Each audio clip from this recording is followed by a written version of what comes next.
Chapter 798.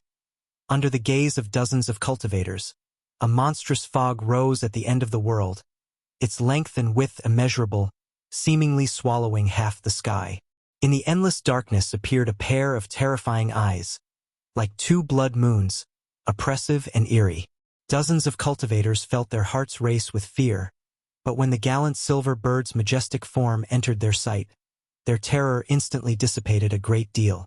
The silver-white divine bird showed no fear. As its divine wings vibrated, it did not stir up winds, seeming not to belong to this world, making it appear all the more agile.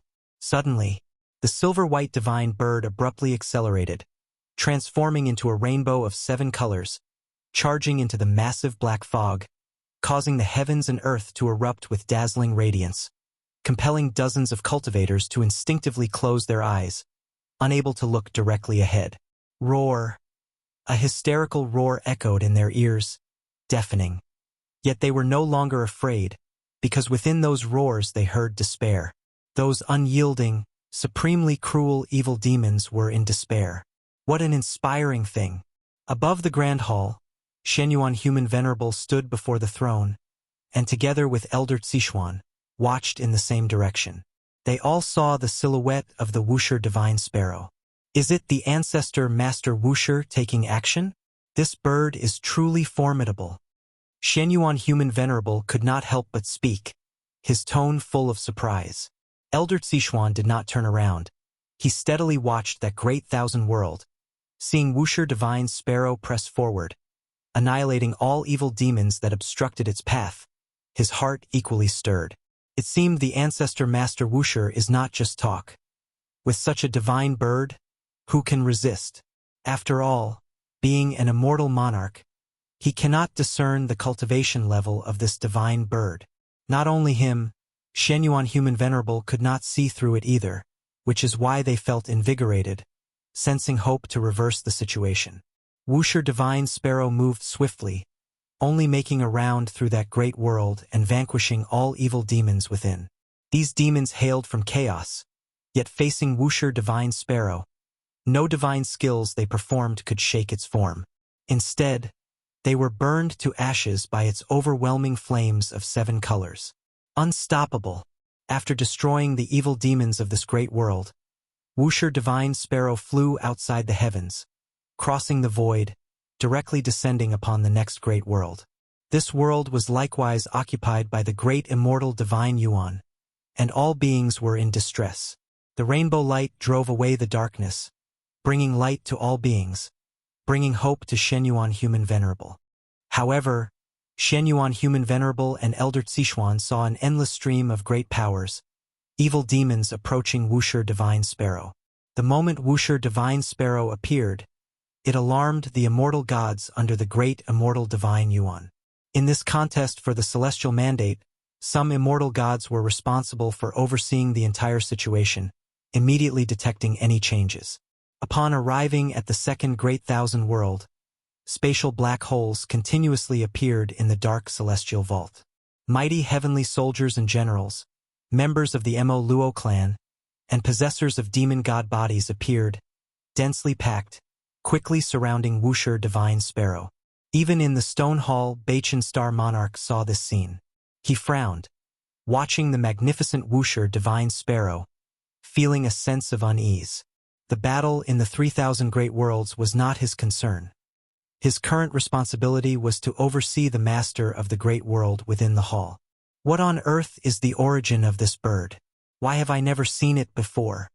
Bachan Star Monarch muttered to himself, continuing to observe, but the more he watched, the more alarmed he became. Even when encircled by 1,000,000 opponents, that divine bird did not stop. It was completely unstoppable. Those he deemed formidable could not withstand the divine bird, their attacks utterly ineffective. You successfully seized 908,762,431 years of lifespan from Night Demon Monarch, early stage of innate golden immortal realm. You successfully seized 32,870,871,107 years of lifespan from Su Qioma, late stage of Hengtian golden immortal realm. You successfully seized 64,592,883 years of lifespan from heavenly falling star, late stage of innate golden immortal realm. One prompt after another popped up before Guan's eyes. He couldn't help but sigh. Indeed, those daring to participate in the celestial mandate struggle mostly have known their fate and had to take a gamble to avoid death. Immortal gods could not grant him lifespan, but fortunately, there were enough evil demons. Guan's lifespan began to surge wildly, even making his Tao heart ripple. To him, the lifespan was like the experience bar in a game concerning his strength. Seeing the experience bar shoot up at an unprecedented pace, he felt both exhilarated and somewhat anxious. Even though he was killing evil demons of the most despicable kind, killing too many could become burdensome. The novel, F.I.R. Net website on Google to access chapters of novels early and in the highest quality. He could only think that he was helping the 3,000 great worlds, and with Shenyuan human venerable around, the celestial court would not hold him accountable. Although he already possessed the ability to face the celestial court, Guan still did not want to prematurely become its enemy.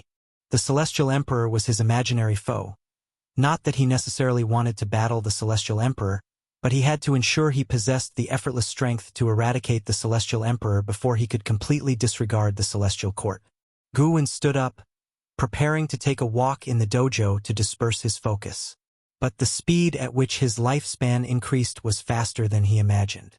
When he reached the foot of the mountain, new prompts appeared before him. Your lifespan has broken through 10 trillion years for the first time, unlocking the lifespan inheritance feature. Lifespan inheritance. You can freely choose to consume a certain number of lifespans to conduct lifespan inheritance. You will enter the Vanished Enlightenment Seeker Dojo to listen to their teachings. The grade of the dojo corresponds to the lifespan you consume, with a minimum consumption of 100 billion years per session. Not an upgrade to the previous lifespan feature? Looking at the 100 billion years consumption bottom line, Guan felt it was a trap. There once was a time when 100 billion years was a lifespan number he could only aspire to. No, can't use it recklessly, Guan thought silently. He had already unlocked lifespan detection, lifespan barrier, lifespan deduction, life expectancy prediction, lifespan fusion, lifespan reincarnation, lifespan simulation, lifespan dojo, lifespan breakthrough, lifespan projection, and lifespan inheritance. Many of these features he rarely used, but he would never consider them too few.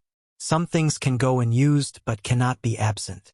Guan moved along the small river at the foot of the mountain, his gaze shifting towards the 3,000 great worlds. Wuxia divine sparrow flew over one great thousand world after another, attracting the pursuit of great immortal divine Yuan's minions, while immortal gods were ceaselessly obliterated and resurrected, continuously returning to battle. Meanwhile, the Mo Luo clan was frightened, and the number of those going to support dwindled. Various sects of the Great Thousand Worlds dared not rashly participate, and Guan did not make things difficult for them because they had no choice. Exhausting and eradicating all evil demons and immortal gods, each Great Thousand World would naturally return to peace. After the calamity, each world's sects would need to govern and restore the heavens and earth. Arriving at a valley, Guan saw Nzazai teaching a disciple a lesson. The disciple was a young man, kneeling before Nzazai. Facing the stern Nzazai, the disciple wore a defiant expression, meeting his gaze without fear. Guan became intrigued. Nzazai's prestige within the Wuxia far exceeded Nzin's. With Nzazai not present, the disciples feared him most. Yet there was a disciple daring to be stubborn with Nzazai. If you find any errors, ads pop up, ads redirect, broken links, non-standard content, etc. Please let us know, report, so we can fix it as soon as possible. Chapter 799. Major variables? Do you still not realize your mistake? Nzazai glared angrily at the disciple kneeling in front of him and shouted somberly.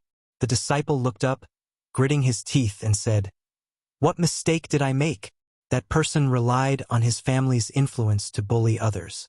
As a Wuxia disciple, I ought to take action when I see such things. Do you not know the rules of the Wuxia sect? Wuxia disciples must not interfere in the affairs and grievances on the continent. If you encounter injustice, you can report it to the officials. With your status as a Wuxia disciple, no one would dare neglect you. Reporting to the officials who merely evade responsibility, what is the point? Is my cultivation not meant to punish the wicked and eradicate evil? Are you questioning Wuxia? Questioning the Nine-Spirit Dynasty? I am not questioning. It's just that when I encounter it, I cannot let it go. Watching the two confront each other, Guan also understood the ins and outs of the situation and simultaneously gained a clear impression of the disciple. This disciple was named Zhuangxian, the 8th-generation disciple of Wuxia, born on the Nine-Spirit continent. His family was relatively happy. Although his talent was not the strongest, he was born with an overwhelming sense of justice, always stepping in to help when he saw injustice. This drew the attention of Duan Li. Duan Li inherited the destiny-defying divine skill modified by Guan, and through continuous passing of skills, his cultivation ranked among the top in Wuxia. Zhuangxian was his direct disciple, but he did not inherit the destiny-defying divine skill. Instead, he was personally taught by Zizai, and Zizai treated him as his own flesh and blood, only falling short of imparting the myriad supreme palm to him. On the surface, the Nine-Spirit continent seemed harmonious, but in places with many people, injustice inevitably arises. Human nature is also unpredictable. Even at the foot of Wuxia, unjust events still happen. Whenever the suffering came to kneel before Wuxia Mountain's gate, and Zizai would send people to aid them. He didn't want Wuxia disciples to interfere too much in worldly affairs, as this would accumulate more conflicts and alter the disciples' mindset. After all, Wuxia was an immortal cultivation arena, not a product of power. Seeing Zhuangxian still stubborn, and Zizai, irritated, wanted to slap him, but his right hand hovered over his head, unable to come down. "You truly want to anger me to death," and Zizai scolded with glaring eyes. As he was about to speak harshly, he suddenly noticed Guan walking towards them. His anger dissipating instantly, he hurriedly sidestepped Zhuangxian and approached Guan. Zhuangxian instinctively turned to look, and when he saw Guan, his face changed dramatically. He immediately bowed his head, his heart suddenly in turmoil. He was not familiar with the ancestor but had met him a few times. Although they didn't have much interaction, he admired the ancestor the most. Thinking he might embarrass himself in front of the ancestor threw his heart into chaos. However, he did not regret it. He believed he hadn't done anything wrong. Even if he were expelled from Wuxia, he wouldn't regret it. "Do you intend to strike your junior?" Guan came to Zizai and asked with a smile, and before his eyes, messages about seizing lifespan kept popping up, putting him in a very pleasant mood. And Zizai almost broke into a cold sweat hearing this. He helplessly said, "Who told him to be so stubborn?" He narrated what Zhuangxian had done, seemingly angry, yet his tone unavoidably conveyed a sense of gratification. Zhuangxian was righteous, loved to fight against injustice, and refused to yield. A disciple like this was rarely found even at the Wuxia dojo. Though Wuxia disciples were not evil, because of countless years of transmission, most had developed a detached attitude, put harshly, indifference. And Zizai understood Guan's constraints were out of fear that the disciples would become too indulgent, so he was in no position to judge whether the rules of Wuxia were right or wrong. He needed to follow Guan's established rules. He's quite good like this. Different ways should be allowed. As long as one is wholeheartedly benevolent, it's not necessarily bad. If you want to forge him, why not let him go out and train? Guan, smiling, commented. Somehow, looking at Zhuangxian reminded him of his reincarnation body, Yangxian, who also loved to stand against injustice, unyielding though not as impetuous as Zhuangxian. Speaking of which, Leah also possessed a sense of justice, but Leah acted with more discretion, never being stubbornly fixated. He idles around every day. If he wants to cultivate to the Zizai immortal realm, he may still need some time. And Zizai shook his head and sighed. "It's all right, let him go ahead. Consider it an exception." Guan waved his sleeve with a generous laugh, but his words instead made Zizai hesitate. And Zizai hesitated in speaking, and Guan, reading his thoughts, reproached. I say training means training. I never beat around the bush. I also want to see if, after experiencing the red dust, he will still maintain such a pure heart. I am very much looking forward to it. With that, Guwen walked towards the distant mountains and forests, his gaze gliding over Zhuang Xian's back without a trace. And Zizai froze, then grew delighted and promptly bent in salute towards Guwen. After Guwen disappeared into the forest, and Zizai approached Zhuang Xian. At this moment, Zhuang Xian was apprehensive, uncertain if the ancestor's arrangement was to train him or to suppress his spirit. And Zizai looked down at him and said, "You heard him. Prepare to go out and train. As for when to return, I won't limit you, but you must stay outside for at least 1,000 years." Zhuang Xian, fearless, responded loudly, "All right, I will never let you or the ancestor down." His words sounded like a promise, but his tone seemed to oppose Zizai. And Zizai glared at him, urging, "Hurry up and get out of here." Zhuang Xian knelt and bowed to Zizai, then stood up and left. "Be sure to inform your master first." And Zizai instructed. Upon hearing this, Zhuang Xian waved his hand as he walked away without looking back. Xia the Oval Fire. At website on Google to access chapters of novels early and in the highest quality. Watching his back, and Zizai's stern expression faded, replaced by anticipation. How many years had it been? It was the first time the ancestor personally arranged for a disciple to train, also anticipating whether this boy would change his will. "I hope you truly remain as repulsed by evil as you claim. If you maintain it, you will turn the tide, which is also the good fortune a righteous heart should have." And Zizai thought silently, having realized a deeper meaning. If Zhuang Xian returns and earns Gu An's commendation and inheritance, it will inspire other disciples to foster a spirit of goodwill and guide them towards the direction Wuxia should take. But then again, the ancestor seemed so happy. What exactly happened? And Zizai turned to watch where Guwen had gone, curious about what had transpired. Meanwhile, Guwen continued along the mountain path, sunlight streaming through the gaps in the leaves, falling upon him. The prompts in front of him had not ceased. His lifespan had already increased to an astonishing degree. He even felt that after this battle he could pursue a higher realm. Of course, it would be best to lay low for now. If he broke through again, even amidst chaos, it might alarm the entire celestial court, possibly rousing the celestial emperor from his immersion in reincarnation. At that moment, Guwen raised an eyebrow. A turn of events occurred in the battle across the 3,000 great worlds. Even such beings are joining the fight. This was an occurrence never before seen in the previous fates, indicating something extraordinary lay behind the great immortal divine Yuan.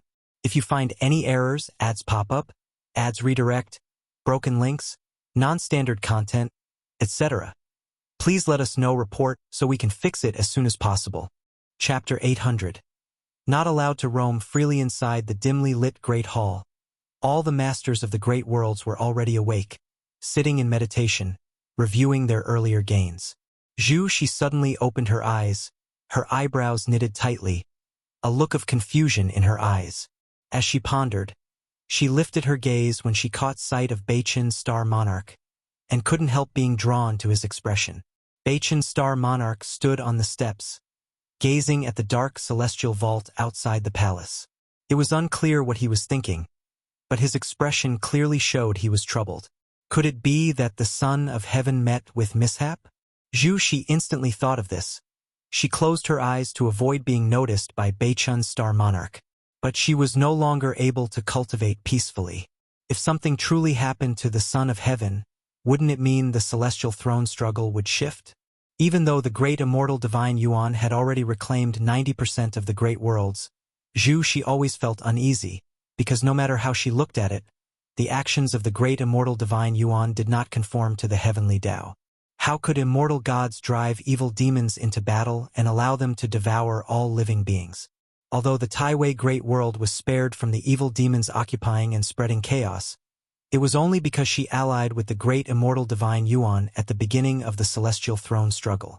She had heard of the fate of other great thousand worlds, all of which had become human purgatories under the occupation of the great immortal divine Yuan. It was precisely because of these actions that left these auxiliary forces confused and uneasy, fearing that after the great immortal divine Yuan's victory, their meritorious deeds would be erased. If this son of heaven truly fails, how should the Taiwei great world conduct itself? Zhu Shi thought with a heavy heart. Although she was an outsider, she had been in the Taiwei great world for so many years and founded the new holy court. She had come to regard the Taiwei great world as her own and did not wish for it to become yet another purgatory for evil demons. Meanwhile, in another great hall far away, Shen Yuan Human Venerable and Ci Shen Old Immortal were also observing the battle. Unlike Beichen Star Monarch's worried expression, these two immortal gods were very excited, praising the power of the Wuxia divine sparrow. Even if a supreme immortal takes action, it might not stop this bird. Ancestor Master Wuxia is truly formidable to rear a divine creature like this. Ci Shen Old Immortal stroked his beard and laughed, saying that the celestial court also had powerful divine beasts and immortal beasts, but such a mighty existence as the Wuxia divine sparrow was rare, and even Ci Shen Old Immortal, despite living countless years, had never seen such a majestic presence. CTH Nafire. At website on Google to access chapters of novels early and in the highest quality. The Wuxia divine sparrow was like a sharp arrow, piercing through the 3,000 great worlds, using its own radiance to tear apart the darkness enshrouding the great thousand world, incinerating the world's evil demons, advancing relentlessly unstoppable. There are indeed many clever people. Shen Yuan Human Venerable smirked mockingly. Those living beings and evil demons without celestial destiny from the celestial court dared not approach the Wuxia divine sparrow. Only the heavenly soldiers and generals pressed on, unafraid of death. Ci Shen Old Immortal responded, "When those immortal gods die enough times, even their courage will dissipate. Immortal gods might be immortal, but they cannot be resurrected continuously. Each resurrection consumes their celestial destiny, and when exhausted, a decline in cultivation level is the least. Severely, they might lose their immortal position, and those immortal gods wouldn't risk their lives for the great immortal divine Yuan to such an extent." Shen Yuan Human Venerable nodded. The situation was favorable, which also improved his mood greatly. He was about to say something when his expression suddenly changed. Ci Shen Old Immortal also sensed something. His eyes widened in disbelief as he exclaimed, "How is this possible? What is this aura?" An overwhelming celestial might, far beyond his cultivation level, was descending upon the 3,000 great worlds, oppressing the living beings of every world, including those of the celestial spirit great world. Which celestial Tao Venerable wants to aid the great immortal divine Yuan? Is this permissible? Ci Shen Old Immortal anxiously asked, feeling it unfair that when the tides were about to turn in their favor, a celestial Tao Venerable came to support the great immortal divine Yuan. The celestial throne struggle does not allow celestial Tao Venerables to intervene. The most important test is to win over the mortal spirits. Ancestor Master Wuxia lacks celestial destiny, which is within the rules. Shen Yuan Human Venerable's face was solemn as he stated, "It's not a venerable, it's a supreme immortal, one of the strongest among the supremes. Tao Extreme Daluo Immortal." These words fell like a heavy hammer, rendering Ci Shen Old Immortal silent. The Tao Extreme Daluo Immortal is known as the pinnacle of immortals, and beyond that, even though still named immortal, they transcend that realm, becoming akin to the great Tao itself. In the celestial court, the Tao Extreme Daluo Immortal is also a supremely powerful presence. Ci Shen Old Immortal thought of those Tao Extreme Daluo Immortals who remain as supremes, feeling an overwhelming pressure bearing down. Those beings remain as supremes only due to insufficient merit or previous misaligned allegiance. They have become reclusive and unpredictable due to various reasons, making Ci Shen Old Immortal feel as though he was walking on the edge of a knife around them. After a while, Ci Shen Old Immortal managed to squeeze out a question. "Your Highness, will Ancestor Master Wuxia take action against Tao Extreme Daluo Immortal?" Shen Yuan Human Venerable did not answer. His pupils reflected the form of the Wuxia divine sparrow.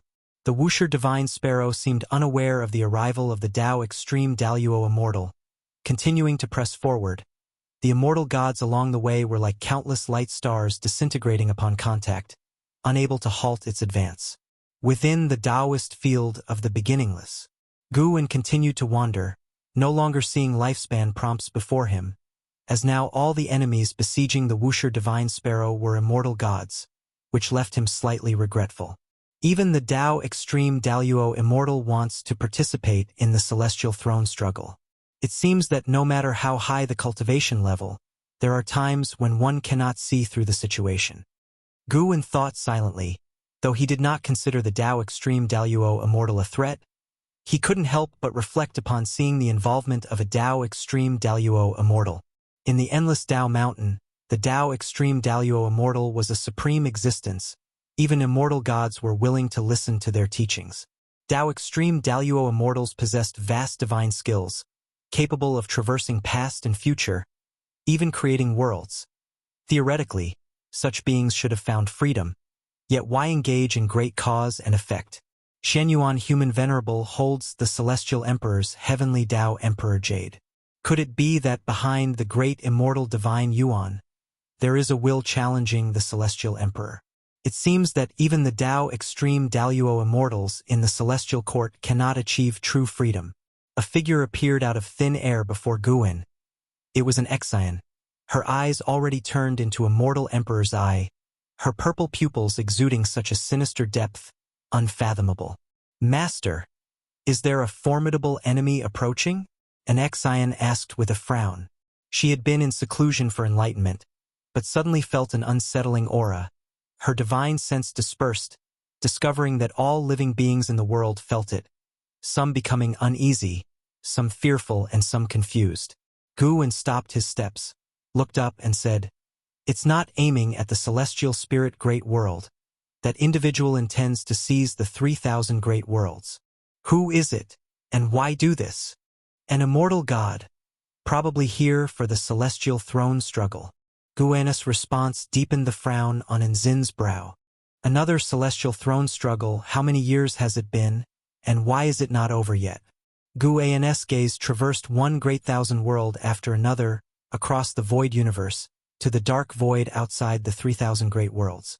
The 3,000 great worlds are not situated in the same dimension, nor are they adjacent, but a mystical cause and effect links them from different directions. At this moment, within the darkness, a hand was raised, a white right hand with a broad and long white sleeve extending from the wrist.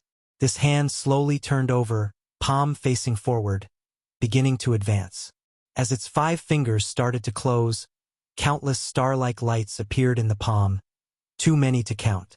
When this hand formed a fist, the celestial vault of the 3,000 great worlds suddenly darkened. Day turned to night, and night became even darker. An Exian, standing next to Guwen, was astonished by this scene, instinctively looking towards Guwen. If you find any errors, ads pop up, ads redirect, broken links, non-standard content, etc., please let us know. Report so we can fix it as soon as possible. Chapter 801. Facing Nzin's gaze, Guwen remained expressionless and said nothing, which made an Exian have to look up again at the dim celestial vault. The entire world suddenly darkened. The all-living beings of the 9-spirit continent were in an uproar. The noise was deafening. Even under the protection of Wuxia, it was like this, let alone the outside world. The multitudes were terrified and uneasy. Countless great cultivators came to outer heaven, discovering that the celestial Tao light layer covering the celestial spirit great world had turned dark, which was why the world was in night. Looking at the pitch-black celestial Tao light layer, all the great cultivators felt a chill on their backs, always feeling that a catastrophe was imminent, which made everyone feel oppressed. Other great thousand worlds were similarly enveloped in an atmosphere of panic. In the distant darkness, that hand slowly retracted, bringing the fist to the chest.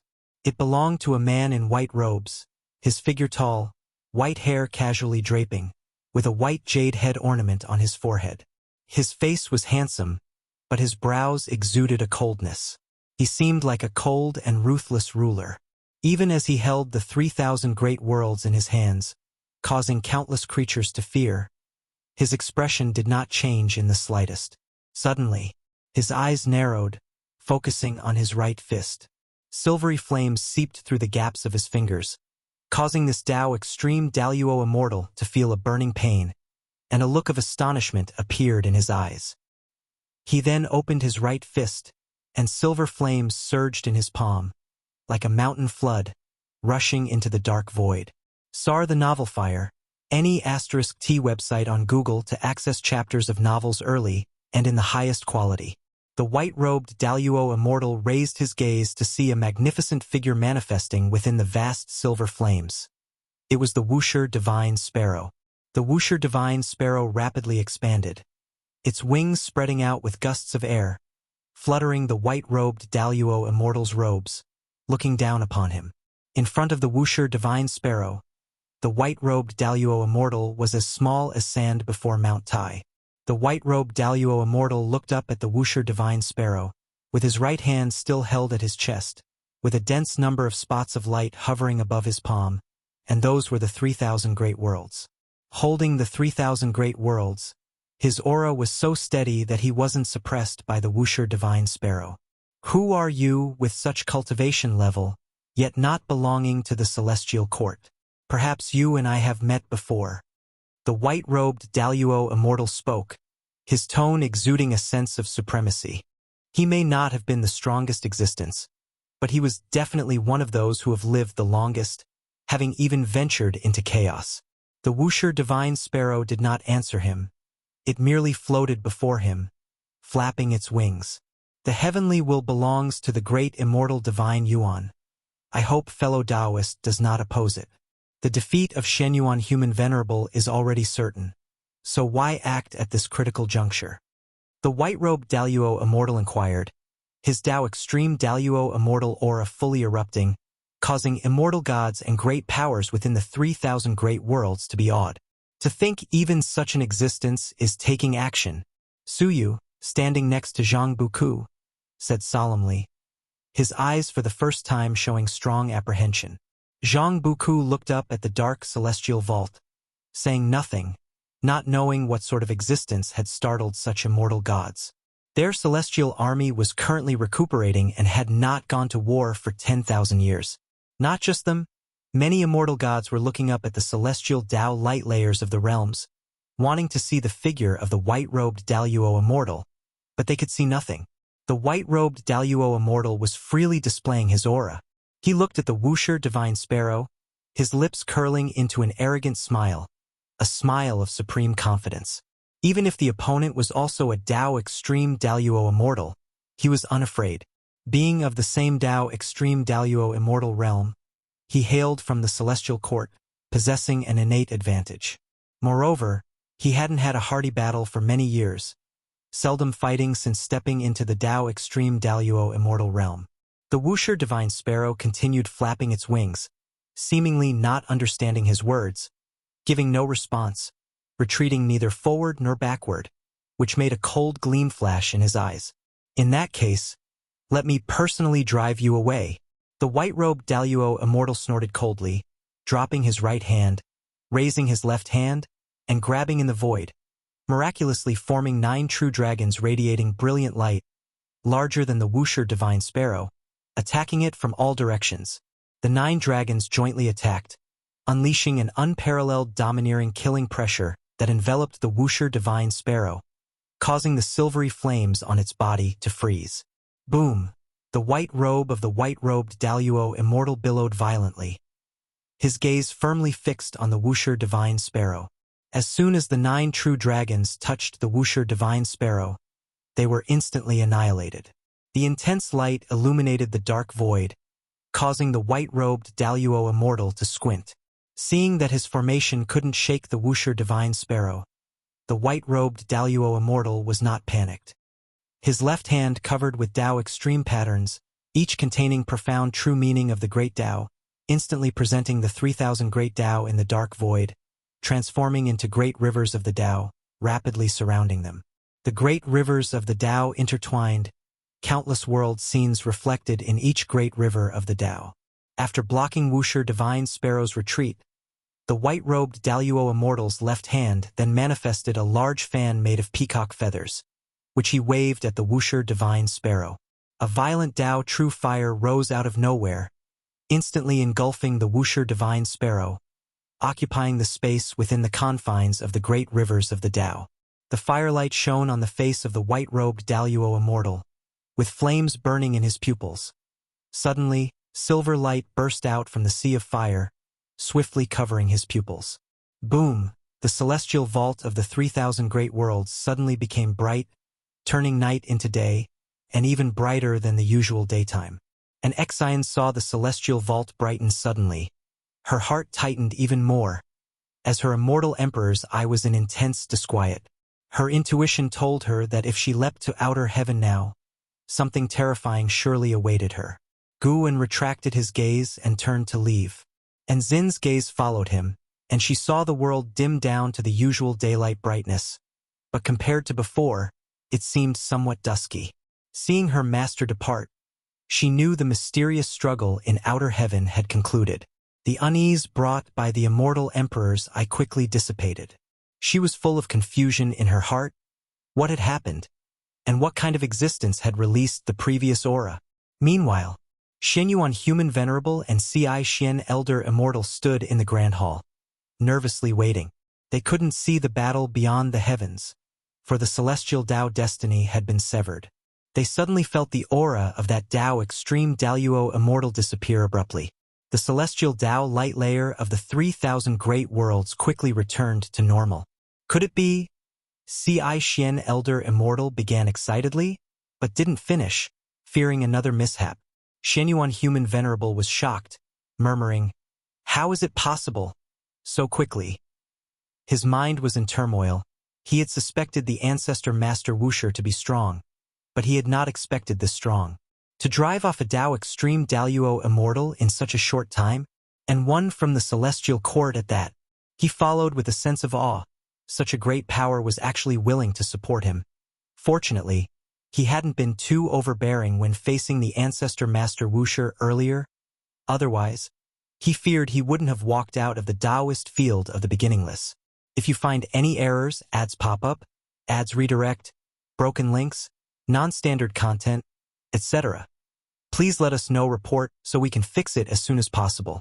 Chapter 802. Vast life span above the layers of the cloud sea. The white-robed Daluo Immortal appeared out of thin air.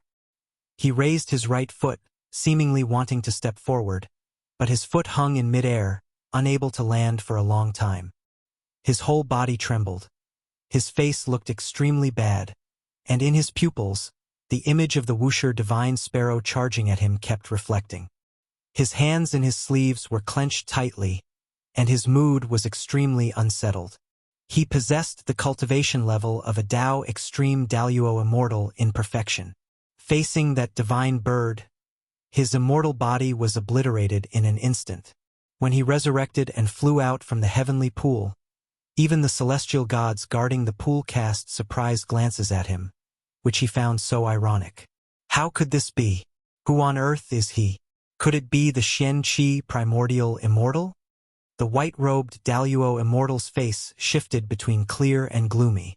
Even though he had deliberately concealed the heavenly secret before striking, preventing the celestial court from noticing this battle, once Shenyuan Human Venerable won, the news would undoubtedly reach the celestial court, and he would definitely become the laughingstock of heaven.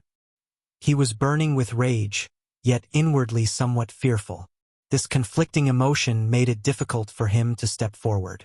The opponent could so easily obliterate him. Their cultivation level must vastly surpass his. Going again would only be self-humiliation. But if he didn't go, then the great immortal divine Yuan would be finished. He could see Shenyuan Human Venerable mobilizing his troops, preparing to launch a counterattack. After this battle, the morale of the great immortal divine Yuan's side had plummeted, and in the eyes of the white-robed Daluo Immortal, he could already see the 3,000 great worlds falling entirely into Shenyuan Human Venerable's hands. The white-robed Daluo Immortal fell silent, standing above the cloud sea for a long time, finally choosing to return to the celestial court. After the unsettling atmosphere across the 3,000 great worlds dispersed, the clamor in various realms continued for a long time. The celestial spirit great world was the first to quiet down, while other great worlds plunged back into turmoil. After defeating the white-robed Daluo immortal, the Wuxia divine sparrow once again descended on the 3,000 great worlds, continuing to gallop and exterminate the evil demons remaining in various realms. This caused more and more evil demons to flee, and the number of immortal gods coming to stop the Wuxia divine sparrow dwindled. Until dusk, Guan retrieved the Wuxia divine sparrow. Name: Guan. Lifespan: 29,681,532,534,581,321,418,460. Physique: Primordial Infinite Creation Tao Body. Cultivation level: Primordial Profound Venerable Immortal Realm Perfection. Guan's lifespan increased to 230 trillion years. When he broke through the 100 trillion years lifespan, he didn't activate new lifespan abilities or upgrade opportunities, but he didn't mind, as he was enjoying the joy brought by the enormous lifespan. Breaking through to the next great realm is secure. Guan was overjoyed, but worry followed. Today, the Wuxia divine sparrow slaughtered far too many evil demons, and their cultivation levels were not low, involving unimaginable cause and effect. Now, lifespan alerts continuously appeared before Guan's eyes, not to seize lifespan, but to predict life expectancy in determining cause and effect nemesis. The life expectancy prediction is indeed a good thing, at least it gives him a sense of crisis. No matter how high his cultivation, seeing these endless enemies was inevitably disconcerting. Guan shook his head, ready to fish to soothe his mood.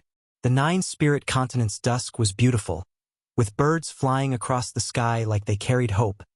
Everything appeared so harmonious.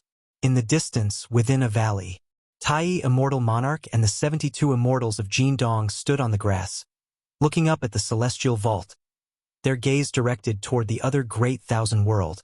All immortal gods' faces filled with shock. Did it really turn around? Who on earth is that divine sparrow?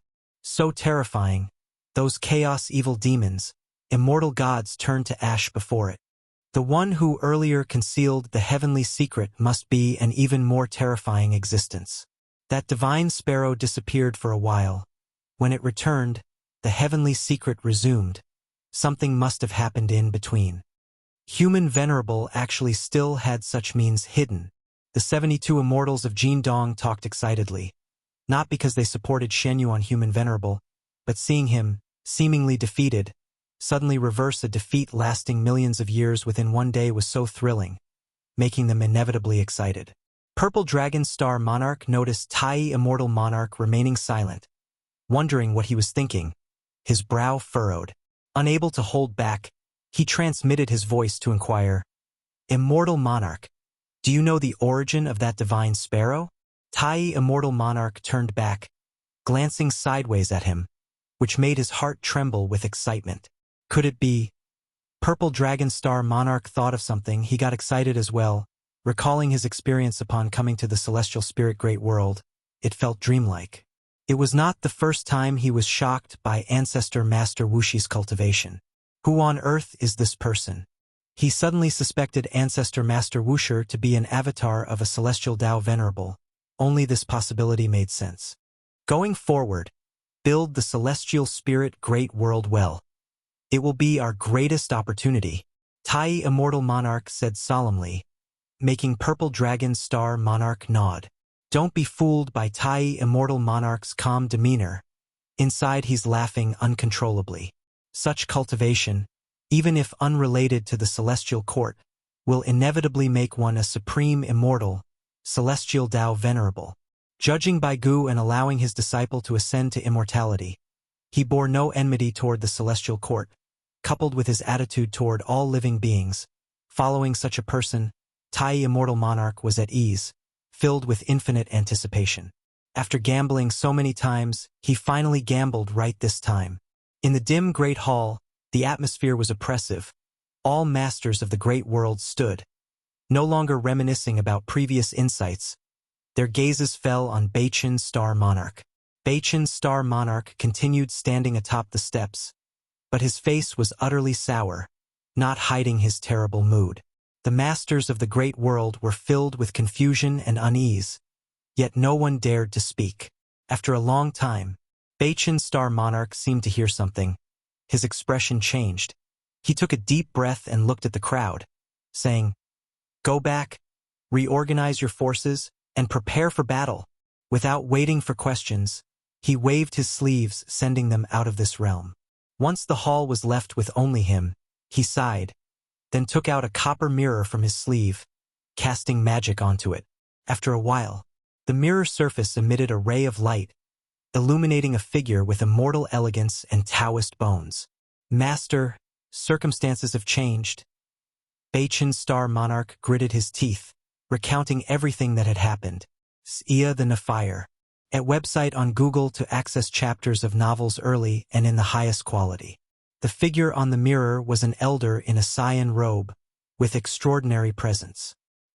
His look was as cold as that of the white-robed Daluo immortal, but as Beichin's star monarch spoke more, his brows furrowed.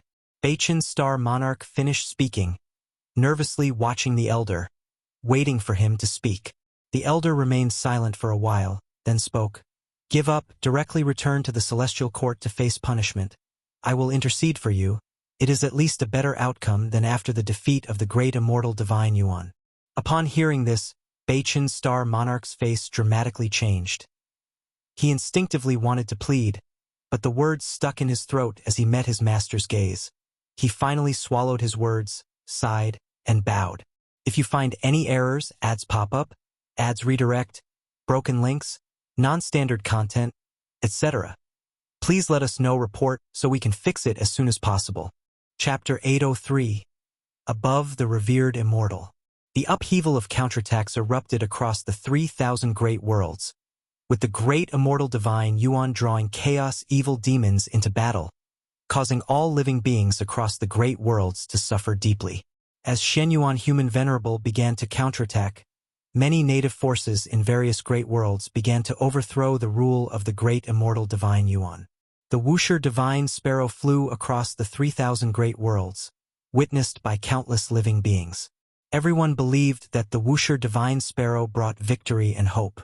Shrines and temples dedicated to the Wuxia divine sparrow sprang up like mushrooms after rain across various realms. The Wuxia divine sparrow was bestowed numerous titles. In the years that followed, even Guwen, who was far away at the Taoist field of the beginningless, could sense a unique destiny rushing toward him, which was the faith of all living beings in the Wuxia divine sparrow. The destiny born from this faith was extremely complex. It could help him enhance his cultivation level, allow him to create magical treasures, spiritual objects, and more. It could be said to be omnipotent. No wonder the immortal gods desire incense from the human world. It is worth mentioning that merit does not belong to the heavenly Tao. Guwen directly stored this merit within the Wuxia divine sparrow, keeping it for later use. He didn't intend to enhance his cultivation level with the merit, but rather saved it for any unforeseen use. In the years that followed, there were no major changes in the celestial spirit great world, but the 3,000 great worlds descended into unprecedented frenzy. The more oppression inflicted by the great immortal divine Yuan, the more emotions were released by all living beings now. However, without a powerful force like Guwen stepping in, Shenyuan Human Venerable needed time to annex all the great thousand worlds of the great immortal divine Yuan. In the blink of an eye, 3,000 years passed. Guwen sat within a bamboo grove, boiling tea while gazing at the 3,000 great worlds. After so many years of counterattacks, 60% of the great worlds had fallen under Shenyuan Human Venerable, while the morale on the side of the great immortal divine Yuan plummeted. More and more immortal gods abandoned their support for the great immortal divine Yuan and switched to supporting Shenyuan Human Venerable, including many new faces. Even immortal gods have a human side. Seeing that Shenyuan Human Venerable was likely to win, many immortal gods wanted to contribute to his success. To stabilize the situation under the persuasion of Sichuan Old Immortal, Shenyuan chose to accept these immortal gods' help, even sharing benefits with them and allowing them to spread Taoism in the human world. What seemed like a battle between two sons of heaven was, for many immortal gods, a rare opportunity. Each immortal god possesses immortal authority. It's not something that can easily be exercised by descending to the mortal world to preach. which is why the previous immortal god did so by sending dreams, as his true self could not appear. Guwen watched the actions of those immortal gods, as if watching a play, while contemplating his next breakthrough plan. With such a long lifespan, he could completely improve himself in all aspects, but he felt his current Taoist techniques were already strong enough. Adequate for now, since he wasn't experiencing any pressure from others in the same realm. Search * the novel Fire. At website on Google to access chapters of novels early and in the highest quality. However, upon recalling the Celestial Emperor's reincarnation encountered by Gu Xianyu, he changed his mind. No, he not only needed a higher cultivation level, but his combat power must also far surpass others in the same realm. To be invincible does not mean having no rivals one-on-one, but rather being undefeated no matter how many enemies come. Guwen even started hypothesizing the possibility of multiple Celestial Emperors existing in the Celestial Court, since the position of Celestial Emperor can be inherited. What if the ancient Celestial Emperor wasn't dead? Just as Guwen pondered, two figures walked out from the bamboo grove. They were Zizai and Zhuangxian. Zhuangxian had been training outside for 3,000 years, and aside from his somewhat travel-worn appearance, his overall demeanor and vital energy showed little change.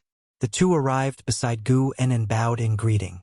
And Zizai spoke, "Ancestor, Zhuangxian has returned from his training excursion. Is there anything you'd have him do?" The reason for asking this was his hope that Guwen would take notice of Zhuangxian and personally nurture this young man. Gaining Guwen's direct teachings would certainly enable him to surpass other disciples, just like in Zizai. Among those of a younger generation, there were many with talent and comprehension beyond him, yet beneath the second-generation disciples, none could shake his standing in terms of power and status. Zhuangxian looked at Guwen without much excitement, appearing very composed. Guwen raised his eyes to evaluate Zhuangxian and asked, "During this excursion, were there any tasks beyond your power?" Zhuangxian replied, "Yes, many. My cultivation is too weak to help many people. Some demon sects need destroying. I will cultivate properly and venture out again in the future." He didn't directly ask Guwen to intervene, which made Zizai reassess him. In fact, over the years, Zizai had constantly been observing him, aware of all his experiences. Zhuangxian had been furious and irrational, but once he returned to the beginningless, he exhibited calmness. He wouldn't let others help enforce his will. "Any regrets?" "Yes, I was deceived into thinking she would truly reform, only for her to cause more deaths. Even after personally killing her, it didn't change this fact. I swore never to show compassion again." "Did anything occur that shook your beliefs?"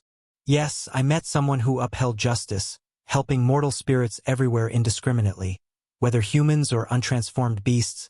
He aided without seeking anything in return. He saved many mortal spirits.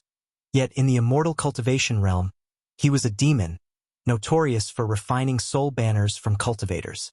I don't know whether to label him as good or evil." As he spoke these words, Zhuangxian's expression turned complex. Guwen smiled and said, "It seems you've gained a lot. Go on." Zhuangxian immediately bowed and then turned to leave. And Zizai hesitated for a moment, sometimes gazing at Zhuangxian's departing figure, sometimes looking at Guwen, as if wanting to speak but refraining. "He's good material. There's no need to rush. When the time is right, I'll teach him Taoist techniques. He himself feels it's not suitable now." Guwen picked up the teapot and said softly. Hearing this, and Zizai smiled, for Guwen's words assured him that Zhuangxian's future success was promising. He quickly thanked Guwen and then refrained from disturbing him further. After Zizai left, Guwen decided to make a breakthrough the next day. He had already begun to envision the realm beyond the mixed element profound venerable immortal. Not until nightfall did Guwen finally rise and leave. Returning to his courtyard, as usual, he chatted casually with Xinjun about trivial matters. On a different note, Zhuangxian meditated within his cave mansion, the oil lamp on the wall casting light upon the environment. This cave mansion was large, complete with a small lake and a medicine garden, exuding its own special aesthetic. Suddenly, Zhuangxian opened his eyes, exhaling turbid air. Lifting his right hand, He saw his palm was darkened, and his expression turned peculiar. Upon returning to the beginningless, this power calms down. Could it be that it fears the Tao intent within the beginningless? Zhuangxian murmured to himself, recalling that when facing his ancestor, he could feel the mysterious power in his palm extremely nervous, shrinking almost to a point. He had initially been distressed about how to overcome the temptation of this power.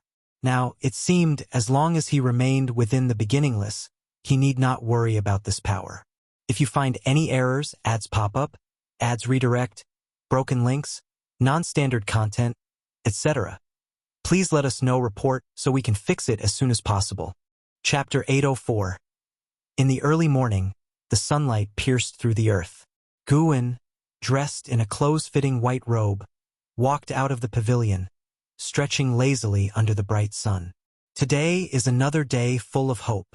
Guwen sincerely sighed, harboring thoughts of a major breakthrough, an event awaited for millions of years and his happiest day, full of excitement.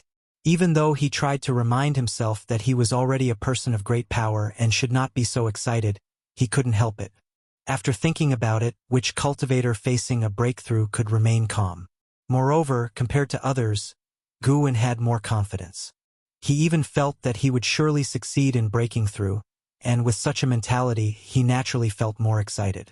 Xinjun glanced at Guwen from in front of the artifact refining cauldron. Without making a sound, she closed her eyes and continued practicing. After strolling in the courtyard for a while, Guwen left. He walked into the woods along the mountain path, activating the lifespan breakthrough function as he walked.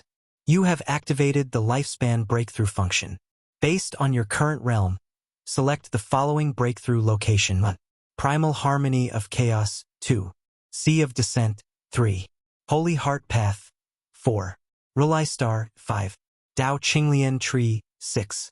Great Dream Lost Realm, 7. Boundless Yin Yang Inverted Realm, 8. Final End Thing. Demon God Lake. So many new place names. This means that previously common places cannot give birth to existences higher than primordial, profound, venerable, immortal. Guwen weighed the options, as some of the place names sounded dangerous. However, the lifespan breakthrough can send him to relatively safe places, at least temporarily, as long as he promptly activates the lifespan barrier. In such a case, Guwen wanted to choose the broadest place possible. Search * the novel F. Iyer. At website on Google to access chapters of novels early and in the highest quality.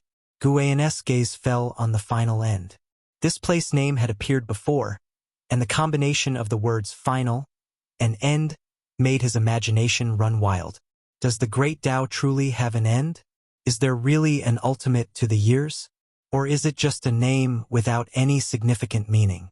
The final end should be very vast, right? After much thought, Guwen decided to take a look.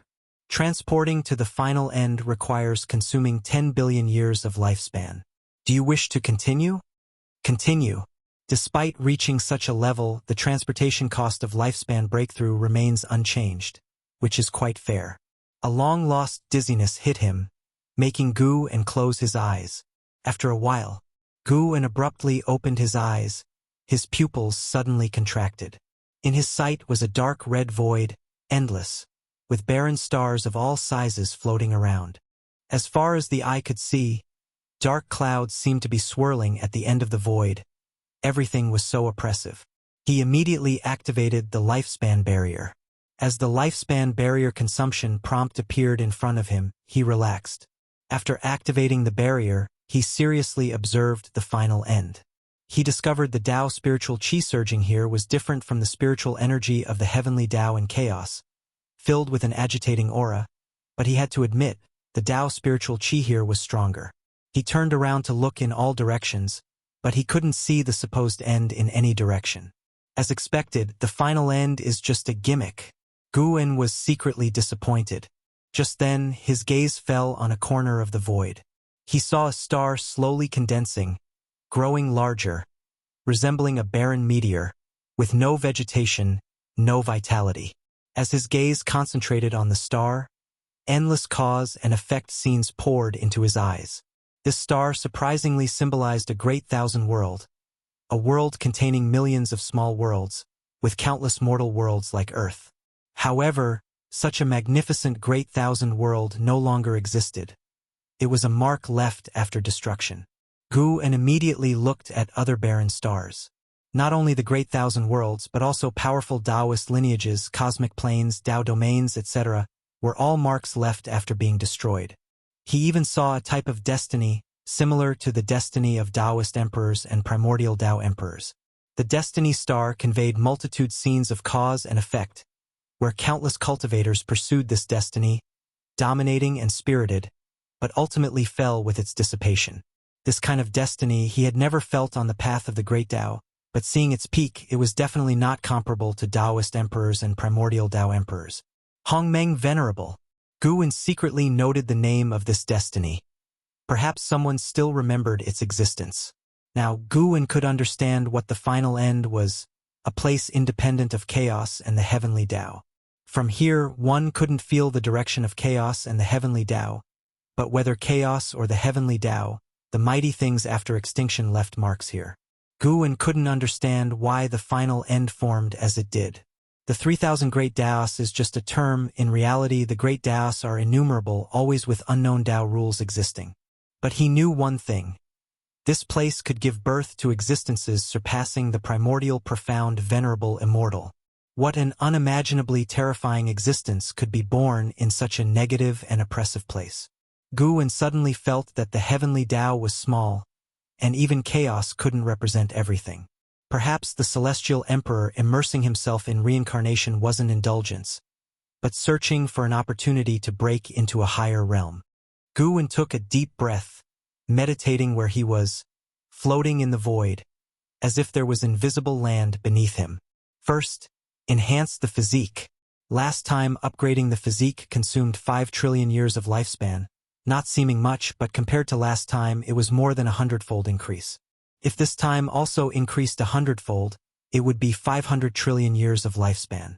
This number was quite terrifying. Gu-en invested lifespan into the physique, one amount after another.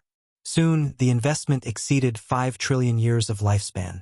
Finally, he spent 1.2 quadrillion years of lifespan, and his physique ascended to the creation essence body. This was already equivalent to his lifespan consumption when he last broke through a great realm. Gu-en didn't have time to grieve the life-consuming physique upgrade before an unprecedentedly vast creation flooded into his mind. Profound abyss, divine pool. Gu-en's avatar and Hongya-zi walked on the wasteland. He walked ahead. Hongya-zi followed behind. Hongya-zi held a stone in his hand, like a small knife, inscribed with 2 characters, furrowing his brows in deep thought. Years had passed, and they had yet to escape the predicament. This land seemed endless. Even flying into the sky or digging into the ground was fruitless. Just then, a glow of sunset rushed from behind, swiftly sweeping over the dim celestial vault, brightening the whole world. Hongya-zi looked up, seeing the celestial vault not only lit by the glow of sunset but also appearing in a wave-like distortion. "What is this phenomenon?" Hongya-zi asked. Having adventured with Gu-en for so long, he had unknowingly developed a dependence on him. Gu-en looked up, secretly amazed. The creation essence body is indeed formidable, without yet breaking through a great realm, just improving the physique. The phenomenon can be transmitted from the final end to the underworld. His avatar in the hidden spirit palace of the celestial spirit great world opened his eyes, seeing the 3,000 great worlds and the path of the great Tao experiencing similar phenomena, the glow of sunset illuminating all beings. Such a commotion might alarm the celestial court. Luckily, he broke through at the final end. The heavenly court immortals should not be able to trace it there. Even so, the creation essence body alone was such. What kind of upheaval would his breakthrough to a great realm cause? Gu-en had a slight worry in his heart. Would it push the celestial emperor out of hiding? If you find any errors, ads pop up, ads redirect, broken links, non-standard content, etc., please let us know. Report so we can fix it as soon as possible. Chapter 805. Breakthrough. Perfection of the Supreme Emperor of Ultimate Merging Tao. Above the sea of clouds, Li Xuanmiao and the celestial destruction god flew side by side. Glancing ahead, seeing many immortal gods flying in the same direction, and the distant celestial vault was flowing with a beautiful glow. Could it be that the dark heavenly court is attacking? Li Xuanmiao asked, raising his eyebrows. In the battle for the Son of Heaven, there were shadows of dark creatures at work. He had fought against dark creatures and was filled with apprehension towards the dark heavenly court. The dark heavenly court was outside the celestial court, yet the celestial court had not taken action, indicating that they were not confident in dealing with the dark heavenly court. Once the dark heavenly court launched an attack on the celestial court, it would inevitably lead to long-term turmoil. Li Xuanmiao was eager to retreat and become stronger, not wanting to keep fighting. Probably not. The celestial order only asked us to assemble. If the dark heavenly court was attacking, Sangtian would take the lead. The celestial destruction god responded, the name Sangtian evoking wild thoughts in Li Xuanmiao. He had heard of Sangtian for years upon arriving at the celestial court, but never witnessed Kangxian's might. It is said that Sangtian is not only the will of the heavenly Tao but also the celestial court's most powerful weapon, whose heavenly might eradicates countless evil demons. They stopped speaking and continued forward. Soon, they reached the assembly point of the immortal gods, still above the sea of clouds, but this portion was gathered by countless immortal gods, some towering millions of feet tall, others suspended above like divine beasts. Looking around, it was spectacular beyond words, boundless and magnificent. Ia the Nelfer. Net website on Google to access chapters of novels early and in the highest quality. In front of all the immortal gods, the end of the sky presented an illusory scene, seemingly leading to another cosmic plane. Inside was the chaos void, a terrifying black fog quietly surging without approaching the heavenly Tao, encircling the heaven-suppressing endless tower. Li Xuanmiao and the celestial destruction god landed among the immortal gods, secretly astounded, for even the celestial destruction god had never seen so many immortal gods assembled together. The foundation of the celestial court was truly terrifying. After a moment of reflection, Li Xuanmiao turned his gaze to the space-time entrance ahead, feeling uneasy looking at the black fog. It was clear that something extremely dangerous lay within. It seems unrelated to the dark heavenly court. Yes, there are similar glowing anomalies deep within chaos. Could it be an almighty being breaking through? What cultivation level would it take to stir chaos and the heavenly Tao? The immortal servant I left in the underworld told me there are similar phenomena there too. Speaking of which, in recent years anomalies have been cropping up frequently, not a good omen. If it's about breaking limits, how many powerful beings might have secretly arisen?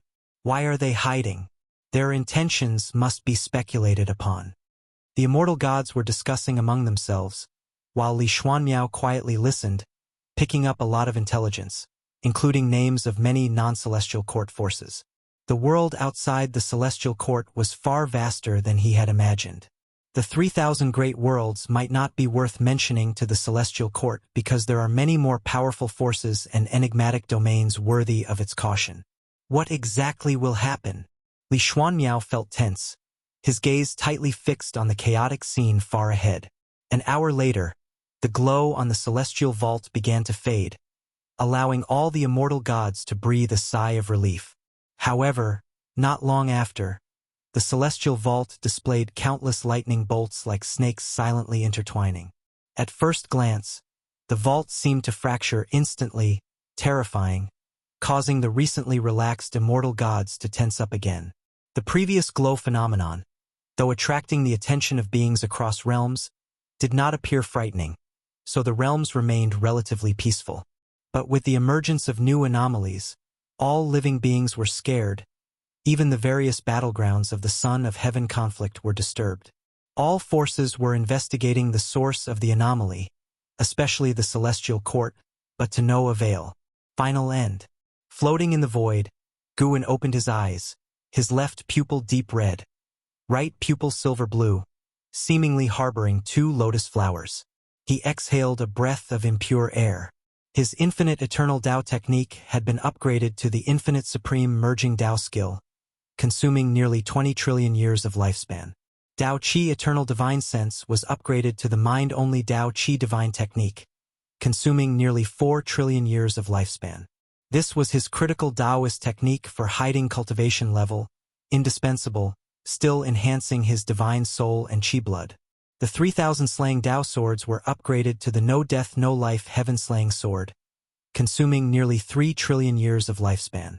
The great primordial celestial net step was upgraded to the Hongmeng 3,000 steps, consuming nearly 8 trillion years of lifespan. This step technique shifted from shuttle divine power to attack divine power, annihilating a Tao in one step, after 3,000 steps, rendering all Taoist techniques and cultivation of the enemy into nothingness. The great Tao formless body was upgraded to the infinite eternal Tao body, consuming nearly 20 trillion years of lifespan. The demon shadow divine skill had greatly aided Guwen, never being abandoned. This divine skill formed a Tao of its own, with endless wondrous methods, enabling someone to attain the Tao. The absolute void eye was upgraded to the extreme demon and immortal pupil, consuming the most lifespan, nearly 60 trillion years. These were his main life-consuming Taoist techniques, and he mastered many more techniques that he wouldn't upgrade one by one. Next was the main event, breaking through the great realm. Looking at the current situation where only a small fraction of his total lifespan was consumed, Guwen felt fully assured. This time, he would break through successfully without any concern. He directly invested 1 trillion years of lifespan into cultivation level. Within the next hour, chaos, the heavenly Tao, and the underworld faced an exceedingly terrifying upheaval, the Tao rules shivering. Nature's spiritual energy turned into a storm, and the minds of all living beings in immortal cultivation were plunged into overwhelming oppression, with a feeling of suffocating pressure. The celestial vaults of all realms kept changing colors. Anomalies appeared one after another. Even bizarre mirage-like scenes occurred, dazzling the eyes. As time passed, all cultivators felt a tremor. The beings within the Taoist field of the beginningless felt better, but they were nonetheless attracted by the constant anomaly mutations in the sky. Within the courtyard, an Xian celestial demon child, Shenzhen, Fairy Yaoxian, and other female cultivators gathered together, while the male cultivators gathered in the distance, discussing the celestial anomaly. The Son of Heaven conflict has just seen a variable, and we now face such anomalies. Shangguan Xianer shook her head, her words sounding like worry, yet her face was full of excited and anticipative expressions. Fairy Yaoxian stood at the edge of the crowd, gazing up at the celestial vault, her brow furrowed. She had spent millions of years adapting to the new era, but faced with such a greatly changing anomaly, she still couldn't see through it. Her intuition told her this anomaly was far more frightening than she imagined. "What are you chatting about?" A gentle laugh came, causing the women to turn their heads. They saw Guwen in white clothes entering the courtyard, with his usual smile, instantly dispelling all the unease and tension in their hearts. If Guwen was calm, so were they. "Ancestor, what is the reason for this anomaly?" asked the impatient Shangguan Xianer. Guwen stopped, looked toward the celestial vault, and said, "This anomaly covers the 3,000 great worlds, envelopes the entire heavenly Tao, chaos too, and even the underworld is mirrored." This remark caused everyone's expression to change drastically. How great a cause and effect must it be? "I don't know either, but with such a vast range, it shouldn't pose a threat to us. If the heavens fell, the celestial court would hold it up." Guwen shook his head and smiled. He had already broken through successfully.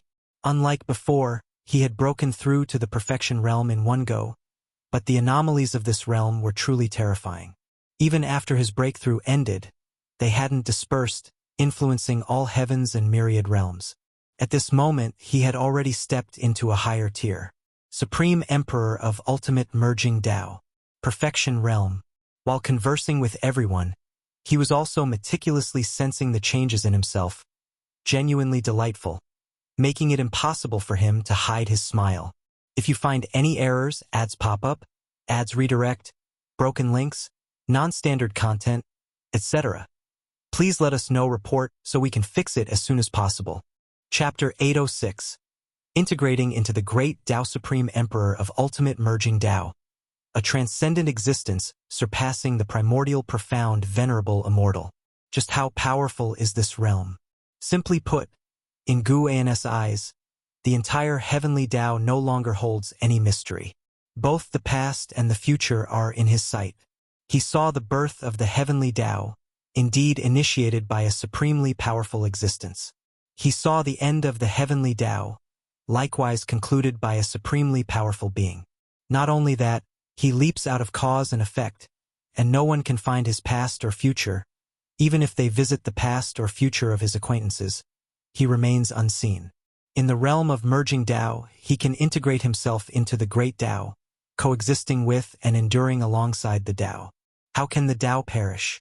In a certain sense, as long as he merges with the Tao, he will not die, which is true longevity and immortality. Even if he just steps into the early stage of the Supreme Emperor of ultimate merging Tao, he transcends everything, eternally carefree, and upon reaching the perfection realm, Guan feels his physical body has become indistinguishable from the Tao. This is an incomparably perfect realm, so powerful that it defies description with words. Indeed, the celestial court is no pushover. I've heard the struggle for the Son of Heaven isn't over yet. Could these anomalies be related to that struggle? Very likely. There is a Son of Heaven sending chaos evil demons into battle, truly resorting to any means. I hope the struggle for the Son of Heaven ends soon. I can't focus on my seclusion, afraid an enemy might invade at any moment. What you say sounds amusing. Do you really need to protect heaven and earth? An Xian, celestial demon child, celestial Cyan, and others discussed in the courtyard. With Gu An's words present, their mindset became relaxed, even shifting their topic to the struggle for the Son of Heaven. Guan looked up. Though standing in this tiny courtyard, his vision could overlook the entirety of the heavenly Tao. He saw the Celestial Emperor. The Celestial Emperor sat at the highest point of the celestial court, and throughout the range of the heavenly Tao, there were more than 10 million reincarnation bodies of his, some distributed in the past, others experiencing the future, with endless insights into the Tao flowing into his true body through cause and effect. In that highest palace, dark and silent, the Celestial Emperor supported his head with his hand, seemingly resting. Yet his posture radiated the most terrifying aura, as if nothing could disturb him. Even the phenomena caused by Gu An's breakthrough couldn't make him open his eyes. Guan could sense that the Celestial Emperor was also a Supreme Emperor of ultimate merging Tao. His cultivation was no weaker than Gu An's, but not vastly stronger either, meaning both were within the same great realm. Besides the Celestial Emperor, within the range of the heavenly Tao, there was no third Supreme Emperor of ultimate merging Tao. However, there were several primordial profound venerable immortals, all hidden deep within the celestial court, likely those few celestial Tao venerables dwelling in areas Gu and couldn't previously discern in the celestial court. Celestial Emperor, I've caught up, and I will surpass you. I hope that when we cross paths in the future, my strength will please you. Guan's lips curved upward, his smile radiant. Because of the life of Gu Xuanyu, he held no hostility toward the Celestial Emperor, even harboring some goodwill, only regarding the Celestial Emperor as an imagined rival to spur his own strength. Xinjun happened to see Guan's expression, and her eyes shifted slightly, involuntarily showing a smile on her face. This sweeping phenomenon involving chaos and the heavenly Tao lasted for several hours, dissipating only when night fell. The celestial spirit great world returned to tranquility, yet Guan could see the celestial court was in chaos, with primordial profound venerable immortal realm celestial Tao venerables hastening to chaos. But this no longer pertained to Guan. After successfully breaking through, he did not go into seclusion but instead repeated his daily routine, experiencing the specific wonders of the Supreme Emperor of ultimate merging Tao in ordinary life. 3 years later, Guan came to the Heavenly Spirit Tao Alliance to visit old acquaintances.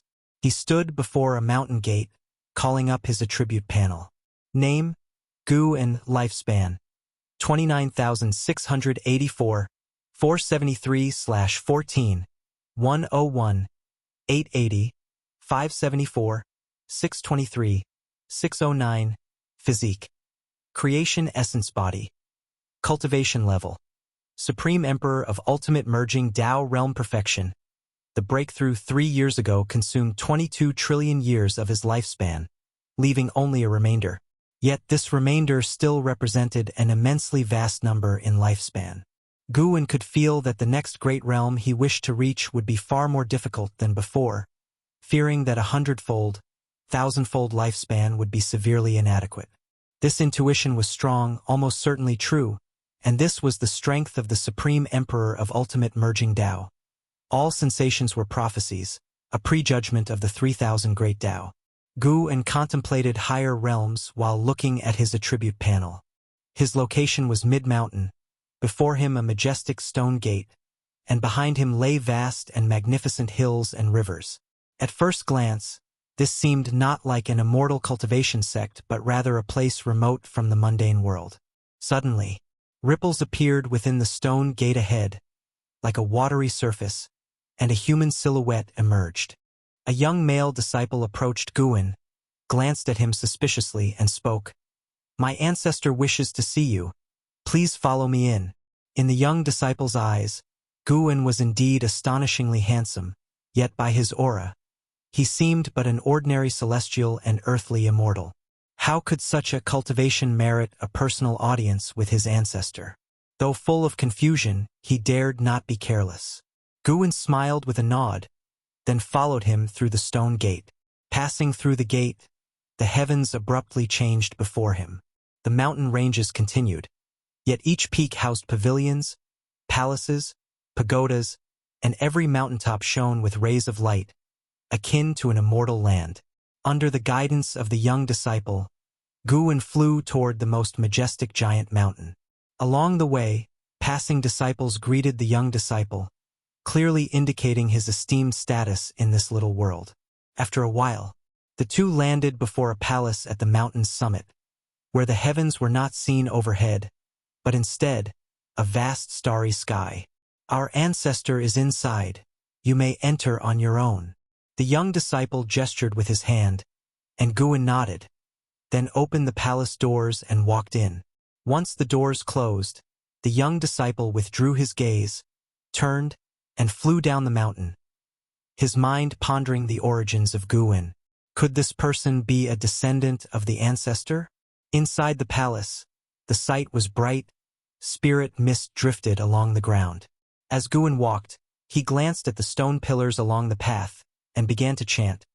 Qi cultivation, foundation establishment, core formation, nascent soul, divinity transformation, void crossing, fusion, Xuanxin, Mahayana, Nirvana, loose immortal, wandering immortal, celestial and earthly immortals, carefree primordial immortal, divine immortal of wondrous dharma, Tao void profound immortal, divine thought true immortal, free immortal, Taoist zong zizai immortal, profound yuan free immortal, heaven encompassing free immortal, innate golden immortal, CTH novel fire. Net website on Google to access chapters of novels early and in the highest quality. Guwen's voice echoed within the hall, and upon finishing, he looked ahead and grinned. "For realms beyond innate golden immortal, do you need me to inscribe them on the pillar?" Following his gaze, a figure stood atop distant steps. It was Ji Xiaoyu. Ji Xiaoyu had her hands behind her. Fixing her gaze on Guwen, she calmly spoke. "With your capability, you could have come directly, yet you had me send someone to invite you. It seems you relish pretending to be weak. If you find any errors, ads pop up, ads redirect, broken links, non-standard content, etc. Please let us know report so we can fix it as soon as possible." Chapter 807, Vast Disparity. What do you mean pretending to be weak?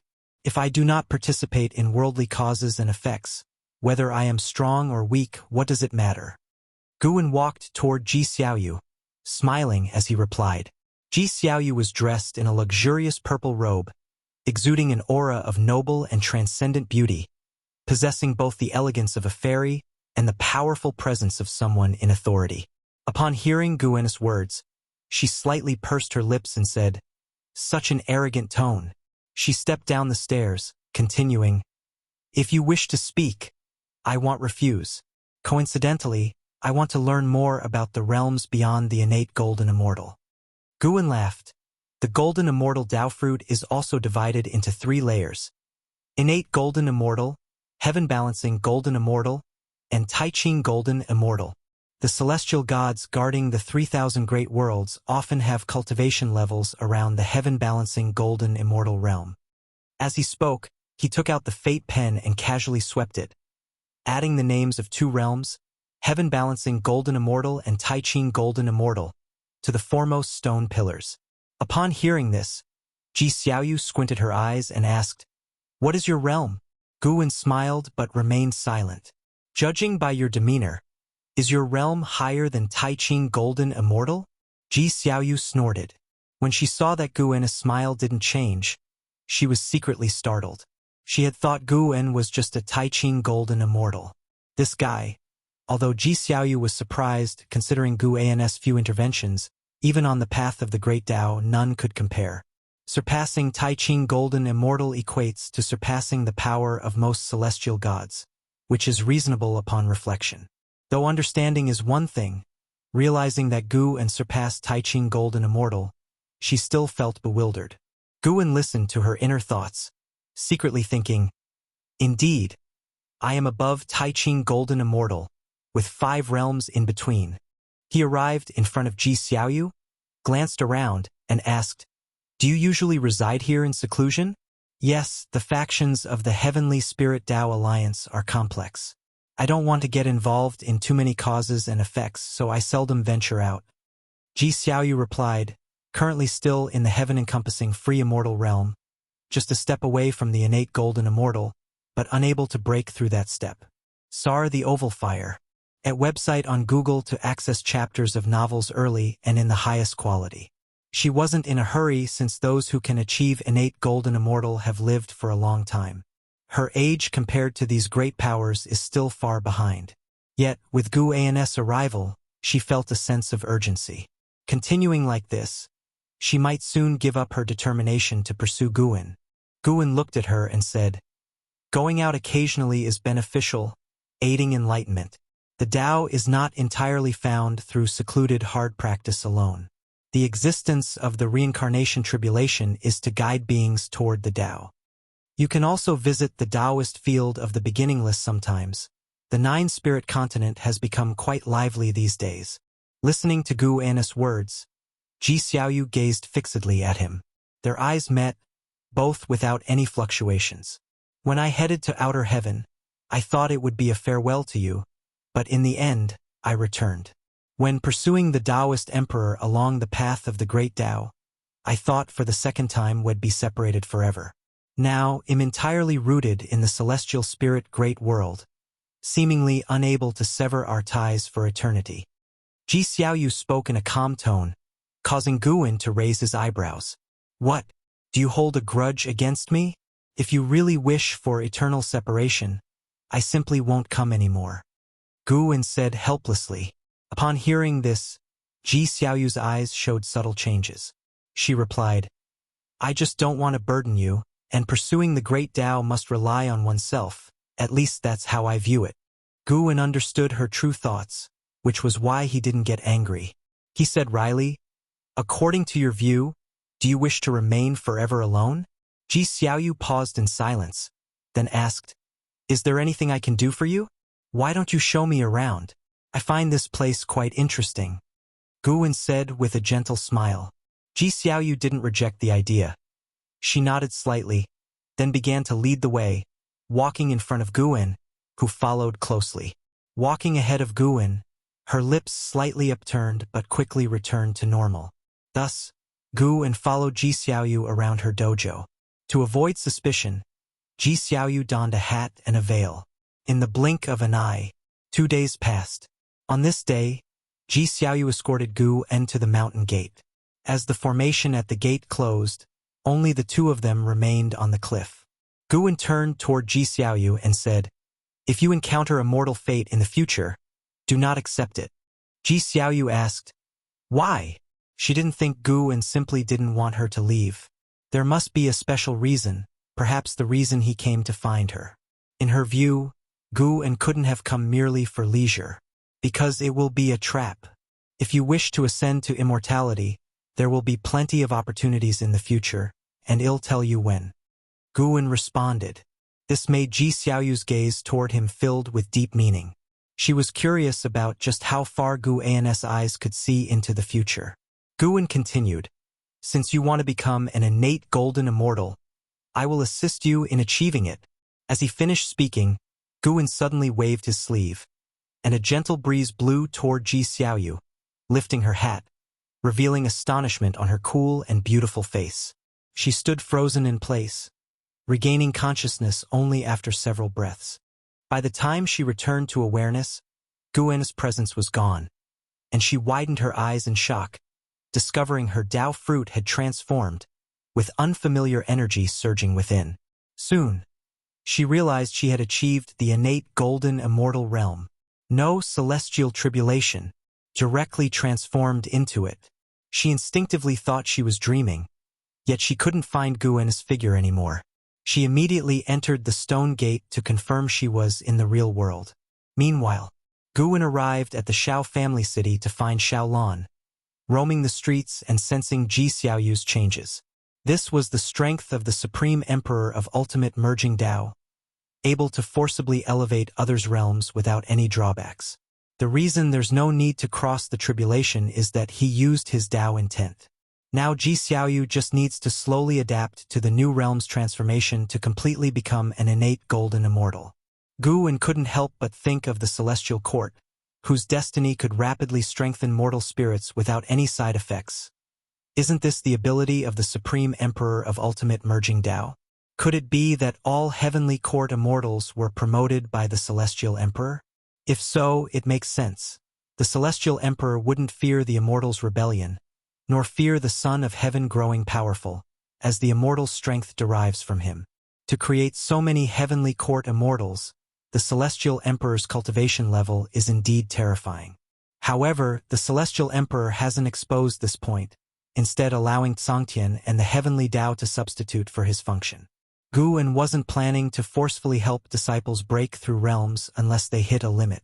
Even when assisting those around him, Guan won't reveal the intricate wonders of it, as they are simply too unbelievable. Moreover, for the Supreme Emperor of Ultimate Merging Tao, having more subordinates is pointless.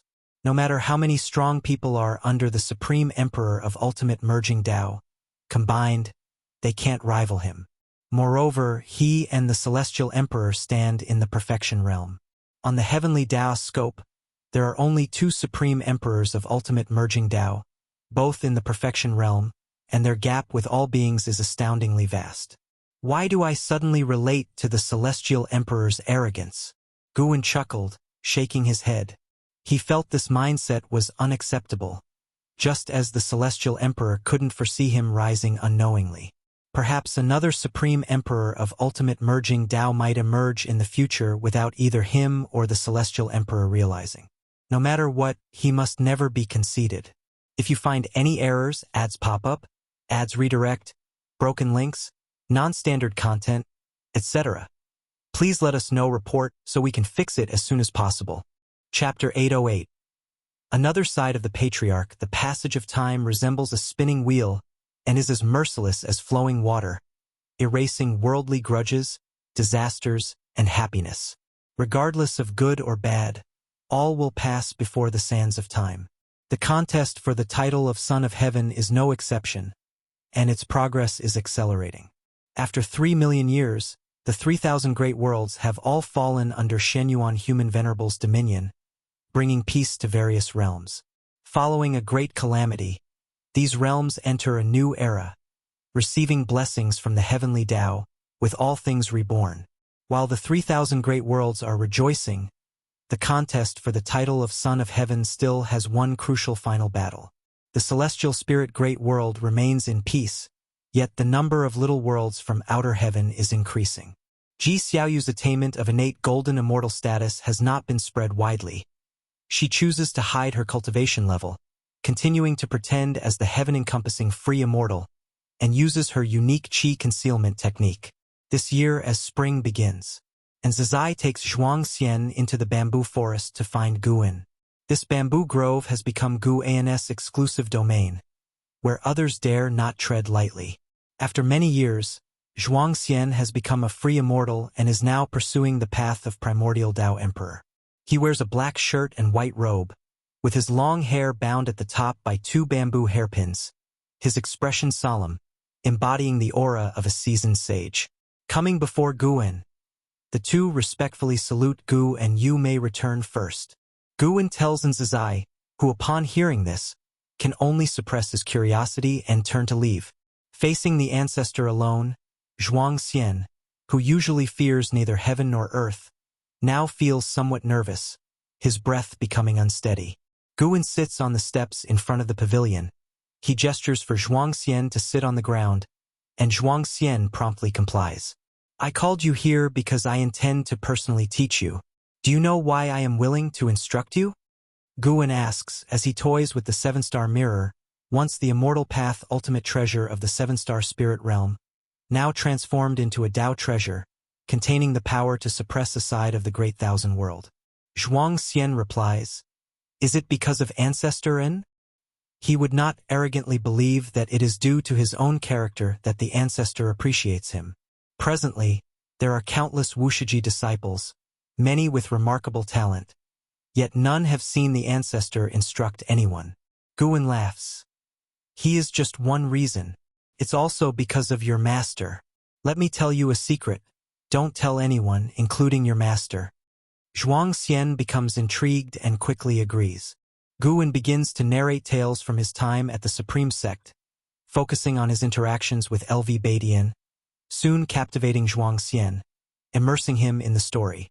He seems transported into the tale, witnessing Guwen and LV Badian, who is transformed into Elder Tian, walking and chatting in the medicine garden.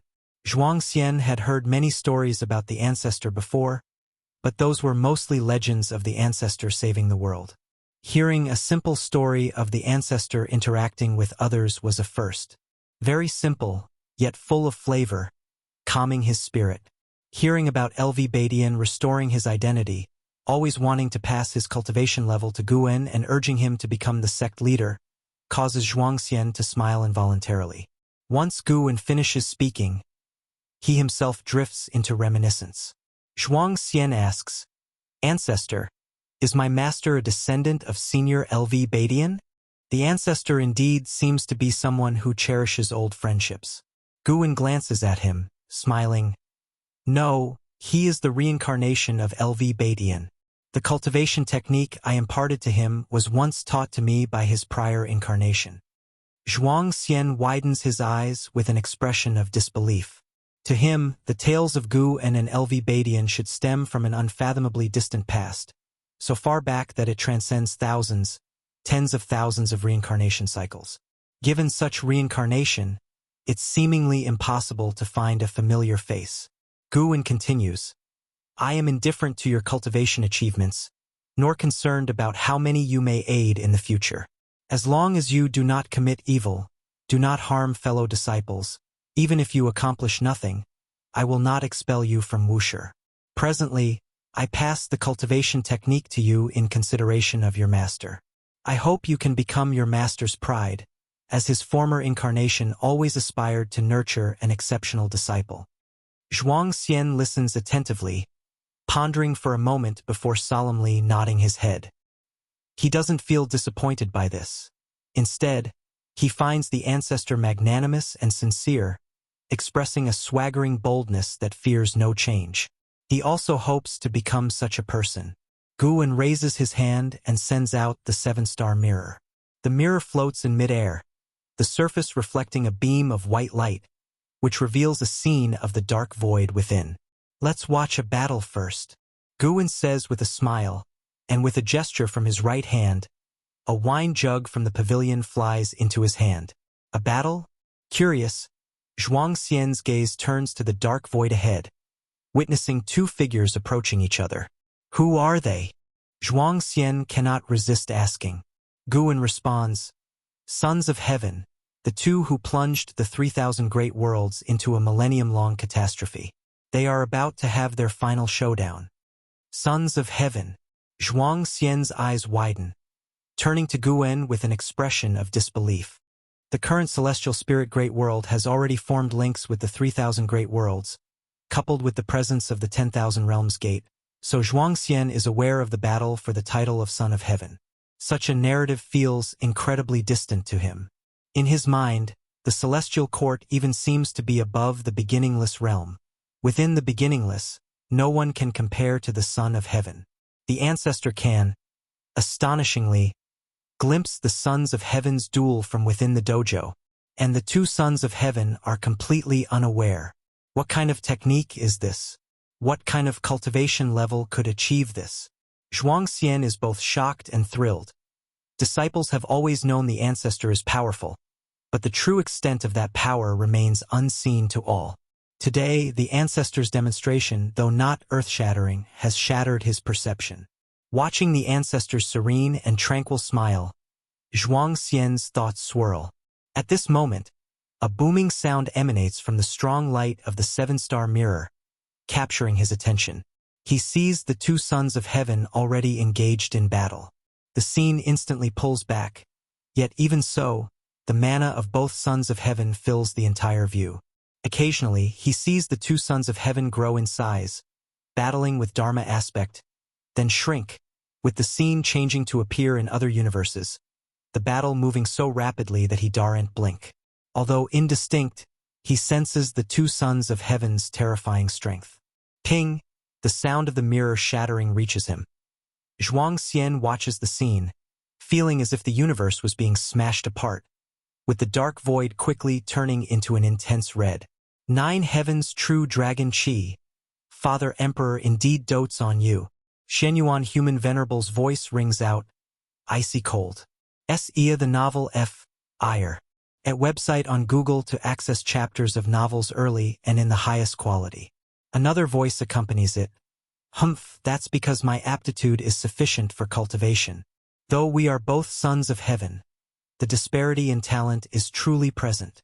Following this, Zhuangxian sees dragons appearing out of thin air, relentlessly attacking each other, half golden, half black, seemingly two hordes of dragons locked in battle, each enormous, with stars beside them akin to grains of sand. How do you also possess 9 Heaven's true dragon Qi? Great immortal divine Yuan's voice sounds again, laden with shock and anger. You're right. There is indeed a talent gap between us. Shenyuan Human Venerable replies with contempt. Guan watches their 9 Heaven's true dragon Qi, his thoughts drifting. He recalls the final battle between Guxuan Yu and Taihao, where they too wielded 9 Heaven's true dragon Qi. Yet compared to them, Shenyuan Human Venerable and Great Immortal Divine Yuan's 9 Heaven's true dragon Qi pales in significance. If you find any errors, ads pop up, ads redirect, broken links, non-standard content, etc., please let us know. Report so we can fix it as soon as possible. Chapter 809. 10 Immortal positions. The battle between the Great Immortal Divine Yuan and Shenyuan Human Venerable ultimately ended with Shenyuan Human Venerable emerging victorious, reducing the Great Immortal Divine Yuan to ashes, with no chance of resurrection for another fight. Afterward, Shenyuan Human Venerable stood alone in the shattered void, gazing upward as if looking at the mysterious and elusive Songtian. This battle of the Son of Heaven lasted a full day and night, which was relatively short for their realm, and Zhuangxian watched with great interest. Although, most of the time, he couldn't see the details of the battle between the two Sons of Heaven, he still watched with relish, as if witnessing the evolution of a myth. Guan put away the 7-star mirror, causing the image suspended before them to dissipate. He stood up and stretched lazily. Zhuangxian quickly got up, nervously looking at Guan. Is it time to cultivate? He was both eager and nervous to be personally taught by the ancestor. He feared disappointing the ancestor because he had never been the most insightful in his generation. His talent often seemed mediocre compared to his peers. Guan looked at Zhuangxian and smiled, saying, I will only teach once. How much you can comprehend depends entirely on your fortune. These words made Zhuangxian even more nervous, and he could only nod cautiously. Sunlight streamed through the bamboo forest, falling upon the two, imparting a sense of harmony and the beauty of tranquil times. The battle of the Son of Heaven has ended. For the all-living beings across all realms, once their great world is no longer plagued by evil demons, the battle is over.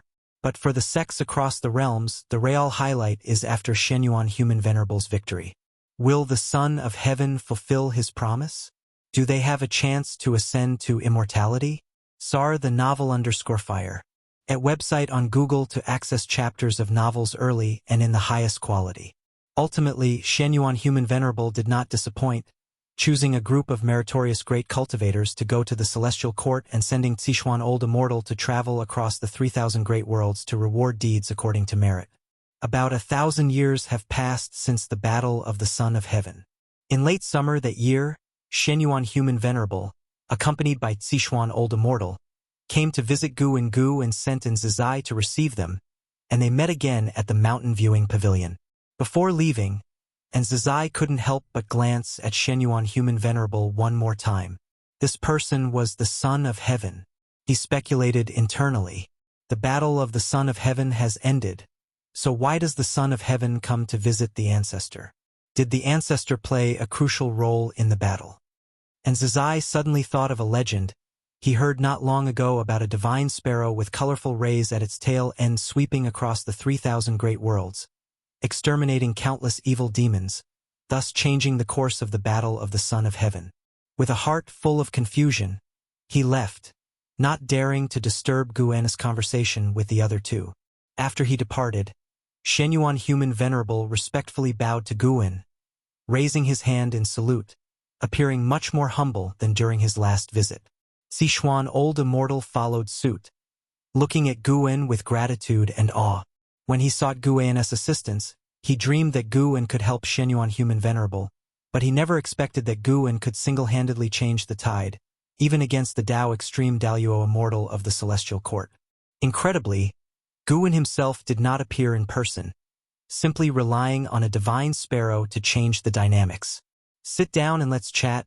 Guan smiled as he waved his right hand. A formless force lifted the hands of the two immortals, prompting them to straighten their posture. Then they followed Guan to take their seats. Shenyuan Human Venerable looked at Guan and asked, "Could I possibly see that divine sparrow?" Sichuan Old Immortal took the initiative to pick up the teapot on the table to pour tea for Guan, and upon hearing Shenyuan Human Venerable's request, he too looked at Guan expectantly. Guan smiled, raised his right hand, and immediately, a colorful light flew from outside the pavilion, swiftly landing on his arm. As the radiance faded, the figure of the Wuxia divine sparrow emerged. It appeared similar in size to a chicken, although majestic. Shenyuan Human Venerable and Sichuan Old Immortal could not quite reconcile this with the image of a divine sparrow that traversed the 3,000 great worlds. "What is the origin of such a spiritual entity?" asked Sichuan Old Immortal curiously. The Wuxia divine sparrow perched on Guan's arm, shaking its head as if dazed, but considering it was able to repel the Tao Extreme Daluo Immortal, despite feeling shocked, Sichuan Old Immortal dared not underestimate it. Guan stroked the head of the Wuxia divine sparrow and smiled. "It has no grand origins, it has just been cultivating by my side." These words made Shenyuan Human Venerable and Sichuan Old Immortal feel a surge of awe. Simply staying by his side can achieve the Tao Extreme Daluo Immortal realm? What audacious language! Even in the Celestial Court, it's not about having enough time for cultivation to reach the Tao Extreme Daluo Immortal level. To achieve the Tao Extreme Daluo Immortal requires immeasurable merit, and Shenyuan Human Venerable dared not imagine himself achieving the Tao Extreme Daluo Immortal yet.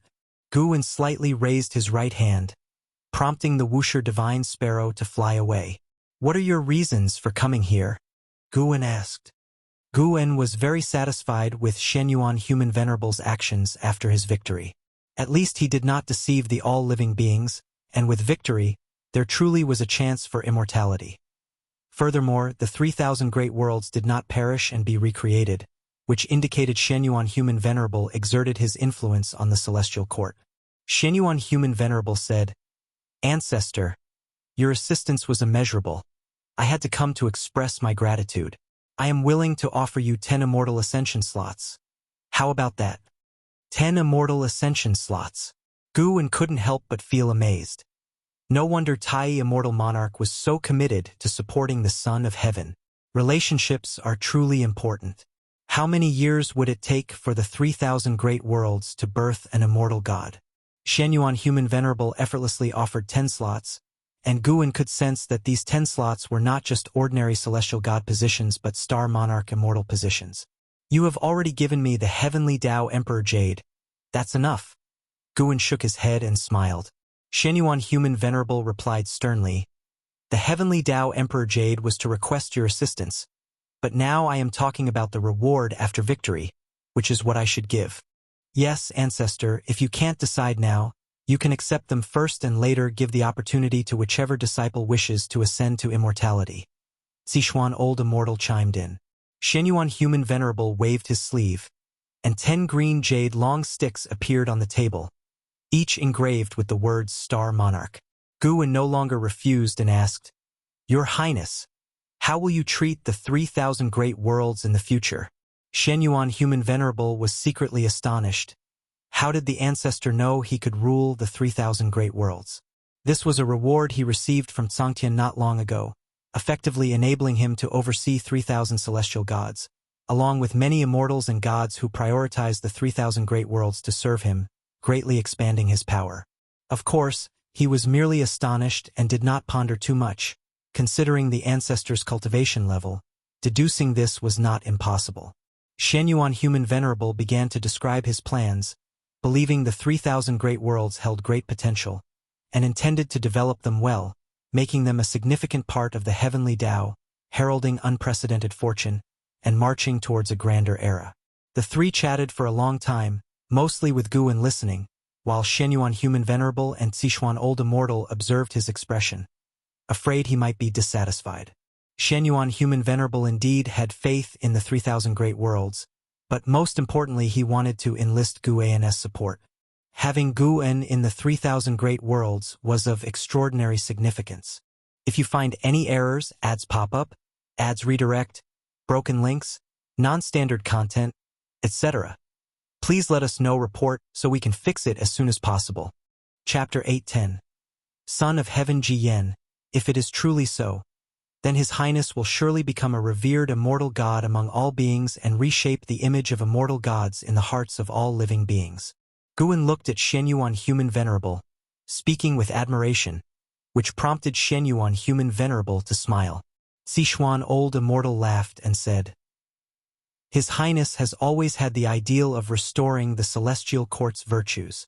After this victory, Kangshan's reward for His Highness far exceeds expectations, indicating that even the heavenly Tao supports His Highness' ideal. When talking about this matter, his tone was somewhat excited. Clearly the outcome of this Son of Heaven conflict differed from his expectations, further exciting him. Shenyuan Human Venerable showed a smile, feeling joyous. To receive approval from such an extraordinary great power as Ancestor Master Wuxia proves that the path he steadfastly follows is correct. The three continued chatting for a while longer. Then Shenyuan Human Venerable and Sichuan Old Immortal did not linger further. Although they had stayed for an hour, they felt greatly rewarded. At least they had the hope of winning Ancestor Master Wuxi's favor. By the way, what impression do you have of Son of Heaven Jiayan? Guan suddenly asked, causing the two immortals who were about to leave to halt, looking at Guan with surprise. Sichuan Old Immortal was the first to ask, Master Ancestor, why are you inquiring about him? Search * the novel Fire. NT website on Google to access chapters of novels early and in the highest quality.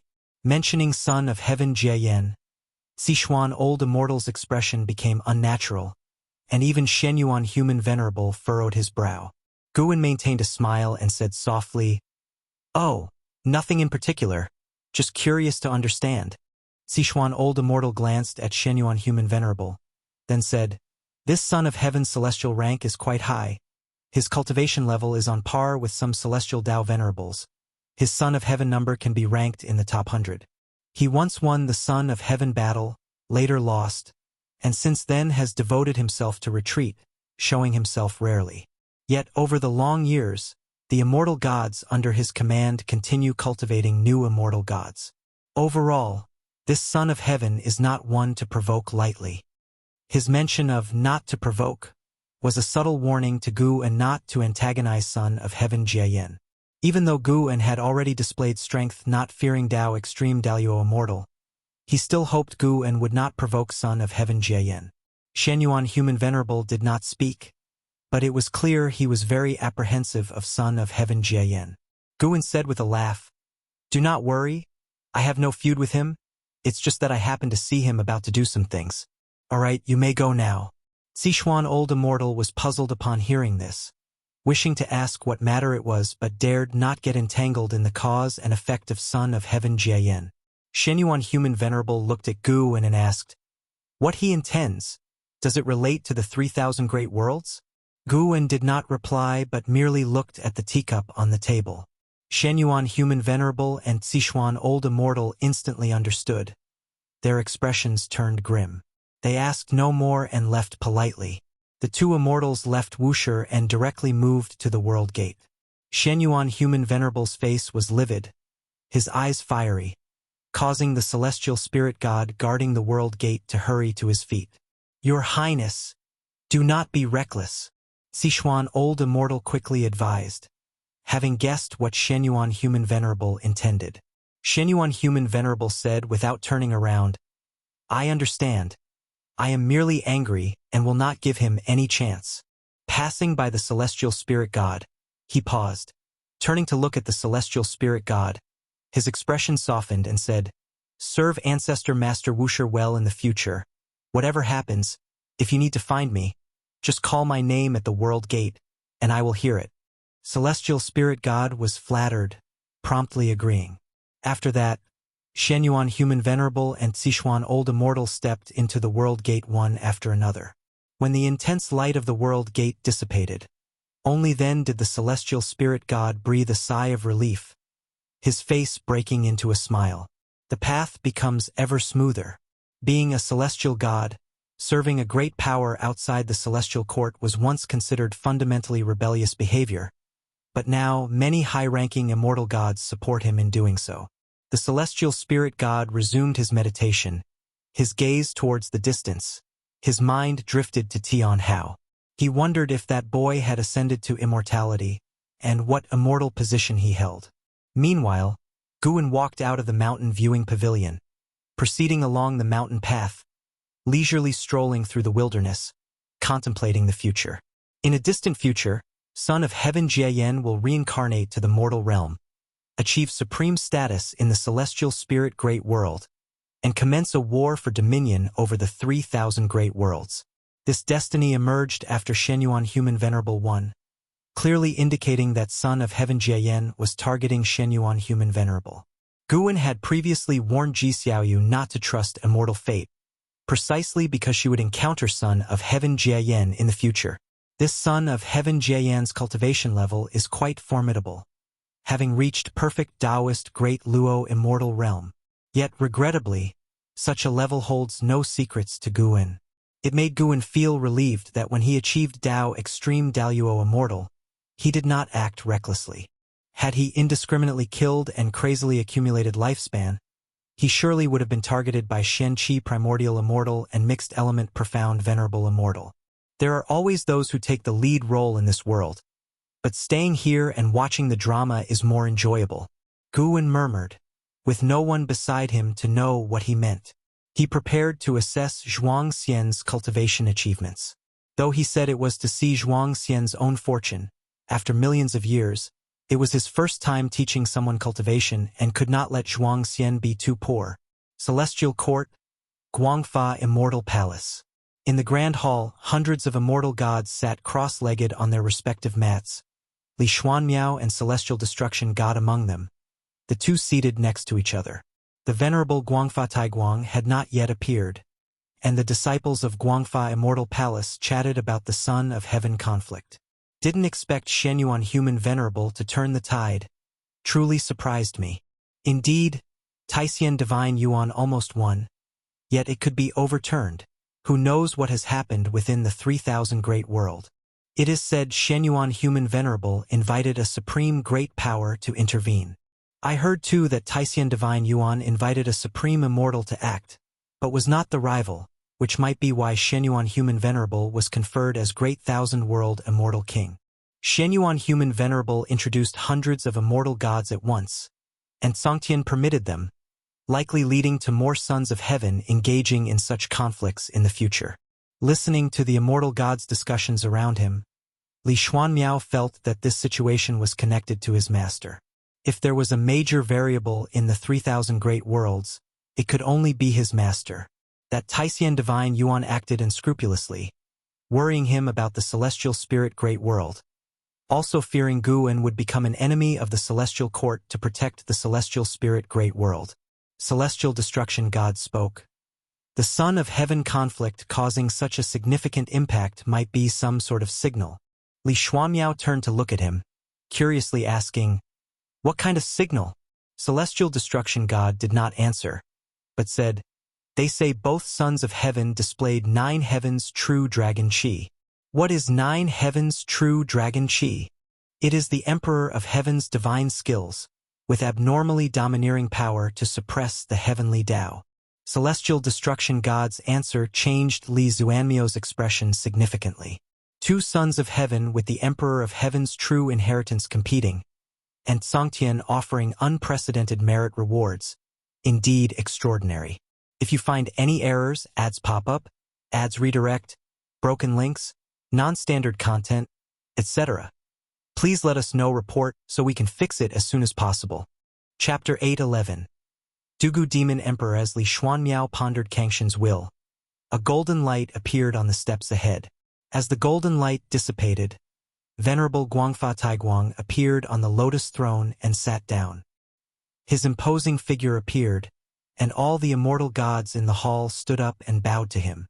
Venerable Guangfa Taiguang nodded slightly, raised his hand and pressed down, indicating for all the immortal gods to sit. Once all the immortal gods were seated and looking at him, he spoke. Today's lecture will discuss the immortal gods, and we shall talk about what it means to be an immortal, what it means to be a god, and what the order of the heavenly Tao should be. I hope you will find your own path in comprehending the heavenly Tao, and no matter the outcome, do not regret.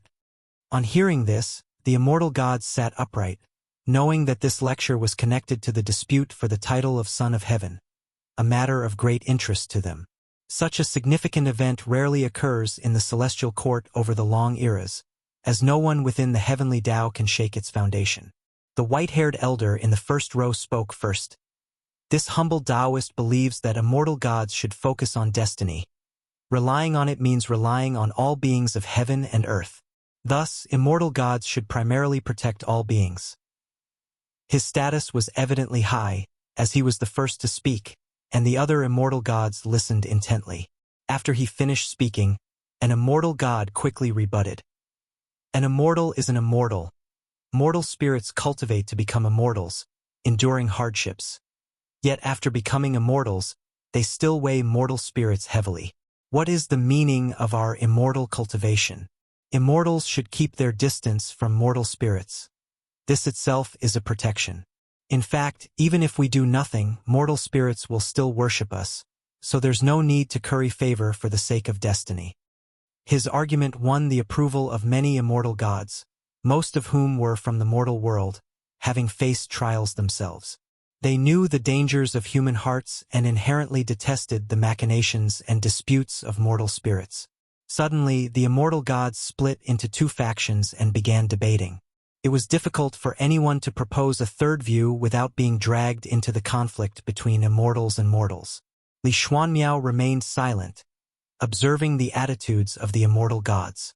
Though he could understand some immortal gods' extreme comments, he always felt that immortal gods should protect mortal spirits. What's called an immortal god doesn't really rely on their own cultivation but on the heavenly court's destiny to achieve immortality. Since the heavenly court requires the faith of all beings, immortal gods should inherently have the responsibility to protect mortal spirits. At least that's what Li Xuanmiao believes. Venerable Guangfa Taiguang did not speak. He listened quietly. With him presiding over the court, the immortal gods had disputes but maintained order without devolving into chaos. CTH Novel Fire. Net ** website on Google to access chapters of novels early and in the highest quality. Far away in the Taoist field of the beginningless, Gu En was also listening to the lecture. After reaching the level of Supreme Emperor of Ultimate Merging Dao, the Celestial Court seemed less mysterious to Guwen, who often spied on it. Since Li Xuanmiao was listening to the Dao, Guwen decided to eavesdrop too. Observing the Celestial Court over the years, Guwen discovered an intriguing phenomenon. Supreme Immortal and Celestial Dao Venerable often have compassion for all beings, whereas Celestial God, Star Monarch, Main Deity, Immortal Monarch are more disdainful of them. The former did not originate from the mortal realm, while the latter mostly fought their way out of the mortal realm, only to scorn its beings, a truly ironic fact. While Guwen was enjoying what he heard, an Exian appeared in the courtyard. She came to the tree and looked at Guwen lying in the rocking chair, asking, "Master, I have something to ask you." She glanced at Xinzhen, hesitant. "Just speak," Guwen replied casually. An Exian immediately asked, "Has the owner of those eyes left?" "Yes, captured by immortal gods to the Celestial Court." "What? Why?" "No reason. The Celestial Court doesn't tolerate those eyes." Guwen's answer made an Exian frown and caught Xinzhen's attention. An Exian thought of Guwen's warnings to her, feeling heavy-hearted, even though those immortal emperor's eyes were intimidating. Yet thinking that such a powerful entity was apprehended by the Celestial Court, she felt akin to empathy. She stopped asking, bowed to Guwen, then left. Although Xinzhen was curious, she didn't ask more and continued her cultivation. Guwen also didn't discuss the immortal emperor's eye with her. He had no intention of rescuing the owner of those eyes, as there was no cause and effect connection. That owner of the immortal emperor's eye was already imprisoned in the heavenly prison. Guwen was familiar with that prison because Profound Abyss had spent a long time there, where only beings of great power were detained. Speaking of it, when Profound Abyss escaped from the prison, the fierce demon who caused chaos in the Celestial Court was still trapped inside. After countless ages, that demon's demon chi had dissipated, yet his body and soul persisted, enduring daily the torment of celestial fire. Xian Qi Primordial Immortal Cultivation Level. Guwen discerned his origin, named Dugu Demon Emperor, with half-immortal blood in his veins. His father was a Celestial Dao Venerable, hence the Celestial Court hadn't completely exterminated him. The prisoners in the heavenly prison mostly had intricate connections with the Celestial Court. Those without any connections were directly obliterated by the Celestial Court. The same applied to the owner of the Immortal Emperor's eye.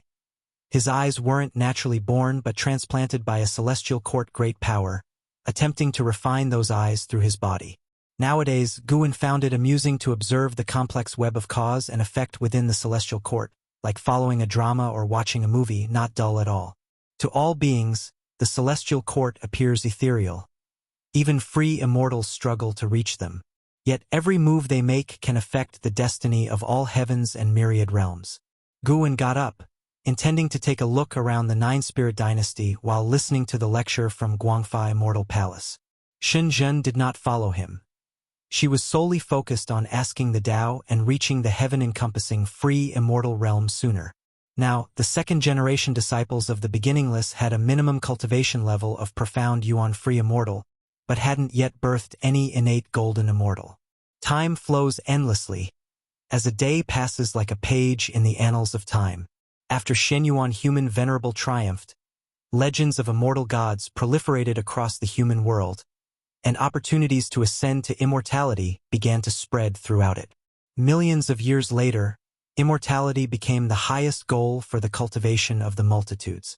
That year, on the Taicang continent, within the ancient Supreme Sect, a young figure arrived on the heaven-repairing platform representing the highest legacy on that land.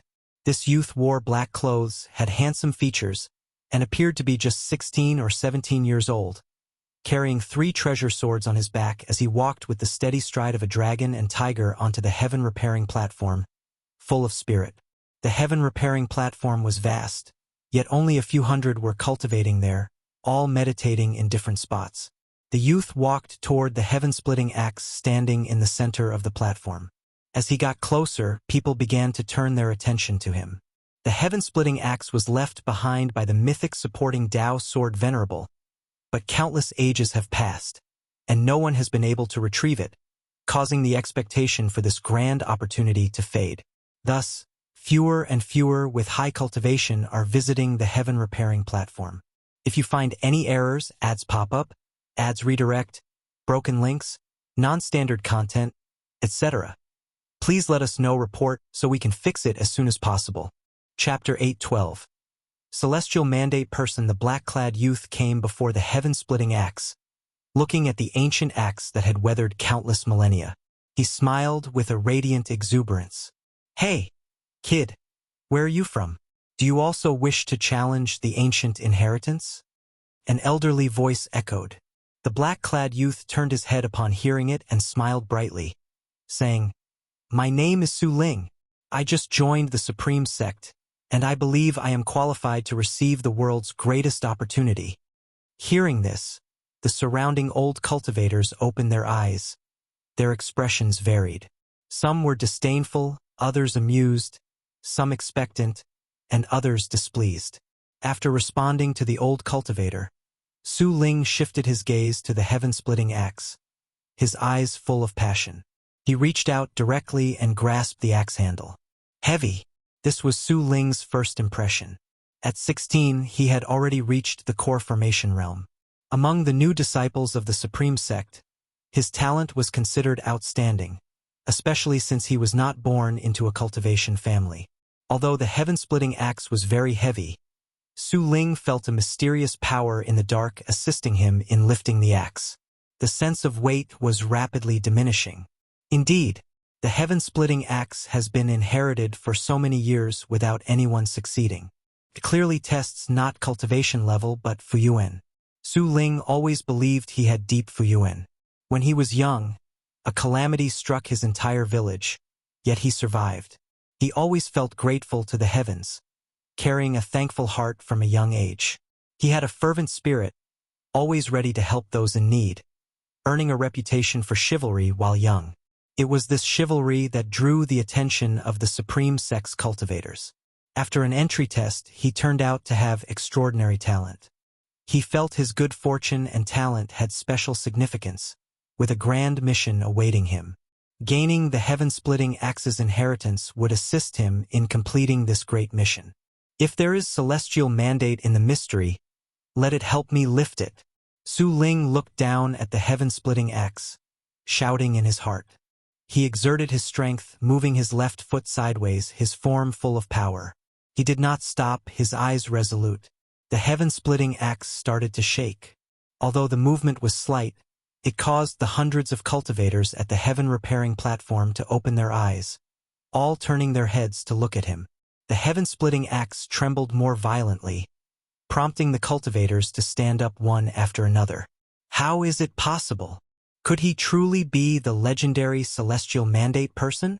CTH Novelfire, any *T website on Google to access chapters of novels early and in the highest quality. He's only at the core formation realm. How can he budge the heaven-splitting axe? I've heard from my ancestor that even the legendary divine thought true immortal couldn't lift the heaven-splitting axe. Perhaps it's not cultivation level being tested after all. For someone so young to reach core formation is already first-rate talent. If his cultivation years are only a few, it is unfathomable. Maybe that's why the heaven-splitting axe chooses him. The cultivators began to excitedly discuss. If this youth truly obtains the inheritance of the heaven-splitting axe, the Supreme Sect would soar to new heights. To them, the supporting Tao Sword Venerable seemed too distant, but the heaven-splitting axe was real. Su Ling was not thinking about that much. He concentrated all his attention on the heaven-splitting axe, putting in all his effort, but he still couldn't lift it completely. Just a little bit more. Su Ling thought through gritted teeth. In merely a few dozen breaths, he had exhausted all his chi power. But he didn't want to give up. The ensuing time felt endlessly long and agonizing for Su Ling, but he refused to quit. Finally, the heaven-splitting axe began to rise, causing the hundreds of cultivators watching to hold their breath, not daring to exhale. Su Ling hadn't noticed this scene. He only wanted to persevere. As the heaven-splitting axe continued to ascend, strands of spiritual energy rose from the earth's crevices, increasingly forming surging winds, blowing Su Ling's black clothes. Boom! Su Ling only felt a white light erupt from beneath the heaven-splitting axe, rushing fiercely toward him, turning his vision completely white, his consciousness following into a daze. It felt as if he had a brief dream, quickly awakening. He found himself standing on a mountainous terrain, surrounded by rolling green hills, with a broad view that made him feel relaxed, clearing away his inner confusion. "Kid, catch!" A voice suddenly sounded in his ear, immediately followed by the sound of something slicing through the air. His pupils shrank abruptly, and he turned instinctively, raising a hand to catch. The heaven-splitting axe landed in his hand, pressing him backward with its immense power as his boots kicked up twin trails of dust. With this catch, Su Ling was completely awake, as if returning to the real world. Once he steadied himself, his right hand was still trembling, almost dropping the axe. He looked up, seeing a figure standing on the peak of a mountain in front.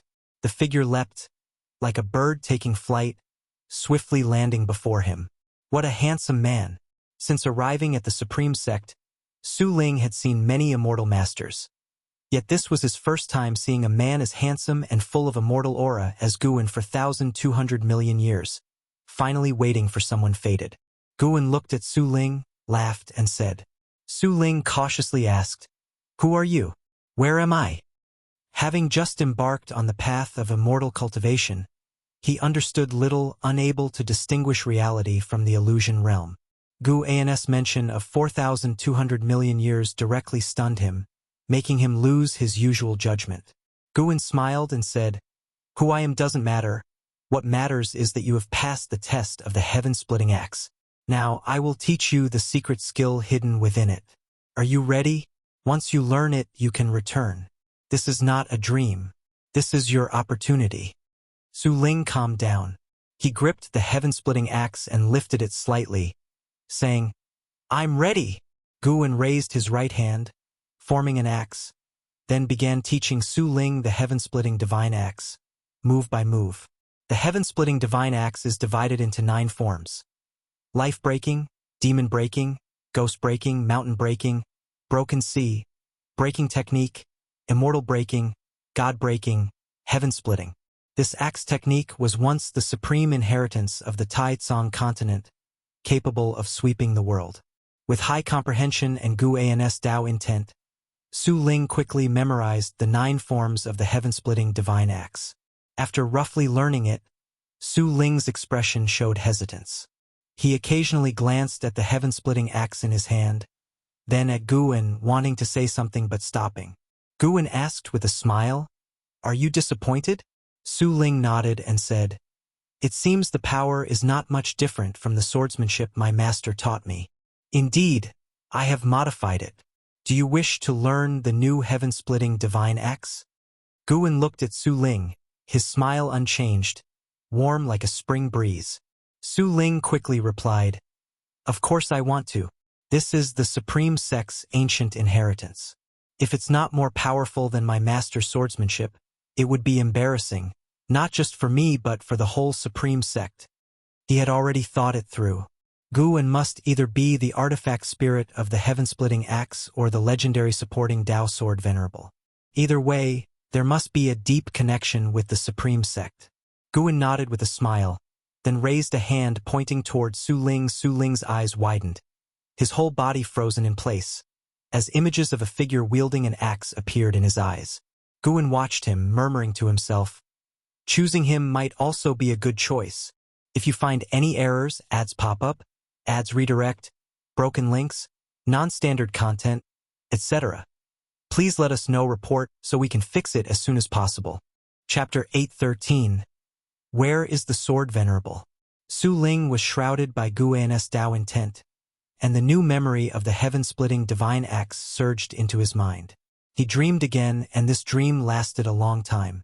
In the dream, he continuously cultivated the heaven-splitting divine axe, a process long and tedious, yet he had no time to think of other matters. When he finally finished this long cultivation, and his consciousness cleared, he opened his eyes, no longer seeing that illusion realm nor Guan. He returned to the heaven-repairing platform, surrounded by great cultivators of the supreme sect. Even his master had arrived. Seeing Su Ling open his eyes, the great cultivators around him began to ask questions. "Disciple, how are you? Did you receive the legacy? What did you comprehend just now? What did you see? Did you meet the supporting Tao Sword Venerable? Speak quickly. You're killing me with suspense." The great cultivators babbled questions, making Su Ling somewhat dazed, which only made them more anxious. Su Ling came back to his senses, took a deep breath, and said, "I received a legacy named the Heaven-Splitting Divine Axe, taught by a man in white clothes. He looked very young, very handsome. He merely pointed at me, and I learned the Heaven-Splitting Divine Axe." With these words, the heaven-repairing platform exploded in commotion. An elderly elder exclaimed excitedly, "Young and handsome, isn't that the legendary supporting Tao Sword Venerable? It is said, he is immortal and amiable." Other great cultivators joined in agreement, showing more excitement than Su Ling himself. Watching the surrounding people's ecstatic expressions, Su Ling felt confused. Even his usually stern master gazed at him intensely. Sar the Novelier, an ET website on Google to access chapters of novels early and in the highest quality. At this moment, he finally realized how exalted the status of the supporting Tao Sword Venerable was. He recalled Gu En's appearance, his heart filled with boundless curiosity. Was that person really the supporting Tao Sword Venerable? What level of cultivation did he possess? Where could he be now? In the Taoist field of the beginningless, Gu En was in a good mood while fishing, having fulfilled his wish by passing on the legacy of the heaven-splitting axe. There was no test or fuyuan. Choosing Su Ling was inevitable because he could see Su Ling's entire future, confirming that Su Ling would bring prosperity to the supreme sect and to the world. Not only that, Su Ling upheld righteousness, leading other cultivators to act justly. Currently, Gu En was contemplating another matter. It involved reincarnating his previously deceased disciple into Su Ling's descendant, hoping they would follow the righteous path under Su Ling's guidance. This was also to fulfill another disciple's obsession. Gu En gazed at the lake surface, recalling over 40 million years ago when he led disciples like Tang Yu, Su Han, Jin Qin, Yan Mei, Yang Min, Yi Yan, and others in cultivation. Times have changed. Most of those disciples have since embarked on reincarnation. Gu En didn't wish to pursue every disciple. He felt regret towards Su Han. Su Han indeed strayed, but his life was too bitter, and at that time, Gu En wasn't able to fully guide him. Currently, even with blood vendettas, the Wuxia disciples wouldn't be pursued by an imperial dynasty or need to seek immortal fate alone. Of course, most importantly, Jin Qin still thought of him. Though Jin Qin didn't enter the beginningless cultivation, with Gu En's subtle help, she had grown and stood out, becoming the founding ancestor of a sect with impressive status. Even though she has achieved fame and success, her personality turned reclusive. Giving Su Han a chance also helped her. For the current Gu En, such matters aren't troublesome but interesting while aiding a beloved disciple. This is the mindset shift after becoming powerful. Previously cautious, now nothing in the celestial spirit great world affects him. Not just the celestial spirit great world, he can handle anything in the 3,000 great worlds. Whether to act or not is solely up to him. Gu En is increasingly less restrained, enjoying this process. In the unseen, the ineffable Tao heart realm seemed to guide him. He can now confirm, to become a saint requires transcending that Tao heart realm. Even facing the celestial emperor, he felt confident. Thus he's in no hurry, enjoying life while understanding the so-called saint realm. Slowly comprehending if it doesn't work, then risking life. Things Gu En couldn't achieve in cultivation over the years were made possible by risking life, which doesn't negate his efforts as those experiences and insights were objectively existent. As Gu En reminisced on the past, a figure approached. It was Zhuang Xian. Over the years, Zhuang Xian had become steadier and carried an extraordinary aura. He came behind Gu En and bowed respectfully, saying, "Ancestor, I have mastered the supreme Tao mixed yuan plate. Would you care to examine?" Gu En responded casually, "I don't need to look with my eyes to know your Tao practice. You indeed mastered it, though far from perfection. Zhuangxian remarked, the supreme Tao mixed yuan plate is indeed profound, with endless creation. From now on I will prioritize it. Apart from my main cultivation technique, I want cultivate others. Guwen said nothing more. Zhuangxian's eyes shifted, saying, Ancestor, I wish to venture out again because I received your true teachings. Ancestor An's expectations are higher, viewing me differently from other disciples. The secret skill I now possess might harm the world. Whether I can venture out requires your approval. Guwen remained silent, leaving Zhuangxian anxious. Not daring to say more, he stood quietly behind Guwen, waiting patiently. Even if rejected, he accepted it. After a long while, Guwen spoke leisurely. This world isn't as simple as you think. The higher your cultivation level, the greater the calamities you face. Zhuangxian hurriedly said, I know, but compared to my personal achievements, I care more about how much I can accomplish. If that's the case, then go. Thank you, Ancestor. I promise not to shame the beginningless nor cause trouble for it or you. Zhuangxian said excitedly, to which Guwen only smiled, without replying. Each period, Wuxia disciples venture out, but only Zhuangxian warranted Guwen's personal attention. Zhuangxian and Su Ling both are rare good people in Guwen's eyes. Zhuangxian is straightforward and just, while Su Ling is kind-hearted, yet gentle and carefree. Though both walk the righteous Tao, their paths differ. Guwen looked forward to which roads their lives would take. Afterward, Zhuangxian took his leave. Guwen continued fishing, only standing up to collect his rod when dusk fell. The setting sun elongated his shadow. While enjoying leisure, his other disciple faced a fated ordeal. The disciple was Tian Hao, the reincarnation of an Hao. Tian Hao, cultivating in the misty immortal court, had reached a cultivation level to stand alone. He began his adventures in the great Tao domain, traveling within the heavenly Tao beyond the 3,000 great worlds.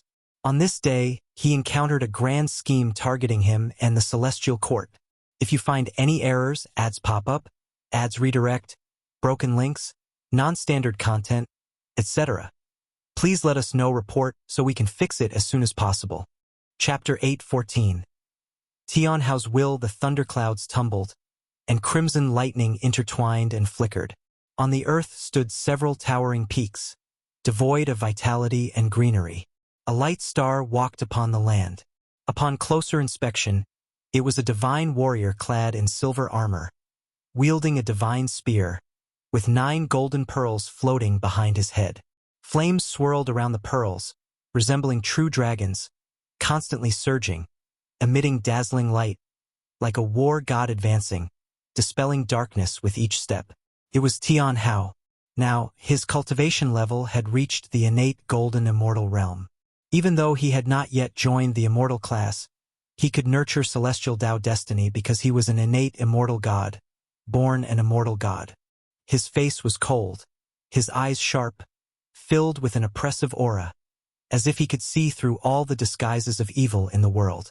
Following his gaze, 1,000,000 miles ahead, a stone staircase lay across a giant mountain, like a long stairway to heaven. Looking upward, at the top of the staircase, halfway up the mountain, stood a mysterious figure in a black robe. This mysterious person wore a bamboo hat, and black mist surged on his face, making it impossible to see his true appearance. For a long time, Tian Hao stopped at the foot of the giant mountain, looked up, and asked the black-robed person above, "I'm here. Now, you should tell me who you are and on what grounds you claim to have the confidence to overthrow the celestial court." Tian Hao not only recovered and Hao's memories, but was also gradually restoring Emperor Zhuangqing's memories. His divinity was growing stronger. The black-robed person gazed down at him and said, "I am the Emperor Bone Profound Venerable, from the dark heavenly court. I shall be the vanguard in attacking the celestial court. Once I commence the war, the dark heavenly court will invade en masse. Are you satisfied with this answer?" Tian Hao was not surprised. Instead, he sneered dismissively and asked, "What? You think I might betray the heavenly Tao for revenge against the celestial court? For revenge against my father?" The dark heavenly court originally came from the heavenly Tao. We were only defeated and expelled. When we return, we will still serve the heavenly Tao. Emperor Bone Profound Venerable's tone was utterly calm, devoid of any emotion.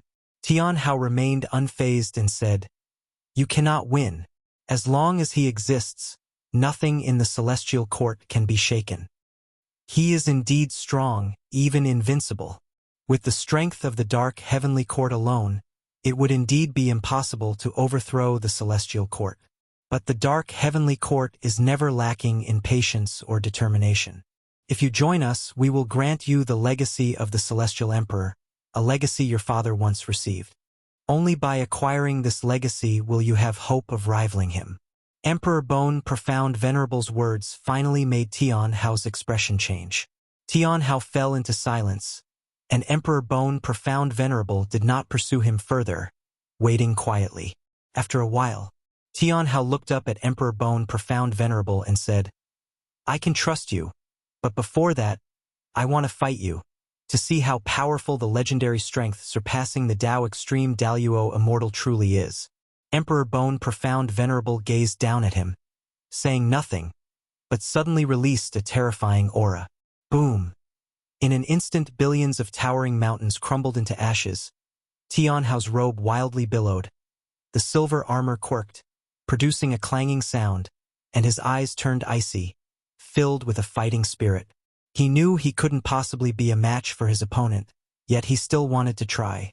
He wanted to know how terrifying the dark heavenly court truly was, so he could understand the kind of foes his father faced. Tian Hao leaped towards Emperor Bone Profound Venerable. Just then, Tian Hao's pupils suddenly dilated, and in his vision, the heavens and the earth trembled as if an immense invisible heart was pounding, and behind Emperor Bone Profound Venerable appeared a terrifying phantom, stretching towards him with bared fangs and claws. "What is that?" Just as the question formed in Tian Hao's mind, he fell into a state of chaos. When Guan returned to the room, Tian Hao had already been annihilated by Emperor Bone Profound Venerable. He did not immediately take action. After restoring Emperor Zhuangqing's memories, Tian Hao was clearly fixated, unwilling to stop before hitting the south wall. Better to let him venture into the dark heavenly court, whether it brings fortune or calamity. That decision lies with him and the celestial emperor. While observing Tian Hao, Guan had a sense that perhaps the celestial emperor was already aware of his existence. But for some unknown reason, the celestial emperor did not pursue him and remained in his celestial palace, lost in reincarnation. The real celestial emperor was more incomprehensible than the reincarnation body Taihao. Sar the Novel Fire. Net website on Google to access chapters of novels early and in the highest quality. Whatever the case, Guan no longer feared the celestial emperor. Even if discovered by the celestial emperor, he wouldn't worry. What he desires now is to surpass the celestial emperor and reach the legendary saint realm. It is worth noting that Guan's avatar and Hongya Zi were still in the profound abyss divine pool. They learned more and more of the ancient heavenly court and the secrets of saints and encountered numerous opportunities, steadily growing stronger. The profound abyss divine pool contained many crises that could have killed Hongya Zi, but Guan discreetly erased them. Therefore, to Hongya Zi, the only problem was his inability to escape. Guan sat down at the desk inside the room, picked up a book from the table, and began to savor it. This was written by the contemporary book sage, Profound Celestial Intent, who infused Tao intent into it, making every word rich in imagery, so that when one's divine sense delved into it, it felt like watching a movie. With such creations, Profound Celestial Intent had become deified, holding a lofty position in the celestial spirit great world. Of course, his status was largely due to his extraordinary friendship with Ancestor Master Wuxia. The moon sets, the sun rises. Guan pushed open the door and stepped into the courtyard. Already it was 1,000,000 years later. Basking in the bright sun, he stretched lazily. "What's new in the world recently?" Guan saw Shangguan Xianer sitting beside Xinjin and inquired. Shangguan Xianer turned to him and said, "There are quite a few things, but one matter concerns us. A disciple named Zhuang Xian of the 8th generation killed the child of an alliance hierarch of the Heavenly Spirit Tao Alliance, and now it's causing an uproar. The eldest senior brother has already sent someone to handle it. And what else? Guwen wasn't concerned about Zhuang Xian's affair, because he had witnessed the incident where the Alliance hierarch's child used the blood of cultivators of a city as a sacrificial offering for a magical treasure, committing an atrocity worthy of death. However, this person had extraordinary background connections involving too many people. Shangguan Xianer tilted her head, thought for a moment and said, "There's another thing you might be interested in. An ascender has come to this part of the human world, allegedly a son of heaven reincarnated, destined to undergo 120,000 cycles of reincarnation trials before returning to the celestial court. In each life, he must become the master of the human world, which means he is to become the master of the great world of celestial spirit." Guwen became intrigued and said, "Go on." Shangguan Xianer immediately stood up, eager to share. "It is said that this son of heaven reincarnate has already entered Chan Chuan's sword sect, and his comprehension of the sword Dao has already connected to the river of sword Dao. If you find any errors, ads pop up, ads redirect, broken links, non-standard content, etc., please let us know report so we can fix it as soon as possible." Chapter 8:15. Celestial Mandate. Farewell Son of Heaven Jiayan has finally arrived. CTH novel_fire. At website on Google to access chapters of novels early and in the highest quality. Guwen listened to Shangguan Xianer recount the deeds of that ascender, while his eyes were also probing the future of Son of Heaven Jiayan. After Son of Heaven Jiayan ascended, he displayed a vast celestial Dao destiny, making many instantly believe he was the reincarnation of the Son of Heaven. For the sake of immortal fate, many supported him, allowing him to quickly gather a major force. To become the master of the great world, he would inevitably oppose the Heavenly Spirit Dao Alliance. The Heavenly Spirit Dao Alliance does not have an absolute ruler. There are many alliance hierarchs, and any major event must be discussed. They would never let Son of Heaven Jiayan tread upon them. Various sects were watching to see how the Heavenly Spirit Dao Alliance would handle Son of Heaven Jiayan. Shangguan Xianer again mentioned the great battle between Son of Heaven Jiayan and a prodigy from the Heavenly Spirit Dao Alliance. That battle attracted worldwide attention. The Heavenly Spirit Dao Alliance had rankings for disciples of every great realm, and Son of Heaven Jiayan challenged the top prodigy of the same realm from the Heavenly Spirit. With an absolutely powerful stance, he won, making people even more convinced he's the reincarnation of the Son of Heaven. Since ancient times, there have always been ascenders, but no matter how strong those from the lower realm are, their Taoist techniques always fall short compared to cultivators of the celestial spirit great world. Ascenders can stir up waves, but can never surpass the prodigies of the Heavenly Spirit Dao Alliance.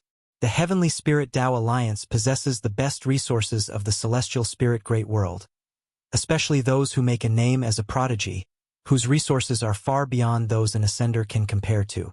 Ancestor, can't you foresee the future? Do you think that Son of Heaven can shake the rule of the Heavenly Spirit Dao Alliance? Shangguan Xianer asked excitedly. She bore no animosity toward the Heavenly Spirit Dao Alliance. She was simply eagerly anticipating a drastic change in the world's structure. Before the Heavenly Spirit Dao Alliance, there were 9 major sects. Earlier there was the Dao Court, and even earlier was the Holy Court. The Master of Heaven and Earth has always been replaced. Guwen smiled and said, "Anything is possible." These words only piqued Shangguan Xianer's curiosity further, and she couldn't stop chatting away, with Shunzhan occasionally chiming in.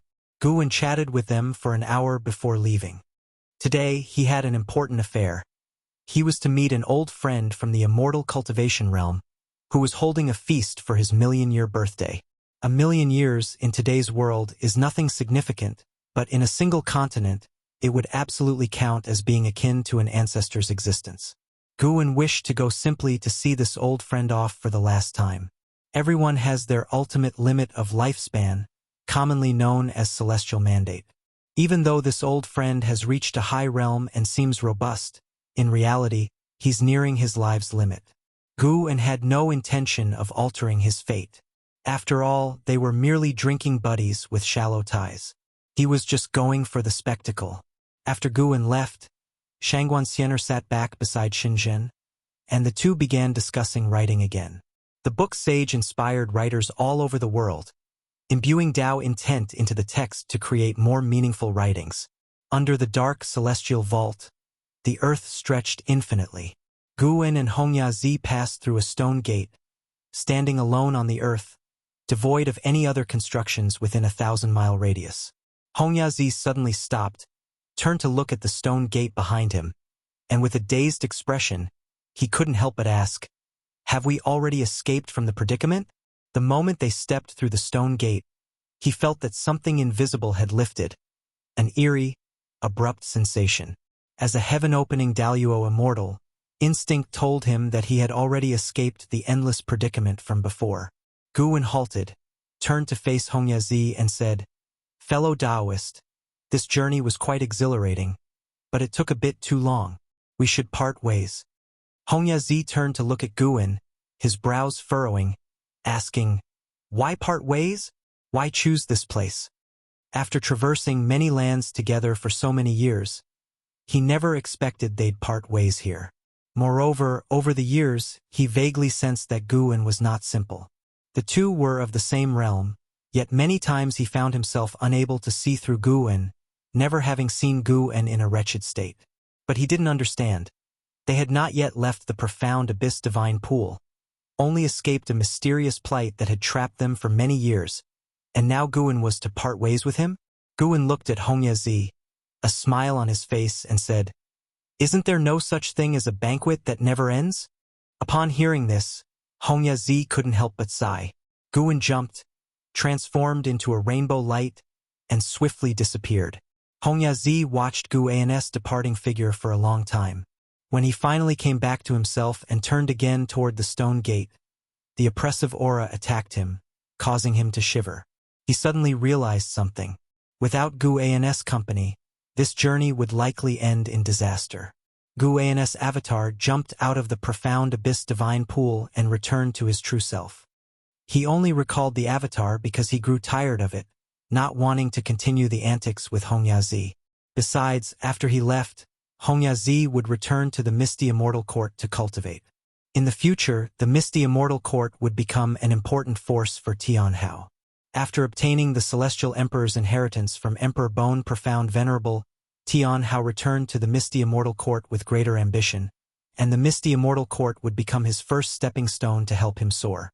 In the myriad heavens of the Tao, each had their own stories unfolding, and an endless web of cause and effect intertwined in ways beyond the comprehension of living beings, creating a giant net encompassing every world. In the blink of an eye, 20 million years passed. This day, in the mountain viewing pavilion, Guwen was playing chess with Nzizai. The game had just begun. Ancestor, that Su Ling is truly remarkable, having become the alliance hierarch of the Heavenly Spirit Tao Alliance, and the Supreme Sect has also risen completely. Do you feel gratified? Nzizai asked with a smile. The story of Guwen and the Supreme Sect he had long heard of, and Su Ling's legendary life couldn't be separated from the supporting Tao Sword Venerable's heaven-splitting axe inheritance. With Su Ling's heaven-splitting divine axe sweeping across the land, he became one of the most dazzling figures under the heavens. Of course, Nzizai knew that the supporting Tao Sword Venerable was indeed Guwen, hence he had long regarded Su Ling as an ally, purposefully bringing up Su Ling's recent achievements. Guwen laughed and said, "At my realm, no matter what you become, no matter how high you rise, it won't affect my mood." And Nzizai, hearing the words you thought indeed, Su Ling was also a Wuxia disciple. As Nzizai placed a piece, he followed with, "In today's world, there are indeed many notable figures. Unfortunately, whether it's Su Ling or Zhuangxian, or those ancient prodigies of the Heavenly Spirit Tao Alliance, none can compare to Son of Heaven Jiayan. This child is said to be on the cusp of reaching the innate golden immortal realm soon. It's unimaginable. Innate golden immortal is a realm countless great cultivators dream of, including all of them as Wuxia disciples. Yet, how difficult it is to become an innate golden immortal. So far, openly, only one person in the celestial spirit great world has achieved innate golden immortal status." Guwen placed his piece. The game had just started, with no signs of killing intent, and they played casually. And Nzizai continued to ask, son of heaven Jiayan plans to visit Wuxia. Ancestor, he's definitely coming for you. Will you meet him? If you find any errors, ads pop up, ads redirect, broken links, non-standard content, etc., please let us know. Report so we can fix it as soon as possible. Chapter 8:16. The future, I will not see him. Guwen replied while placing a piece on the board. The cultivation level of Son of Heaven Jiyan in this life was not enough to pique his interest. If his original cultivation level were restored, he might consider meeting him. It's not that Guwen uses cultivation level as a standard for meetings, but rather that after the reincarnation of Son of Heaven Jiyan, his memories have not fully returned. Only when his cultivation is restored as before can he become his true self. Meeting the real Son of Heaven Jiyan might not be bad. Perhaps he could trace back to uncover more about the cause and effect concerning the Celestial Emperor. But the current Son of Heaven Jiyan has no value in Guwen's eyes. And Zizai, upon hearing this, asked no further questions. Since Guwen did not wish to see him, he had his own strategy to handle the situation. He then turned the conversation to Zhuang Xian. Zhuang Xian has now become a flagship figure of Wuxia, traveling the world, relieving suffering, and asking for nothing in return. His chivalry and reputation spread far and wide. Surely, his fame as great as Son of Heaven Jiyan and Su Ling's is owed to his own divine skills. The Supreme Tao Mixed Yuan Plate was personally passed down by the ancestor Master Wuxia, renowned across the world, sweeping through the same realm. This has led many Wuxiji disciples to inquire about this divine skill within the beginningless, wanting to cultivate it, but alas, few within the beginningless know it. To cultivate it, one must first obtain the master's verbal consent. As they chatted, and Zizai found himself unable to continue because he felt pressure in the game. Though he knew he couldn't surpass his ancestor in skill, he still harbored expectations each time, hoping to amaze the ancestor. Thus, the mountain viewing pavilion fell into silence. A stick of incense later, and Zizai left, lost in thought. Guwen stood up and turned to look at the great waterfall beside him. Within his pupils reflected a silhouette. Sarch * The Novel Fire. Net website on Google to access chapters of novels early and in the highest quality. It was a young boy. Indeed, Suhan's reincarnation, just 10 years old, the grandson of Su Ling. Guwen originally intended for Suhan to be Su Ling's son. But Su Ling didn't marry until he grew strong, and after marriage, he wandered the world. He didn't wish for Suhan to grow up without a father's companionship, so he waited. Now Su Ling has become the alliance hierarch of the Heavenly Spirit Tao Alliance, with the Su family rooted there, allowing Suhan to grow up steadily. Back then, after Suhan transferred his cultivation using the destiny-defying divine skill to Jinqin, his body was preserved by Guwen. Once Guwen's cultivation grew powerful, finding his soul wasn't difficult. Even if it had scattered, Guwen could cross over to retrieve it. Unless all his causes and effects were erased, to achieve that, one must first cultivate the Daluo Dao fruit. Guwen watched as Suhan of this life was practicing swordsmanship, reminiscent of the years when Suhan cultivated the heaven-hating divine sword passed down from his father. He silently guided the cause and effect, leading Jinqin, who happened to be wandering within the Heavenly Spirit Tao Alliance, towards the Su mansion, creating a chance for them to meet. In this lifetime, Jinqin would become a guide on Suhan's cultivation path. She would see in Suhan a resemblance to her senior brother and gradually release her obsessions by mentoring Suhan. The reason for not directly telling her the truth is that Guwen predicted that if he did so, Jinqin would spare no effort in indulging and cultivating Suhan, causing him to stray again. What Jinqin needed to do was forgive herself and let go of the past. Suhan needed to start a whole new life. They could intersect but not overlap. Once Jinqin truly moved on, Guwen would reveal Suhan's true identity, or let Suhan regain memories of his past life. Letting things run their course would be the best outcome for both. Guwen turned his gaze towards the future, a very distant future. With more and more Wuxiji disciples becoming stronger, it would eventually be difficult to maintain the current low profile. Whether turning towards good or evil, they could no longer stay low-key. He even foresaw many calamities for the Wuxia, including internal chaos and external threats. It was impossible for every Wuxia disciple to be a good person. Inevitably, one will become an evil person, and internal unity will eventually falter. Flourishing to the extreme must decline. This is an eternal truth, just like the heavens and earth, overly prosperous, will also usher in the cataclysm of all beings fighting. One day, Wuxia disciples will venture out independently, and Guan will only keep a few to accompany him. That is a future far distant, and even though Guan has glimpsed it, he remains neither sad nor indignant. He is at peace because he can already see through the destiny of all things. He's just considering that everything in the world seems ever-changing, yet in reality, there is a shared order that persists. Becoming a saint, does it mean breaking free from this order? No, it should be more powerful than breaking free. To set the order, to create the rules.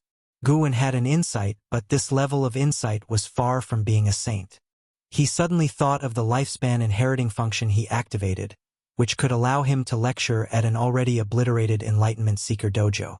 Since ancient times, many cultivators must have sought the saint realm. Otherwise, the legend of becoming a saint would not have been left behind. However, accessing such dojos is difficult. He cannot control it. He can only decide how much lifespan to invest. When his lifespan increases, he might invest 1,000,000,000,000 years to test the waters. Guan retracted his gaze and walked out of the pavilion. Above the vast, magnificent sea of clouds, two figures strode on golden light, racing forward. They were Zhang Buku and Suyu. Zhang Buku looked around curiously and asked, "Is this the legendary celestial extreme 9 heavens? The spiritual energy is indeed abundant, but why does it seem lifeless?" Suyu flew alongside him, smiling. "Hidden beneath the sea of clouds are many divine beasts. Should they leap out, they would certainly startle you." Zhang Buku looked at him and asked, "How are you so familiar with the celestial extreme 9 heavens? What connection do you have with this place?" "My master cultivates in this realm," Suyu replied, and a slight change crossed his gaze. Zhang Buku remained silent. When Shenyuan Human Venerable was about to fall, Suyu had led him away from the celestial calming god's celestial army, taking them to meet an immortal monarch, thus escaping the causes and effects of the contest for the title of Son of Heaven, which greatly astounded him. Although Shenyuan Human Venerable ultimately turned the tide, he too, through that immortal monarch, found a more promising path to ascend to immortality. After cultivating in the immortal monarch's palace for a long time, Suyu brought Zhang Buku to the celestial extreme 9 heavens. "You've always been curious about my background. Now I can tell you." Suyu looked ahead, speaking calmly, causing Zhang Buku to gaze towards him. "I was also once a son of heaven. Yet through reincarnation, I shed my status as son of heaven and became a mortal spirit." Suyu's words shocked Zhang Buku, but he quickly accepted it. Suyu knew so much about the celestial court, there must be a connection, and his status was higher than a celestial god. As the son of heaven, it made sense. Unlike the great immortal divine Yuan and Shenyuan Human Venerable, I never received my father's favor. Perhaps he never even remembered me. Even when I violated the celestial rules, he did not personally question me. Although it seemed I had left the celestial court and gained freedom, in truth, the celestial court simply didn't care about me. Suyu spoke with a self-mocking tone, his eyes full of desolation. Zhang Buku remained silent. He could not empathize with such feelings because his father loved him dearly. Albeit he left him early on, yet in his heart, paternal love was the greatest. If you find any errors, ads pop up, ads redirect, broken links, non-standard content, etc., please let us know. Report so we can fix it as soon as possible. Chapter 817, Great Calamity. Since you have already shed the identity of the Son of Heaven, why are you coming back now? Zhang Buku remained silent for a moment before speaking, looking at Suyu. The two had fought side by side for tens of millions of years and were like brothers, so he would not change their relationship because of Suyu's different identity. In fact, over the years, he often speculated about Suyu's identity and was already mentally prepared. Suyu, in an annoying tone, said, "Isn't it because I met you? I originally wanted to lead a carefree life, but since knowing you, it's been nothing but trouble." Zhang Buku smiled upon hearing this and said, "Then you can leave now, I won't stop you. Forget it, with your disposition. You'd have died 8 million times without me. Have I never saved you? Just to mention one thing, before joining the Celestial Army, when you tried to seize the heaven and earth ultimate treasure, you were ready to perish with your opponent, and it was only with my secret technique that we broke through the siege. This is a separate matter." The two began to bicker, with Su Yu's mood lifting, returning to his usual carefree state. The two bickered all the way as they moved forward. Ahead, a radiant aurora appeared, and at the end of the aurora was a colossal palace. On the palace eaves crouched a majestic great blue bird, its majestic beauty causing space to seem distorted with its fluttering feathers. Zhang Buku's gaze fell on the plaque of that palace. CTH Novelfire, any *T website on Google to access chapters of novels early and in the highest quality. 9 Heavens Immortal Palace. Upon hearing Zhang Buku's whisper, Suyu explained, "Residing in the 9 Heavens Immortal Palace is a heaven-opening Daluo immortal known as the 9 Heavens Immortal Emperor. She is considered my junior sister, and we have a good relationship. Let's go to her palace to cultivate for some time to enhance your physical body." 9 Heavens Immortal Emperor. Zhang Buku recalled hearing within the Celestial Army that anyone who could claim the title of Immortal Emperor in the Celestial Court held a high status, at least not comparable to a celestial god.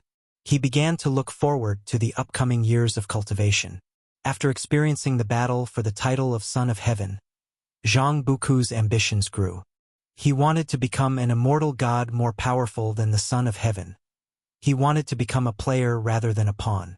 The two hastened their pace, flying towards the 9 Heavens Immortal Palace. The passage of time was swift. 100 years passed in the blink of an eye. For mortals, 100 years is long, but for cultivators after nirvana, a century is not much different from a month. On this day, Gu En was instructing Nzizai on the cultivation of the 4th strike of the myriad supreme palm. The two were standing on a cliff, amidst beautiful scenery, yet every strike Nzizai delivered could not damage the surroundings, because they were within a barrier created by Gu En, allowing Nzizai to freely practice the myriad supreme palm. Despite Nzizai being busy managing Wuxia, his cultivation had not lagged. He was now at the cultivation level of a heaven-encompassing free immortal, and with the myriad supreme palm, even some second-generation disciples were no match for him. Gu En, seeing Nzizai gradually enter the perfect state, turned his head to look at the horizon. "It has begun," Gu En thought silently, referring to a war unseen by mortal spirits. The dark heavenly court was about to attack the celestial court, with Emperor Bone Profound Venerable as the vanguard. They had already opened a space-time passage, and the heaven-suppressing Endless Tower would appear before the celestial gate. This war would last many years, with Emperor Bone Profound Venerable merely testing the current strength of the celestial court. Unfortunately, by the end of the battle, he could not force out the celestial emperor, but it did make a heavenly Tao Venerable, who had been in seclusion for countless years, renowned in the celestial court. Even within the celestial court, the title of Heavenly Tao Venerable was rarely mentioned, partly due to taboo, and partly due to the distance from most immortal gods. For Gu En, this was a mere amusement, something to watch at leisure. And Nzizai continuously practiced each palm strike straightforward, the technique relying on harnessing energy. While cultivating, he asked, "Ancestor, many disciples want to ascend to immortality lately. Didn't you once help Uncle Yang Jian to ascend? Do you still have any immortal fate on hand? Do you support the disciples in ascending?" Gu En never had many requirements for his disciples. Outside of cultivation, disciples would contemplate their future, even if they left Wuxia. Gu En wouldn't stop them. Not everyone would stay at Wuxia forever. They might leave through the 10,000 Realms Gate or go to the human world to establish their own sections. You are responsible for observing and selecting a disciple who wants to ascend to immortality and is eligible. Gu En casually replied, yet his words excited Nzizai. Indeed, Shenyuan Human Venerable had granted Ancestor a quota for ascension. He didn't want to ascend, but the fact that Wuxia had an opportunity for ascension was a glory. In his early years, he had also ventured out, witnessed Ancestor in action, and long decided to follow Ancestor in cultivation to the end. Moreover, he was not deprived of freedom. If bored, he could visit the human world for leisure. He had found Ancestor's approach to life rewarding and genuinely enjoyable. To have a powerful cultivation without deliberately flaunting it, to sit back and watch the tides rise and fall, was another form of enjoyment. Listening to Nzazai's thoughts, Guan's lips slightly curled upward. Nzazai, like an Exian, had thoroughly become a true cultivator like him, which was great. Though Wuxia had many disciples, those who genuinely walked alongside Gu and were few.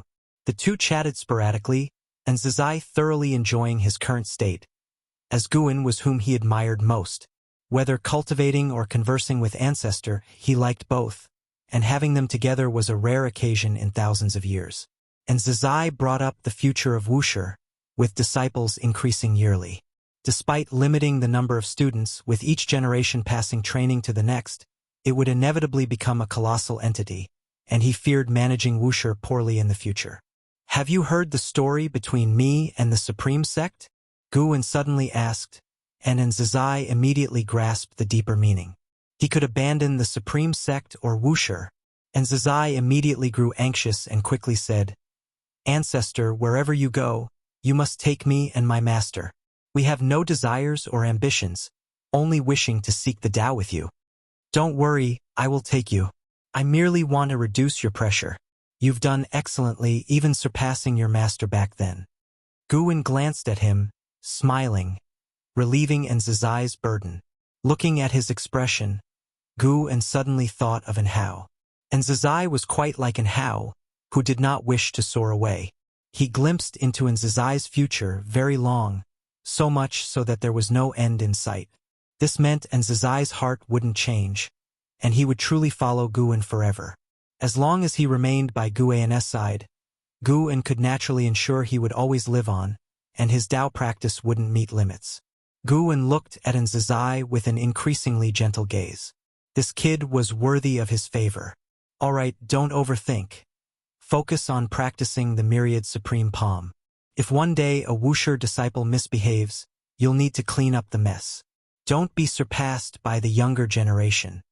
Guan urged, and Nzazai chuckled, saying, "How could the younger generation possibly surpass me?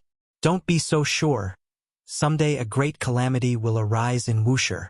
Guan's words wiped the smile off Nzazai's face, furrowing his brows as numerous faces flashed through his mind.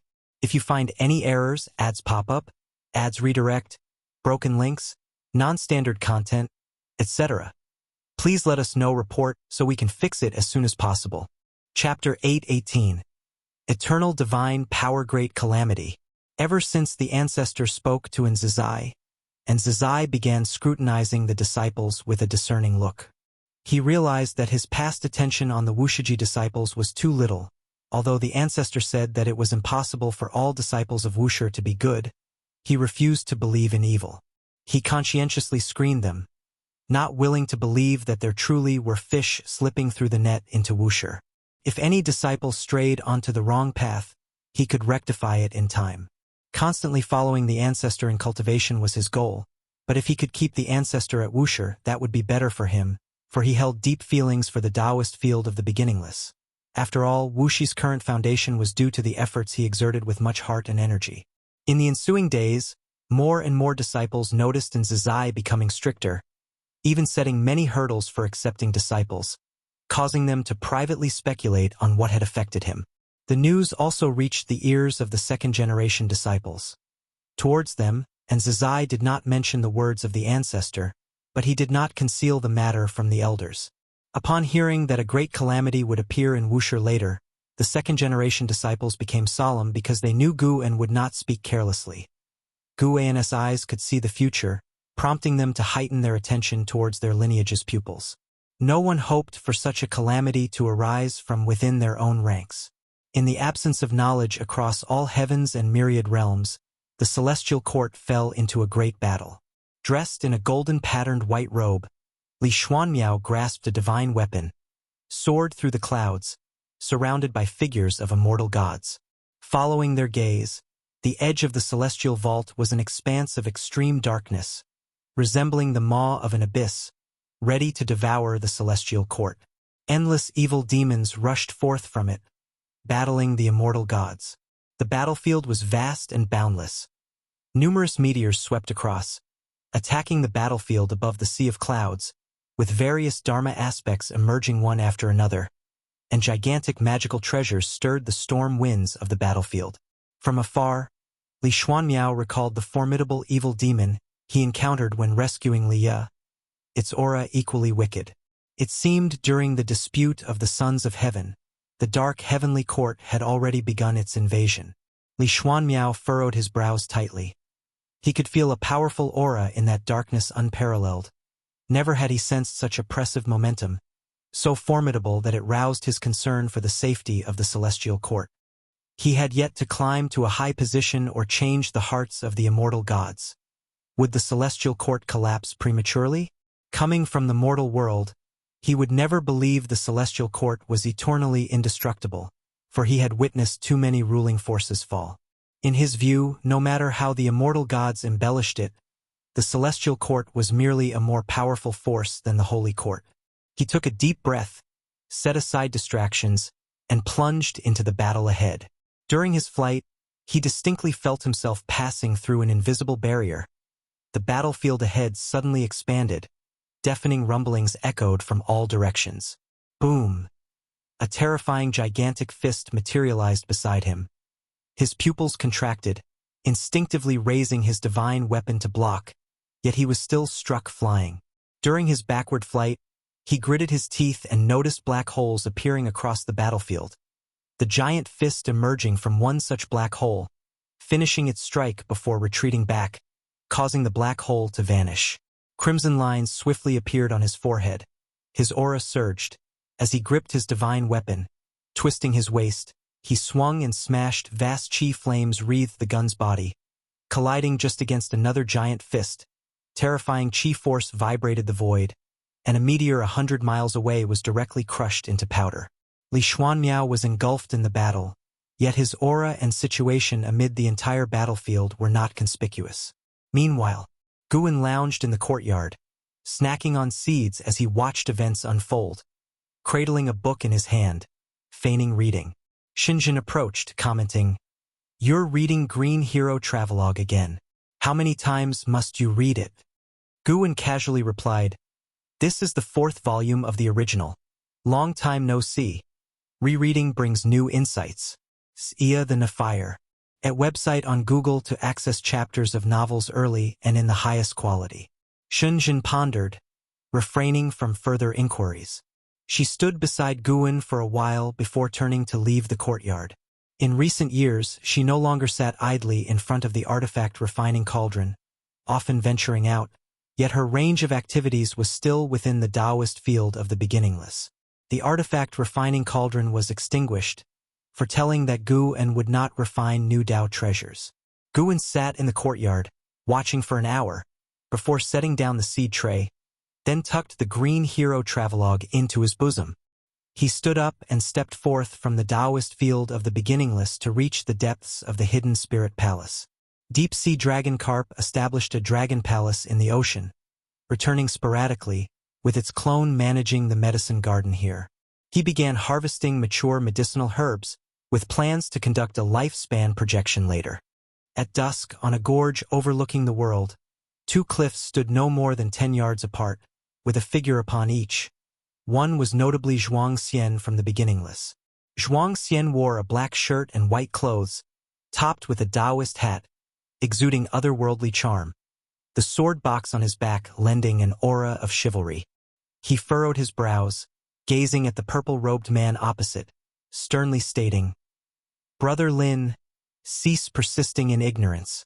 The lives of cultivators are still lives. No amount of merit for mortal spirits can justify wanton slaughter of cultivators." The purple-robed man's gown billowed in the wind. His hair was disheveled. On his handsome and bizarre face hung a cavalier smile, eyes disdainful. He chuckled. "How many years have we known each other? How many times have you implored me? Why implore again?"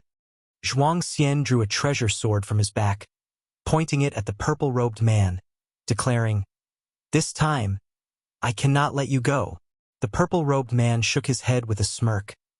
"I've heard that sentence countless times. You can't do anything to me.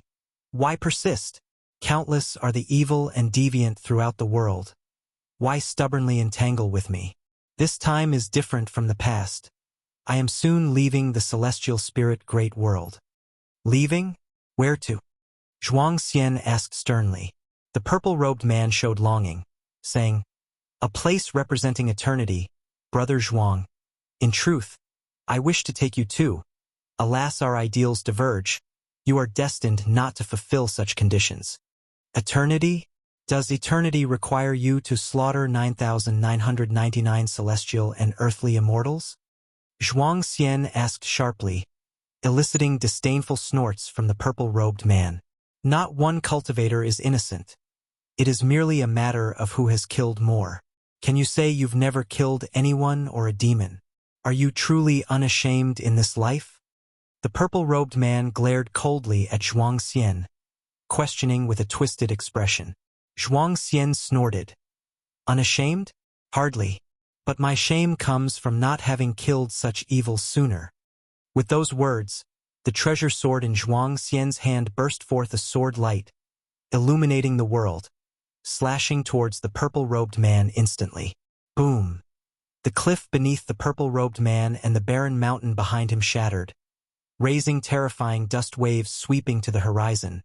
But his eyes did not blink. The sword tip was less than 3 centimeters from his eyes.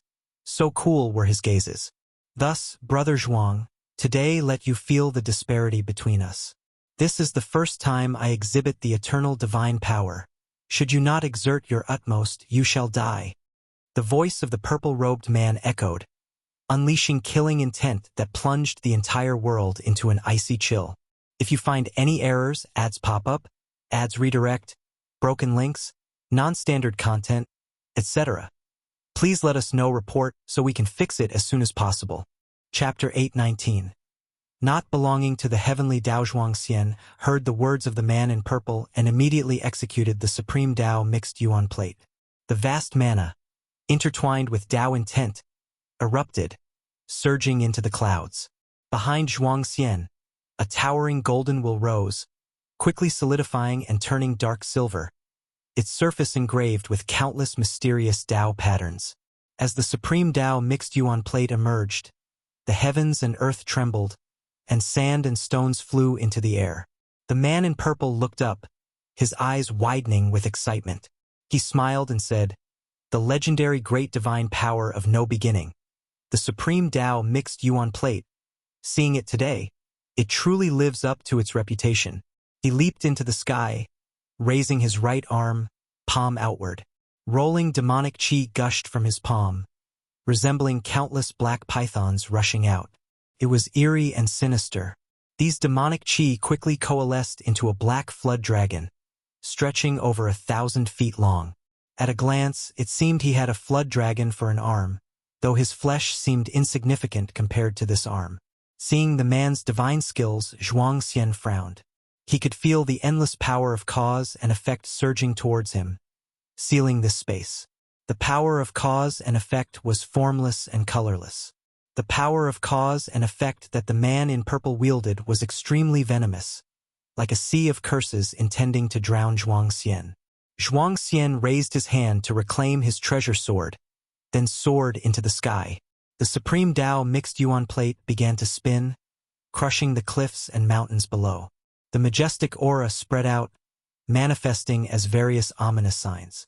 The man in purple laughed loudly and charged directly at Zhuang Xian. Before the supreme Dao mixed yuan plate, even his 1,000-foot flood dragon arm seemed insignificant, like an egg striking a stone.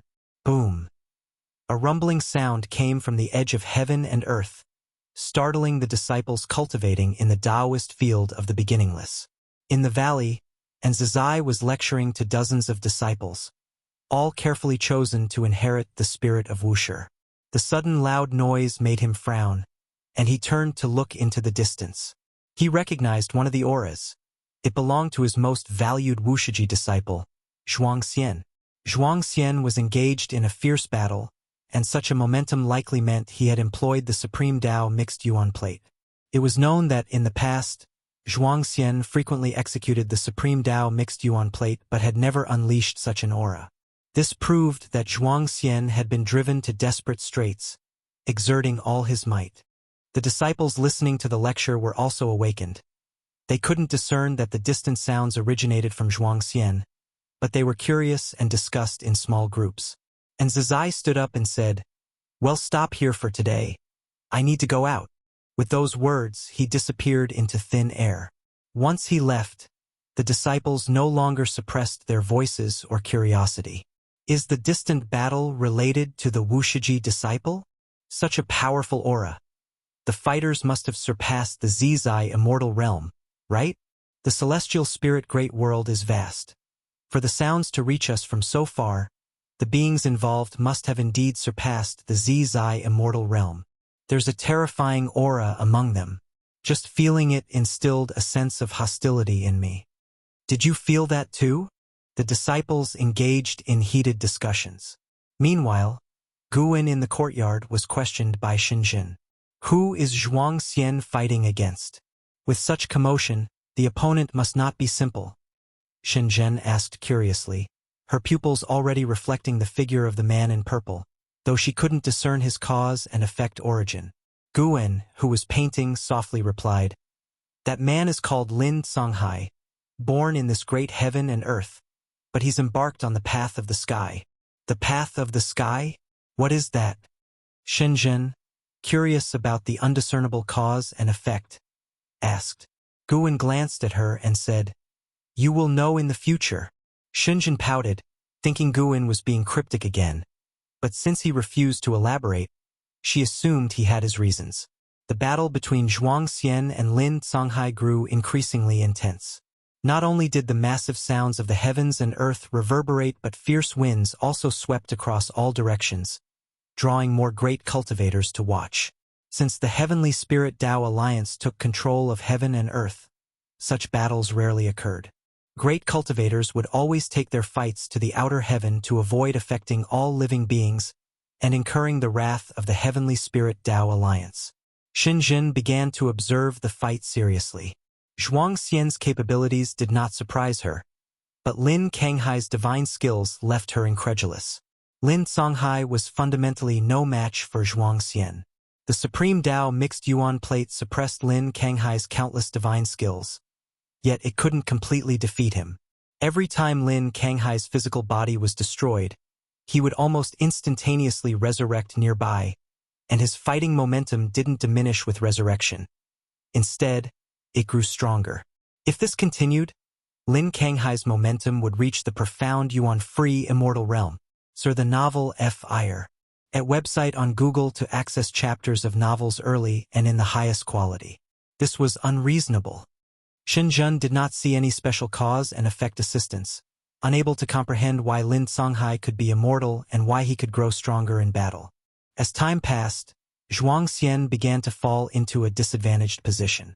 Far away, on the other side of heaven and earth, dust enveloped the sky, and the ground shattered like an abyss. The Supreme Tao mixed yuan plate stood upon the earth, still rotating. In front of the Supreme Tao mixed yuan plate, Zhuangxian, disheveled, looked up at Lin Songhai, who was continuously attacking the Supreme Tao mixed yuan plate, and his eyes were filled with terror.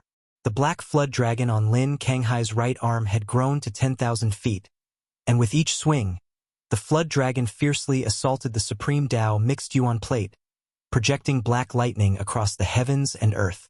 At this moment, powerful auras descended. You too. This is the celestial spirit great world, not a place for you to act recklessly. A commanding voice boomed through the heavens and earth.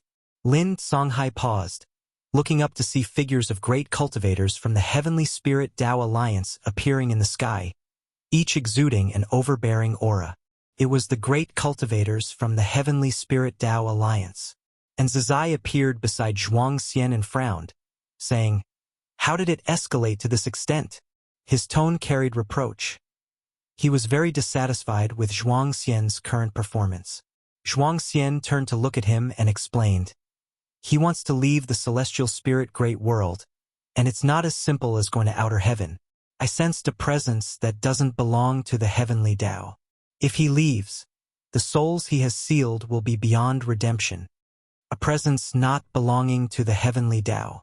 And Zizai shifted his gaze to Lin Songhai in the sky. Faced with numerous powerful divine senses locking onto him, Lin Songhai remained unfazed, smirking without explanation. He grabbed his right shoulder with his left hand and directly detached his right arm, blood spraying across the sky. This scene made the great cultivators of the Heavenly Spirit Tao Alliance frown. At that moment, Lin Kanghai's body convulsed, his head trembled incessantly, and his face contorted, with wisps of black aura wafting around him like fiery flames. A great cultivator of the Heavenly Spirit Tao Alliance narrowed his eyes, immediately taking action.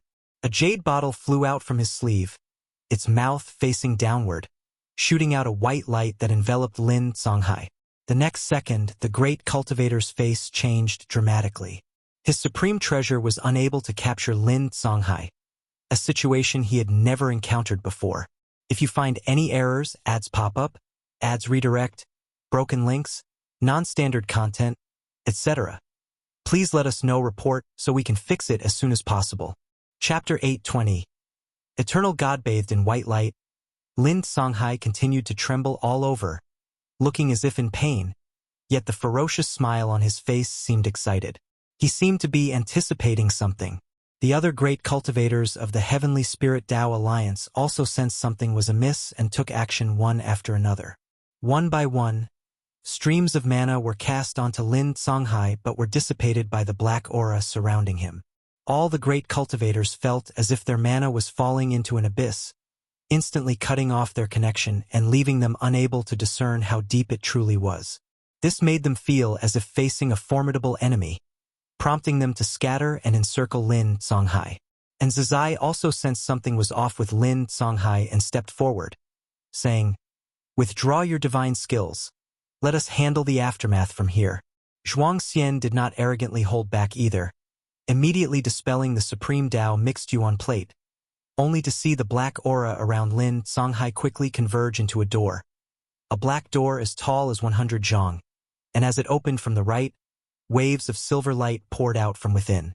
An overwhelming might enveloped the entire celestial spirit great world, startling countless cultivators. In the boundless chain of mountains, a strong man meditating under a waterfall opened his eyes, his shirtless body adorned with 2 red dragon patterns that writhed. He lifted his gaze, frowning, with a sharp glint flashing in his eyes. He was none other than Son of Heaven Jiayan. This aura? Son of Heaven Jiayan murmured to himself, seemingly recalling something, his gaze becoming increasingly piercing. He was not alone. More and more beings of immense power were startled. Even the many dojos in the outer heaven could sense this vast aura. Before the world gate, the celestial spirit god opened his eyes, his gaze piercing through, looking towards the celestial spirit great world. What is that? Sar the Nephire. At website on Google to access chapters of novels early and in the highest quality. It was the first time he had felt such an aura. His instincts told him it was very dangerous, and he was certainly not its match. He did not rise to act, not because he was afraid, but because there were stronger immortal gods within the celestial spirit great world. Tai, immortal monarch, and the 72 immortals of Golden Cave moved swiftly, appearing before the black door even before it fully opened. Bang! Tai, immortal monarch's right palm pressed against the black door, forcefully holding it shut. The appearance of Tai, immortal monarch, and the 72 immortals startled the great cultivators of the Heavenly Spirit Tao Alliance, and someone soon recognized their identities, exclaiming, "Immortal gods!" As these words were spoken, instead of feeling relieved, the other great cultivators grew even more tense, wondering what sort of cause and effect had provoked the immortal gods to intervene. The 72 immortals of Golden Cave each possessed an extraordinary aura, far surpassing the great cultivators of the Heavenly Spirit Tao Alliance. But compared to Tai, immortal monarch, their aura was significantly weaker. The world fell silent. Everyone held their breaths and fixed their gaze on Tai, immortal monarch. And Zizai also refrained from taking action, watching Tai Immortal Monarch silently, for he had met Tai Immortal Monarch before and knew he was no ordinary immortal god. Zhuangxian was not amazed by the appearance of immortal gods, but instead, his gaze remained complex as he looked at Lin Songhai. Seeing Lin Songhai trembling amidst the black aura, images of them years ago drinking and enjoying themselves, resolving grudges with pleasure, floated into his mind. Those joyous images were shattered by scenes of their numerous battles, returning to reality where they had completely turned against each other. Brother Zhuang, there are so many suffering people in this world. How can you save them all? Why not find the source of the suffering and uproot it? Even if it can't bring absolute peace, it can at least spare more mortal spirits from suffering. Lin Kanghai's words from the past echoed in his ear, filling Zhuangxian's heart with sorrow. Even with the immortal gods intervening, no matter the outcome, he and Lin Songhai had ultimately parted ways. In his heart, Lin Songhai was his best friend. He would be saddened, but never would he relent. He had to save the innocent cultivators captured by Lin Songhai. At this moment, Tai Immortal Monarch's face changed slightly as he held his hand against the black door. His arm trembled slightly, and the door began to open once more, a sight that made the 72 immortals of Golden Cave and all onlookers tense. More and more great cultivators arrived. Witnessing Tai Immortal Monarch suppressing the black door, they dared not act rashly. Boom! Tai Immortal Monarch's aura suddenly erupted, shaking the heavens and earth. The clouds churned, and the celestial Tao light layer above the celestial spirit great world burst forth with innumerable rays of light, penetrating the sea of clouds and entering Tai Immortal Monarch's body. Tai Immortal Monarch's aura rose steadily, but his arm continued to tremble, unable to completely resist the black door. Humph! A cold snort came from the black door, causing Tai Immortal Monarch to leap back, putting distance between him and the door. Not just him, but the 72 immortals also backed away. The black door opened with a roar. Inside shone a silver light, revealing a majestic figure within. No one could clearly see his true appearance. He seemed to be wearing a wide robe with 3 heads and wild long hair, resembling a Rakshasa, horrifying and terrifying. When everyone saw this figure, they only felt an endless cold force hitting them, making them feel as if they were in a freezing cellar. Their greatest fear was losing control over their own bodies. No divine sense, no mana, no strength. It was as if their souls were detaching from their bodies, and even their souls could not move freely. And Zizai and Zhuangxian felt this too. Their eyes widened, cold sweat streaming down their faces. Their gazes were fixed tightly on the mysterious figure within the black door. In broad daylight, the mysterious figure standing in the silver light appeared so terrifying, bringing an extreme sense of horror and oppression to everyone. The great cultivators who had come to support were also petrified upon seeing him. For a moment, the heavens and earth fell into a bizarre scene, as people continued to fly in and then stopped, staring blankly at the black door like all the others. Lin Songhai seemed to have been drained of all energy. His arms hung down, his entire body swaying precariously. Yet the black aura held him aloft, preventing him from falling. He only felt his eyelids were so heavy, trying hard to keep them open. His gaze landed on Zhuangxian down on the ground afar. Looking at Zhuangxian, images from the past similarly flashed through his mind. Brother Lin, seeking the root of disaster is a form of escapism. Do what you can do, that is enough. Zhuangxian's words echoed in his ears. A self-mocking smile tugged at his mouth. Indeed, it was a form of escapism. Lin Songhai knew he was never a good person. Helping mortal spirits was merely to fill the inner terror and unease, thinking that by doing so, he could balance merit and sin, in line with the heavenly Tao. But now he no longer believed in the heavenly Tao. He wanted to believe in the eternal path. He prayed in his heart to the eternal deity, asking to kill everyone present, but not to kill Zhuangxian. He never believed in the existence of true good people until he met Zhuangxian. Originally from Wuxia, Zhuangxian could have enjoyed everything. Yet he insisted on journeying the world, enduring so many hardships, doing good deeds that offered no reward. Zhuangxian, standing behind in Zizai, saw Lin Kanghai's gaze, and understood his eyes. But now he was powerless to resist, and compared to Lin Songhai, he was more worried about the calamity the mysterious figure inside the black door might bring. If you find any errors, ads pop up, ads redirect, broken links, non-standard content, etc., please let us know. Report so we can fix it as soon as possible. Chapter 8:21. Stepping into the heavenly Tao silence. Pression. Dust swirled in the sky. All the great cultivators were frozen in place, fearfully watching the mysterious figure in the darkness, feeling a danger more terrifying than death approaching. Zhuang Xian struggled to control his body, but unfortunately, he couldn't do it at all. Looking at the mysterious figure inside the black gate, his fear had been suppressed, replaced by anger. Wisps of aura leaked from his body, transforming into golden energy, gradually forming the shape of the supreme Tao mixed yuan plate behind him, not as massive as during his battle with Lin Songhai, but still exuding an unshakable momentum. With the appearance of the supreme Tao mixed yuan plate, Zhuang Xian was delighted to find he had regained some strength and could control his body. Instinctively, he wanted to step forward, but a hand suddenly pressed on his shoulder, pulling him back. The sudden yank made his heart jump wildly, and he instinctively turned his head to look, his eyes widening, filled with surprise. "Ancestor," Zhuang Xian instinctively uttered. Hearing this, and Zizai standing at the front felt a surge of spirit.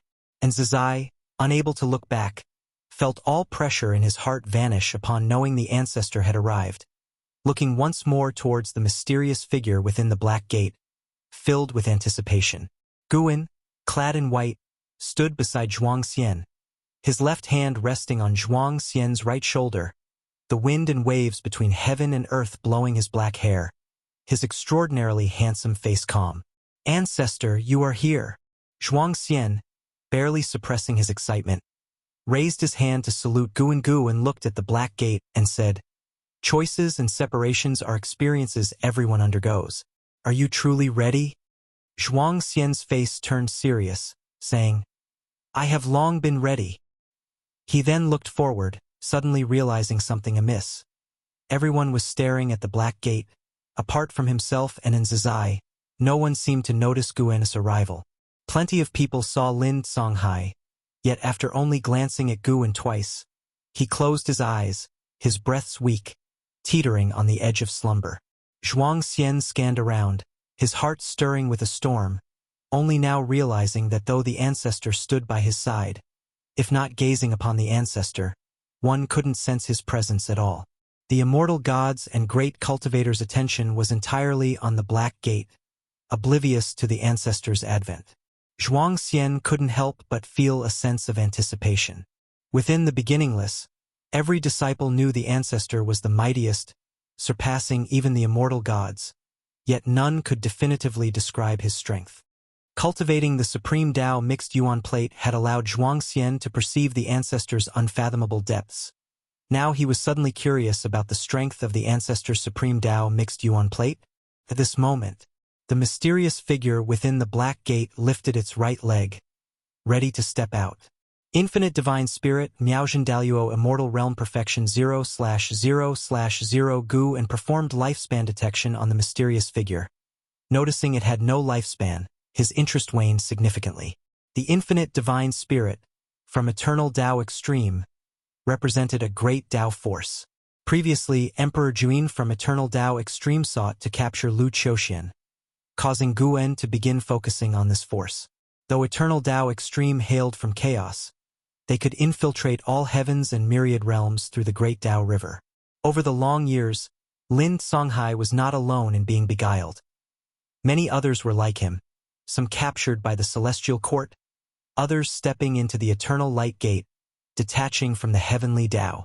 The reason this infinite divine spirit dared to manifest in the celestial spirit great world was due to the celestial court being occupied with combating the dark heavenly court. Moreover, his target wasn't Lin Kanghai's rescue. He aimed at Tai Immortal Monarch and the 72 Immortals of Jindong. Eternal Tao Extreme not only enjoyed recruiting gifted beings bound by destiny of heavenly Tao, but also loved capturing the celestial court immortals. The infinite divine spirit, although a being of Miaojin Daluo immortal realm perfection, bore a power not inherent to him, temporarily granting him strength comparable to Dao Extreme Daluo Immortal. He hadn't truly entered the heavenly Dao yet. Only by stepping through the Black Gate would he be considered fully inside. Even without fully entering, his oppressive force already immobilized the immortal gods and great cultivators. Tai Immortal Monarch hovered in the air, watching the infinite divine spirit step forward, a grim expression on his face, suddenly realizing the other was not here to rescue Lin Songhai, but to confront him. He could perceive an utterly venomous divine sense scrutinizing him. This reminded him of some rumors he heard in the celestial court. The other must hail from chaos. CTH Novel Fire. Net * website on Google to access chapters of novels early and in the highest quality. Impossible. Must self-destruct. Immortal gods can resurrect after death, but if captured and taken away, the consequences would be unimaginable. Tai Immortal Monarch wanted to self-destruct, but he couldn't, unable to mobilize celestial Dao destiny, unable to wield his own mana. Watching the infinite divine spirit step 1 foot out of the Black Gate, he grew increasingly anxious. Not just him, but the 72 immortals of Jin Dong also felt the malevolent divine sense probing, which heightened their tension. Meanwhile, more great cultivators hurried over without exception. Once approaching the 100-mile radius around the Black Gate, all lost control over their bodies. Moreover, they were descending. With the infinite divine spirit stepping into the heavenly Dao, everyone felt as if their souls were being tread upon. Zhuang Xian and Zizai's attention was also drawn to the movements of the infinite divine spirit. After his right foot stepped out of the Black Gate, the infinite divine spirit lifted his left foot. These 2 steps seemed so prolonged, causing everyone torment. When the infinite divine spirit stepped out of the Black Gate, his true body still hadn't been revealed, remaining so pitch black, merely flames igniting around him, distorting the surrounding space. As the flames dissipated, the oppression on everyone constantly heightened. Suddenly, the infinite divine spirit looked down, glancing towards the direction facing him, precisely where Guin and Zhuang Xian were. Those with their backs to Guin couldn't turn, yet those ahead of him among the great cultivators followed the infinite divine spirit's gesture and spotted Guin. They couldn't see Guin's true visage, only seeing a white-clad man, his face blurred. The infinite divine spirit murmured in doubt, clearly surprised by Guin's existence. Before crossing the Black Gate, he couldn't perceive Guin's presence. The reason for his slow movements was to sweep through the celestial spirit great world, determining it was free of danger before stepping in. Upon entry, he sensed a new presence in this great thousand world, and all the world's cause and effect altered, with obscure regions everywhere, making it unseeable. Unable to discern Guin's cultivation level, he dared not advance further. And Zizai, Zhuang Xian watched the infinite divine spirit focus on their direction, breath held tight, exceedingly nervous. Just seeing the infinite divine spirit stand in the air induced terror. Difficult to imagine the dreadful power contained within this figure. Who are you? You lack celestial court destiny. The infinite divine spirit's voice sounded again, cold in tone, hoarse and chilling. Upon hearing this, the previously tense Tai Immortal Monarch and 72 immortals seemed to realize something. All felt relieved and revealed mocking smiles, watching the infinite divine spirit like vermin. If you find any errors, ads pop up, ads redirect, broken links, non-standard content, etc., please let us know. Report so we can fix it as soon as possible. Chapter 8:22. Myth appears. The question from the infinite divine spirit made the eyes of the great cultivators, who were immobilized, sparkle. Although many among them could not turn their heads to look at Guin, judging from the words of the infinite divine spirit, it seemed that a mysterious powerful figure had arrived. In any case, the presence of the infinite divine spirit made them feel extremely dangerous. If such an existence met its match, they would have a slim chance of survival. Zhuang Xian's heart raced, nervously waiting for the ensuing battle. After a brief moment of unease, and Zizai's mindset returned to calm. He was initially nervous because of the instinctive reaction to the power of the infinite divine spirit. After calming down, he believed the infinite divine spirit was doomed. No one is a match for the ancestor. His gaze, although not as aggressive as that of Tai immortal monarch and other immortal gods, still made the infinite divine spirit uncomfortable. Did these ants think he would die? The infinite divine spirit thought displeased. Seeing Guwen not responding, he immediately took a step back. However, an invisible barrier at the black gate blocked his steps, preventing him from entering. He was separated by just one door, yet he couldn't cross it, completely trapped within the heavenly Tao. The infinite divine spirit was greatly alarmed. Without a word, he leaped up, unleashing terrifying mana that plunged the entire celestial spirit great world into darkness. Everyone was startled by the sudden change, and at that moment, Guwen raised his hand and grabbed across the void, making the dark celestial vault suddenly brighten. Lin Songhai, who was floating in the air, fell to the ground, and the black gate turned into black mist, vanishing without a trace. The terrible pressure enveloping the world disappeared, and everyone felt as if they had landed, regaining control of their physical bodies. The light and darkness changes just now made everyone a bit dazed. At a glance, the figure of the infinite divine spirit was already gone, and Zizai and Zhuangxian completely returned to their senses, vigilantly scanning the world in all directions. "Ancestor, watch out, he might pull a trick." Zhuangxian, while searching for the infinite divine spirit, turned around. When his gaze landed on Guwen, he froze completely. He saw Guwen standing still, raising his right hand. In the palm of his right hand was a small black figure, struggling as if it wanted to escape his palm, but it was blocked by an invisible barrier and couldn't escape at all. The figure, Zhuangxian recognized the identity of the small figure. His eyes were fixed in astonishment, and Zizai, hearing Zhuangxian's half-finished words, instinctively turned around. When he saw the infinite divine spirit in Guwen's hand, he too was stunned. The divine senses of Tai immortal monarch and the 72 immortals of Jin Dong scanned faster, confirming that the infinite divine spirit had disappeared. They then looked at Guwen and, like Zizai and Zhuangxian, were stunned. The world was silent, and more people noticed the abnormality of the immortal gods. They followed the gaze of the immortal gods, and with their vision, even 100 miles away, they could see the infinite divine spirit in Guwen's hand. The sight was unforgettable for them.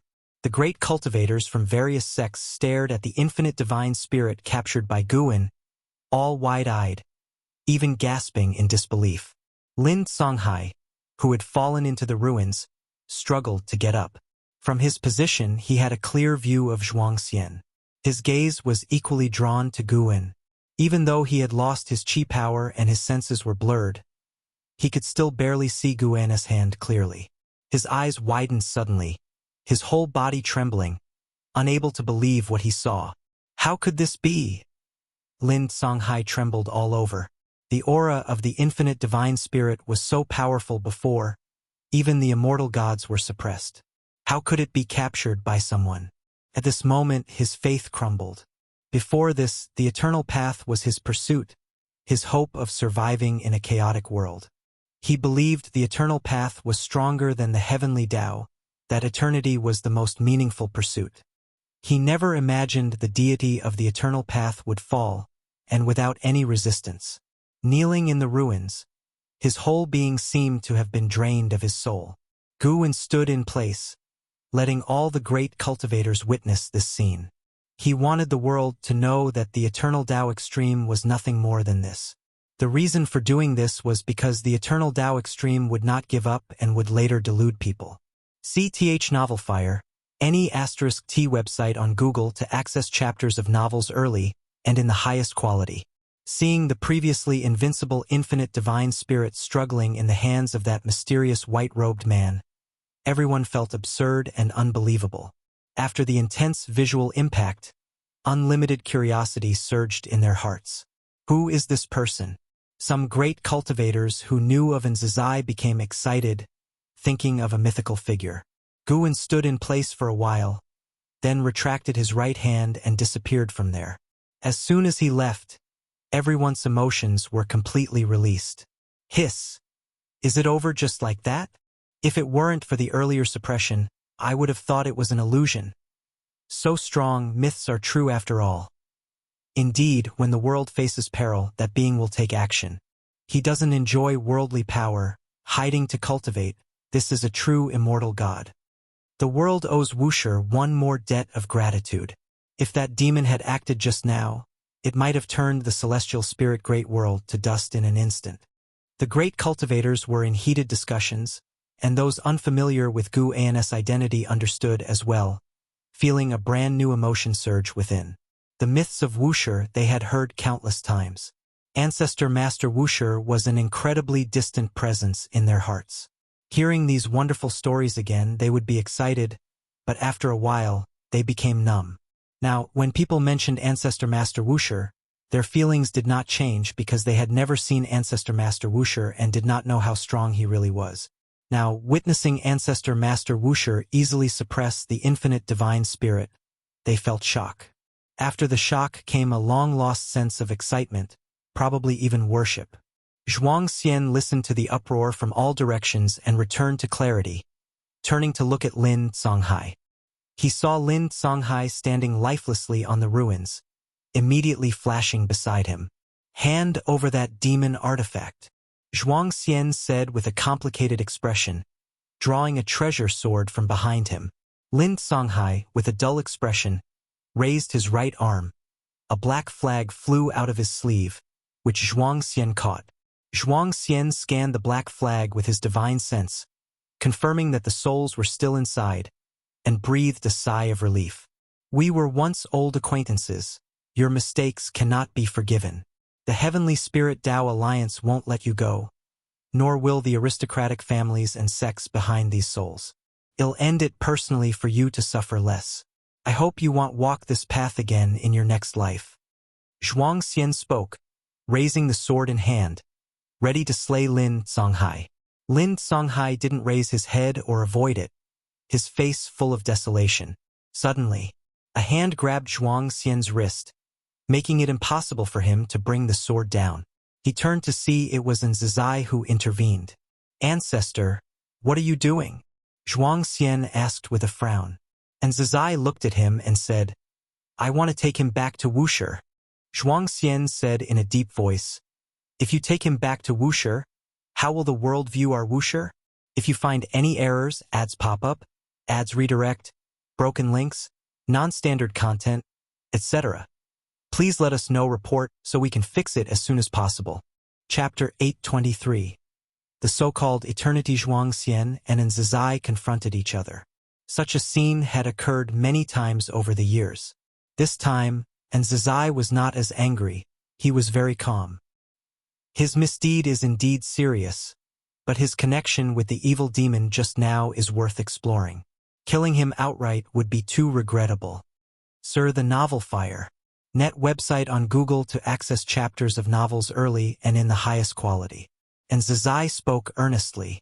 Zhuang Xian listened, his brows furrowed, but did not relent. Zhuang Xian stared at Zizai and asked, Ancestor, how do you intend to deal with him? And Zizai's expression softened, and he said, killing him is easy. Correcting his mistakes is hard. He will face the punishment he deserves. Hearing this, Zhuang Xian hesitated for a moment before finally withdrawing his sword, and Zizai waved his sleeve, collecting Lin Songhai into its folds. Tai Immortal Monarch and the 72 Immortals of Jindong quietly departed, while other sects' great cultivators approached, hoping to converse with Zizai. Elsewhere, Gu An had already returned to the Taoist field of the beginningless. He went to his usual secluded bamboo grove, sat on the steps in front of the pavilion, and turned his right hand upward, revealing the infinite divine spirit to the sunlight. At this moment, the infinite divine spirit was no longer struggling. It curled up as if in slumber. Gu An began a soul search, using the infinite divine spirit to understand the eternal Tao extreme. When confronting Emperor Juyin before, Gu An also tried to soul search, but as soon as he attempted, the eternal Tao extreme used destiny to annihilate Emperor Juyin's soul. This time, Gu-en had broken through the Great Realm and reached the Perfection Realm as the Supreme Emperor of Ultimate Merging Tao. His strength had transformed profoundly. Before the soul search, he used his power of cause and effect to isolate himself. It wasn't just his power of cause and effect. The strength of the dojo was also present. Without any mishap, he forcibly penetrated the infinite divine spirit soul, madly searching its memories, and many memories about the eternal Tao extreme flooded into his mind. After a few breaths, Gu-en had already captured all the memories of the infinite divine spirit. He clenched his right hand, scattering the infinite divine spirit soul. However, this was not the real body of the infinite divine spirit. To be precise, the eternal Tao extreme's destiny could revive it. Through the infinite divine spirit's memory, Gu-en's impression of the eternal Tao extreme deteriorated significantly. Unlike the dark heavenly court which was expelled, the eternal Tao extreme inherently did not belong to the heavenly Tao. They greedily sought to devour everything of the heavenly Tao. Most beings who joined the eternal Tao extreme ended up worse than death, with only a scant few capable of becoming eternal divine spirits. The gods of the eternal Tao extreme would refine the souls of heavenly Tao beings, merging them into their destiny, thus enhancing the resistance of the eternal Tao extreme destiny against the celestial Tao destiny. The eternal Tao extreme itself possessed countless gods, which were fundamental to their foundation. Long ago, the eternal Tao extreme invaded the heavenly Tao, where the celestial emperor's great might slayed most of them. Since then, they dared not attack the celestial court again. Yet the celestial emperor's strength filled them with longing for the heavenly Tao. These eternal divine spirits seduced the beings of the heavenly Tao through the great Tao river. Their methods for Lin Songhai were relatively gentle, yet many were forcibly abducted like Lu Qiuxian. The infinite divine spirit slaughtered countless beings of the heavenly Tao, consuming their cultivation levels, seizing their destiny, and even refining their souls into eternal treasures. Lin Kanghai's capture of many celestial and earthly immortal souls was at its behest. Gu-en then took out the fate pen and infinite sword book. Holding the book in one hand and the pen in the other, he wrote the 4 characters of infinite divine spirit on the infinite sword book and then erased them with a stroke. 2 breaths later, you successfully seized the infinite divine spirit, Miaojin Daluo immortal realm perfection, 82,387,200,1,666. Gu-en's lips curled upward, humming lightly. So-called eternity seems to be just a bluff. As long as there is lifespan, it is not eternal. The fate pen and the infinite sword book are Gu-en's life-bound magical treasures, refined through the way of cause and effect, strengthening as his cultivation grows, living and dying together. They represent the strongest power of the Supreme Emperor of Ultimate Merging Tao, so much so that even the destiny of the eternal Tao extreme cannot completely isolate them, crossing countless light years and planes to slay enemies outside the Great Tao. After completing all this, Gu-en put the 2 life-bound magical treasures into his body, then lay on the steps to start a nap. During his nap, he used his own Tao intent to create an illusory scene of the eternal Tao extreme, immersively experiencing the eternal Tao extreme. From the current information, the eternal Tao extreme might not be stronger than the dark heavenly court, only that their destiny is more ancient. Of course, most importantly, neither force is comparable to the celestial court, allowing Gu-en to continue living under the celestial court's protection. It's worth mentioning that the eternal Tao extreme and dark heavenly court are also in hostile relations. The eternal Tao extreme once attempted to devour the dark heavenly court but failed, leaving an irreconcilable hatred between the two. It is no exaggeration to say the dark heavenly court almost fell before the eternal Tao extreme, yet the resilience of the dark heavenly court made the eternal Tao extreme longs for heavenly Tao power even more. Gu-en suddenly had an idea. Could there be saints deep within chaos? Ancestor Master Wuxia saves the world. This news quickly spread across the land, with the pressure of the infinite divine spirit enveloping both within and beyond the heavens, making all living beings uneasy. Although the infinite divine spirit was never seen in person, the fear was real. Upon hearing that Ancestor Master Wuxia had eradicated the evil demon, all beings in the world sighed in relief. For most beings, the world had been peaceful for too long, and the occurrence of any catastrophe was understandable. This event also unearthed many myths about Wuxia, with more and more cultivators wanting to join the Wuxia sect. Heavenly Spirit Tao Alliance, Su Mansion. In a courtyard, young Su Han wielded his sword, condensing sword intent, while glancing at Jinqin meditating atop the courtyard wall. Jinqin wore a hooded purple robe, appearing mysterious. The half of her face exposed was fair and her lips like flowers, evoking fantasies. Master, have you heard of Wuxia? No, have you been there? Su Han asked, his face full of curiosity. From early morning, the mansion was filled with rumors about Wuxia. After inquiring, he felt his blood boil. It was the first time he learned that such immortals existed in the world and such a holy land secretly protected all living beings. This is truly the people of immortal cultivation. Jinqin calmly replied. Heard of it, never been. Master, how do you view ancestor Master Wuxia? Do you think those rumors are true? Su Han pursued. He held great respect for Jinqin, and his grandfather also respected her, making him ever curious about Jinqin's origins. Unfortunately, Jinqin did not say, nor did his grandfather want to reveal. Because she is so mysterious, he always felt Jinqin was a renowned great cultivator incognito. Many storybooks contain such characters, suggesting he is the protagonist, attracting such a great cultivator to support him, or so he thought. Ancestor Master Wuxia saved the world more than once. He is the only being worthy of the title immortal in the world. Even true immortal gods cannot compare. Those rumors hardly depict his greatness and strength. Jinqin's response made Su Han's eyes widen, rendering him more excited. If you find any errors, ads pop up, ads redirect, broken links, non-standard content, etc., please let us know. Report so we can fix it as soon as possible. Chapter 824. Reincarnation Battle Master. Do you hold the ancestor Master Wuxia in high regard? Su Han inquired further, his concentrated sword intent slightly unstable, with threads of sword qi dissipating outwards. But he didn't mind, his attention was already on his master. Jinqin responded, everyone in this world dares to respect him, and any words of praise are not enough.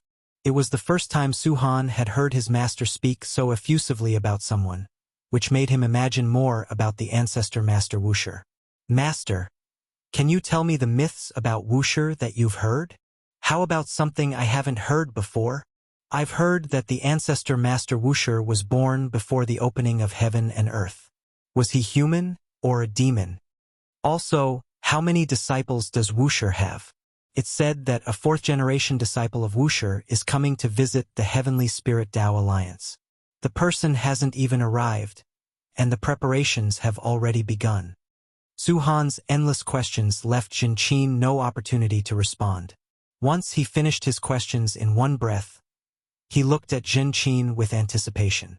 Jinqin slightly raised her head, revealing a pair of cool and beautiful eyes from under her hat, and glanced at Su Han, saying, consolidate your sword intent first, then ask these questions.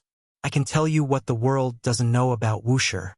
Upon hearing this, Su Han became instantly excited and quickly promised that he would definitely succeed. Then, Jinqin closed her eyes and continued her practice, while Su Han also began to focus on solidifying his sword intent. In the blink of an eye, a month passed. Boom! A surge of sword intent erupted from the courtyard, scattering the clouds in the sky and startling the birds in the forest. Holding his sword, Su Han's robe flapped in the wind, and his long hair fluttered as well. He looked at the silver glow of sword intent on the blade, displaying a proud and excited smile. He turned to look at Jinqin, who was meditating on the courtyard wall, and said, Master, I did it. You can't forget what you promised me.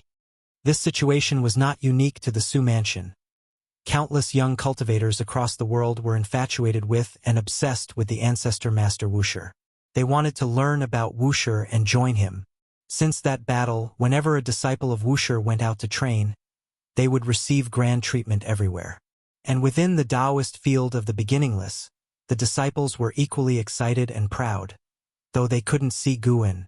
On this day, and Zizai came to the bamboo grove to meet Gu and Ancestor. How should we deal with Lin Songhai? After saluting, and Zizai respectfully asked. The reason he wanted to remove Lin Songhai was mainly for Zhuangxian's sake. He feared that Lin Kanghai's death would become a thorn in Zhuangxian's heart. If Zhuangxian later realized that his path was not absolutely correct, would he be filled with regrets? He was afraid that Zhuangxian might become a calamity, as Guan had described. If such a situation arose, he wouldn't know how to face Guan or how to handle Zhuangxian.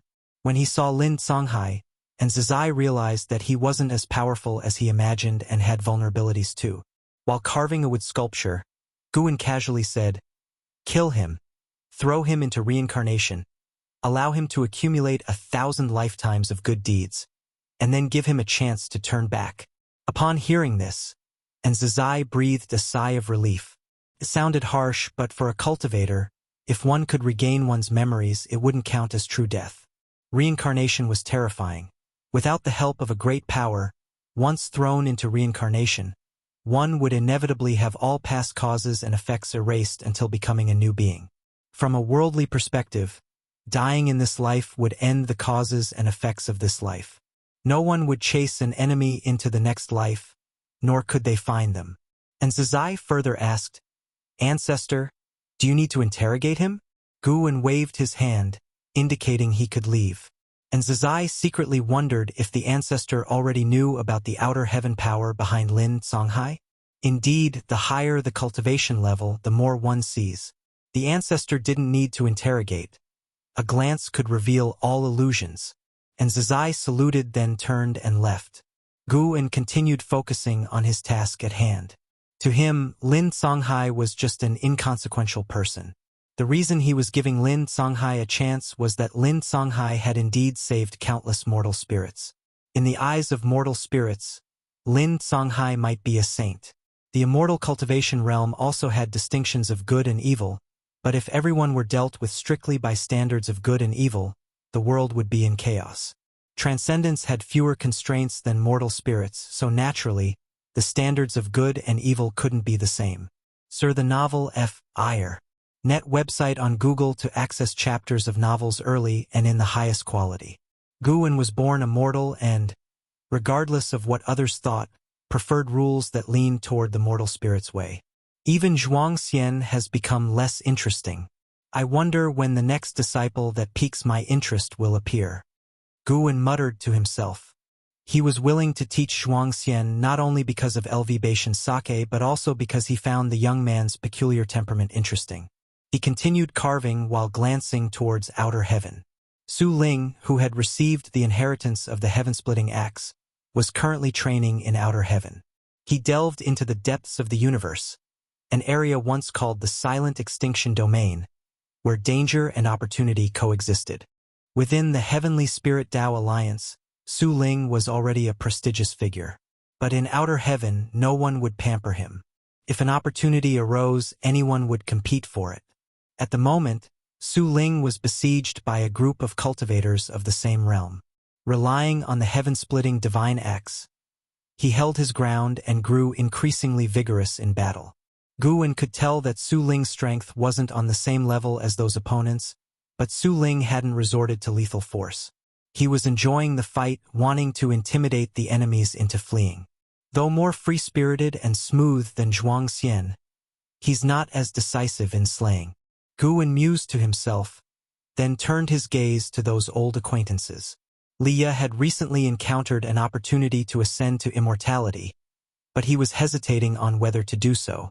Tian Hao had obtained the Celestial Emperor's inheritance and had been in seclusion in the misty immortal court, advancing rapidly in cultivation. Zhang Buku was training with Su Yu in the Celestial Extreme Nine Heavens, having received a great divine power from the Nine Heavens Immortal Emperor, blessed with considerable fuyuan. Zhu Shi was still in the Taiwei Great World, yet she wasn't burdened by power, devoting most of her energy to her own cultivation. Guan also looked towards the Celestial Court. Both Yang Jian and Li Xuanmiao were doing quite well. They continually earned merits in battles against the Dark Heavenly Court, enhancing their celestial Tao destiny. And then there was the progeny of his reincarnation body, the celestial destruction god. Regarding the celestial destruction god, Gu-en had no intention of acknowledging him. Still, since the origins of the Long family's cause and effect were linked to him, he wouldn't hesitate to lend a hand occasionally. He often claimed to be unconcerned, yet couldn't help but get involved. Gu-en was aware of this quirk of his, but he didn't consider it a fault. On the contrary, he found it interesting. Of course, he was also delighted because he had the capability to undertake these tasks. It's been a long time since I've conducted a lifespan reincarnation. Today seems fit for one. With my current cultivation level, could the reincarnation body be so powerful that it would only fall to a mixed element profound venerable immortal? If that's the case, who could stop him? Thinking this, Gu-en suddenly found it amusing that if he carried out a lifespan reincarnation, he might again encounter the Celestial Emperor. In the past, he would have dreaded such trouble. But now, he even felt a sense of anticipation. Dueling with the Celestial Emperor in reincarnation? Interesting. If you find any errors, ads pop up, ads redirect, broken links, non-standard content, etc., please let us know report so we can fix it as soon as possible. Chapter 8:25. Walking the invincible path again after Gu-en carved a wooden figure, he set it down. Immediately, the wooden figure stood on the ground and started twitching. Its wooden body seemed to come to life, moving its limbs more and more agilely. Finally, the wooden figure transformed into a wood spirit.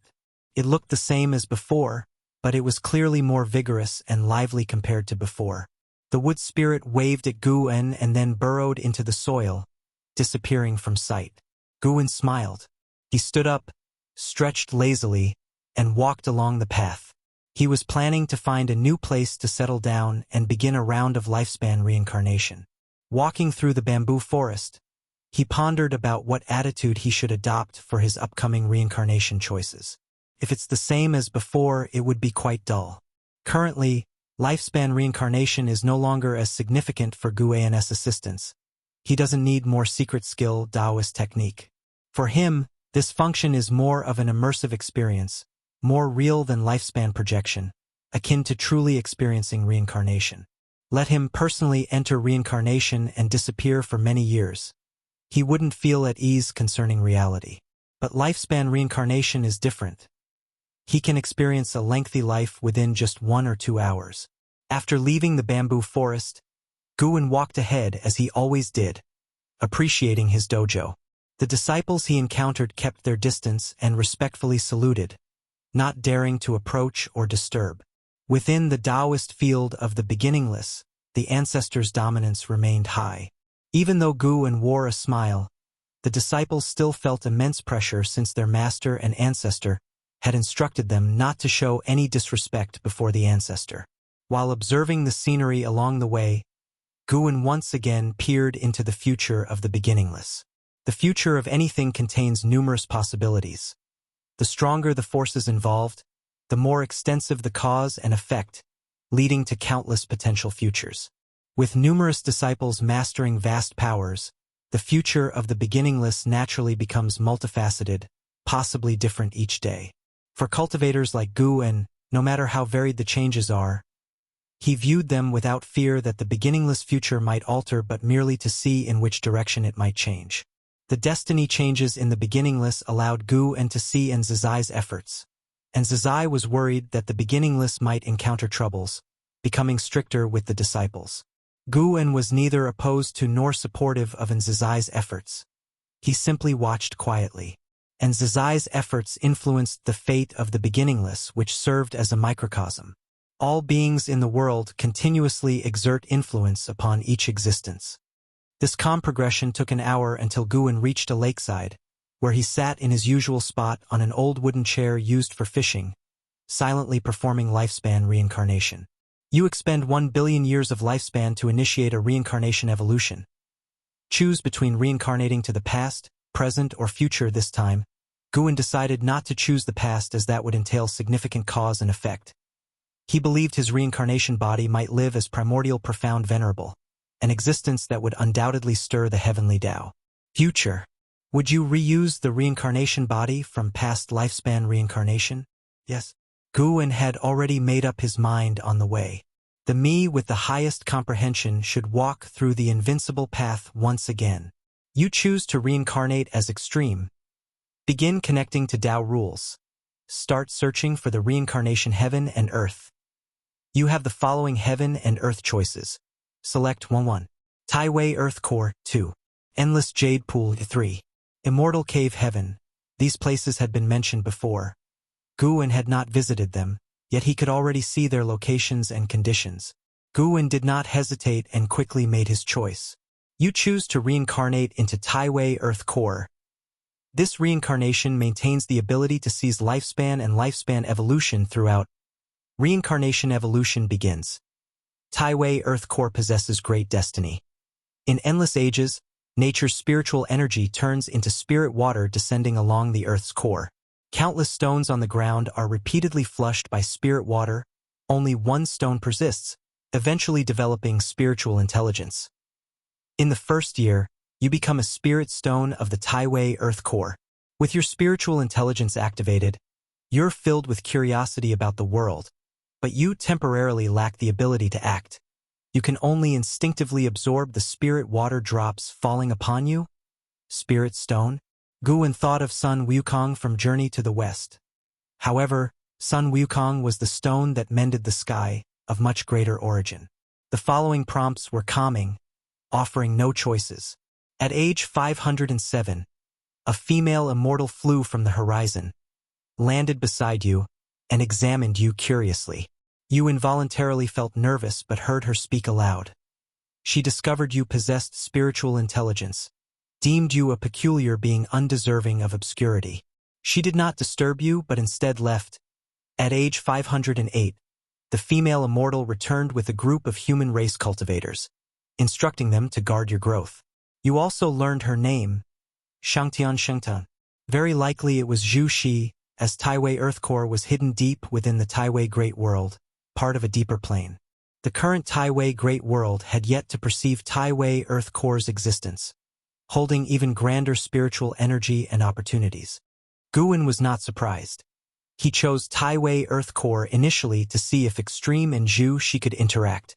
At age 9,999, you felt your power on the verge of exploding, entering a profound mystery state to perceive extreme Tao combat technique, condensing extreme Tao fruit, eventually shattering the spirit stone and transforming into a human form, astonishing the holy court cultivators guarding around you.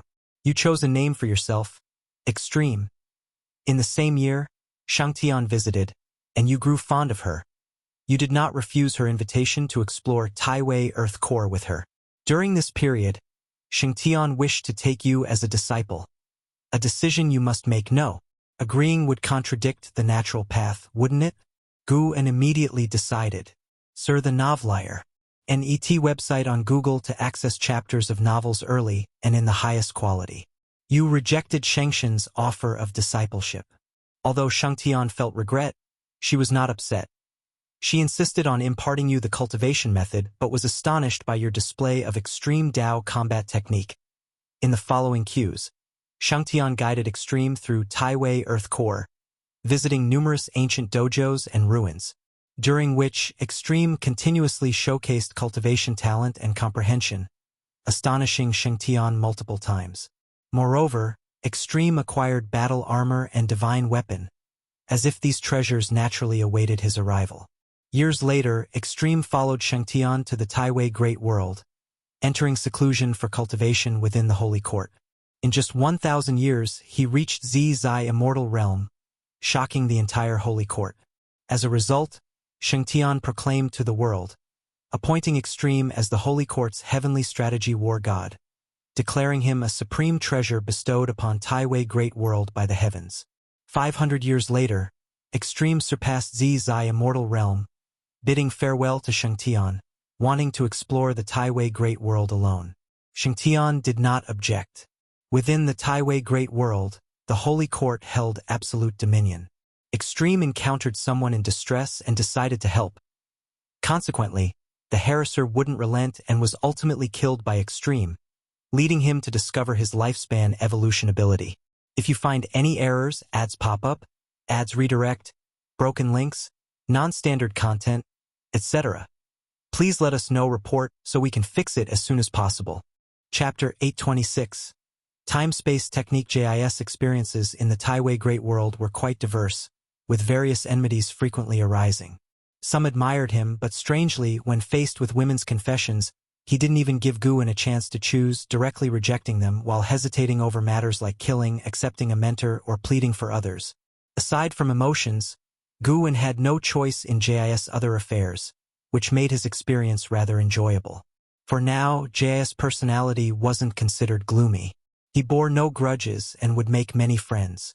Even just reading about him, Guan could imagine the image of a heroic prodigy full of pride and ambition. Moreover, JIS' actions were upright and forthright, succumbing to flexibility rather than force. The more enemies he had, the more excited he became. If enemies pleaded with him, he would hesitate. There were also a few times when Ji hesitated and was attacked by enemies, but he never took it as a lesson. Even if he was ambushed, he could teach his enemies a painful lesson. SAR the Novel Fire. Net website on Google to access chapters of novels early and in the highest quality. By the time Ji reached 100,000 years old, he had already attained the realm of heaven-encompassing free immortal, becoming the undisputed foremost prodigy of the Taiwei Great World. Ultimately, Ji left the Taiwei Great World, setting out alone to explore the outer heaven. It was the inevitable path to attaining the Tao, and Shangtian did not stop him, even looking forward to it. It seemed Shangtian regarded Ji as a potential successor, pinning high hopes on him. After leaving the Taiwei Great World, Ji first arrived at the path of the Great Tao. Upon arrival, he encountered the Taoist emperor, who was of the same realm. Ji directly invited him to a duel and eventually defeated him, helping him heal before moving on. Guan felt that JIS cultivation speed was swift, but Ji hadn't used his lifespan to evolve his capabilities. He had killed too few enemies. Ji bore no attachments and did not hide his cultivation level, so few dared to scheme against him. Most battles arose from treasure disputes, never reaching the point of a killing blow. Until Ji was 150,000, 23 years old, Guan raised an eyebrow.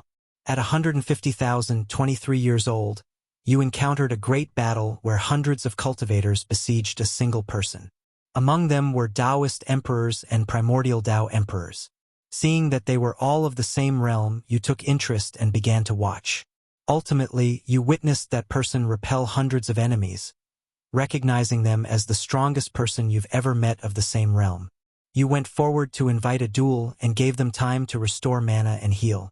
Could this person be the reincarnation of the Celestial Emperor? Guxuan, you could fight the Celestial Emperor to a standstill. Of course, before the final battle, the Celestial Emperor likely held something back, so in Guan's eyes, Guxuan Yu's combat talent was not as strong as JIS. Among all Guan's reincarnation bodies, JIS combat talent was the strongest. Not only could he sweep through those of the same realm, but he could also fight those of higher realms. At 150,000, 43 years old, that person had recovered, stood up and called out to you, willing to fight you. You engaged in a grand battle that lasted 7 days and nights, with you ultimately winning. You did not kill them. You put away your divine weapon, praised that they were the most powerful opponent you've encountered, but the other was in a daze and did not respond. Seeing this, you did not console them but provoked them, hoping they would exhibit even stronger abilities next time. This rekindled their fighting spirit. Through some exchanges, you learned their name, Tai Hao. It was indeed Tai Hao. Although Guan had speculated, he didn't expect JIS talent to be so remarkable that he could defeat the reincarnation of the Celestial Emperor. However, the specifics would only be clear after inheriting memories. What if this Tai Hao hadn't inherited the Celestial Emperor's techniques, making their strength inferior to the Tai Hao that Guxuan Yu encountered? After this battle, they agreed to meet again in 1,000,000 years. Ji continued to travel alone. Through countless battles, JIS' reputation continued to rise.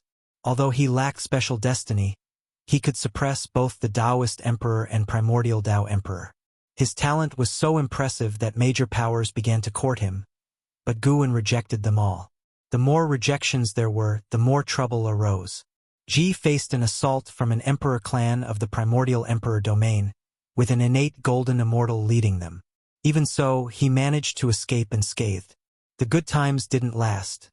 The heaven-balancing golden immortal from that emperor clan made a move. Ji fought with all his might. On the brink of death, he unleashed the extreme Dao combat technique, severely injuring the heaven-balancing golden immortal. Taking advantage of their shock, he escaped into the great Dao River, narrowly avoiding disaster. Daring. Quite the ferocity. In Guan's view, it was impossible for a heaven-encompassing free immortal to defeat an innate golden immortal, let alone injure a heaven-balancing golden immortal. It was simply illogical. But the injuries from this battle were severe as well. Ji recuperated in the Great Dao River for 10,000 years before barely managing to eliminate the leftover mana of the heaven-balancing golden immortal, enhancing his physique. Though he recovered, Ji was lost. He couldn't find a way out within the Great Dao River. At 18,372 years old, you encountered someone in the River of Destiny. Observing their extraordinary bearing, you challenged them to a duel. However, due to a large difference in Dao practice, you ended up defeated. The other party admired you and decided to teach you a divine skill. You learned the time-space technique. When you asked for their name, wanting to thank them, they left only their name before departing. You committed Lu Qixian's name to memory. Might this youngster have noticed something?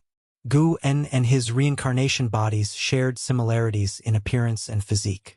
The last time he met Lu Qixian, he felt the youngster guessed his identity but didn't reveal it. Not only did they forgive Jis' offense, but also imparted skills to him. Gu-en felt even more favorably towards Lu Qixian, thinking he could possibly guide him more in the future. In the years that followed, Ji began to rigorously practice the time-space technique. As Lu Qixian had said, this divine skill was his only chance to escape. A century later, Ji mastered the time-space technique. When he first wielded it, he shifted to a mysterious dimension. Upon investigation, he discovered he had arrived in the primordial emperor domain.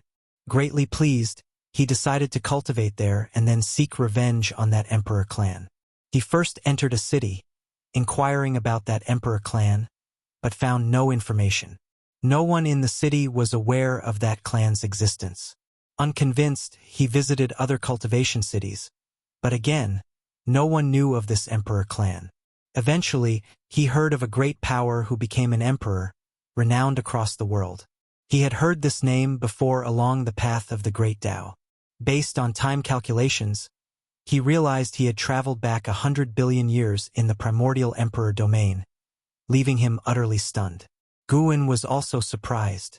In a previous life, Ji had journeyed to the past, but it was only the past of the celestial spirit great world. This time was different.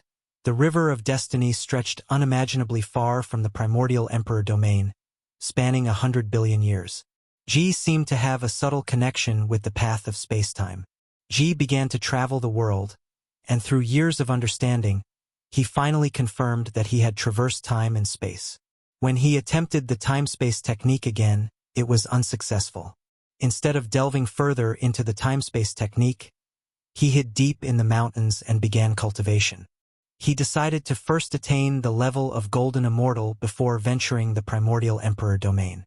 He heard that the emperors of the Primordial Emperor domain were historically significant figures, which intrigued him and fueled his fighting spirit. If you find any errors, ads pop up, ads redirect, broken links, non-standard content, etc., please let us know, report so we can fix it as soon as possible.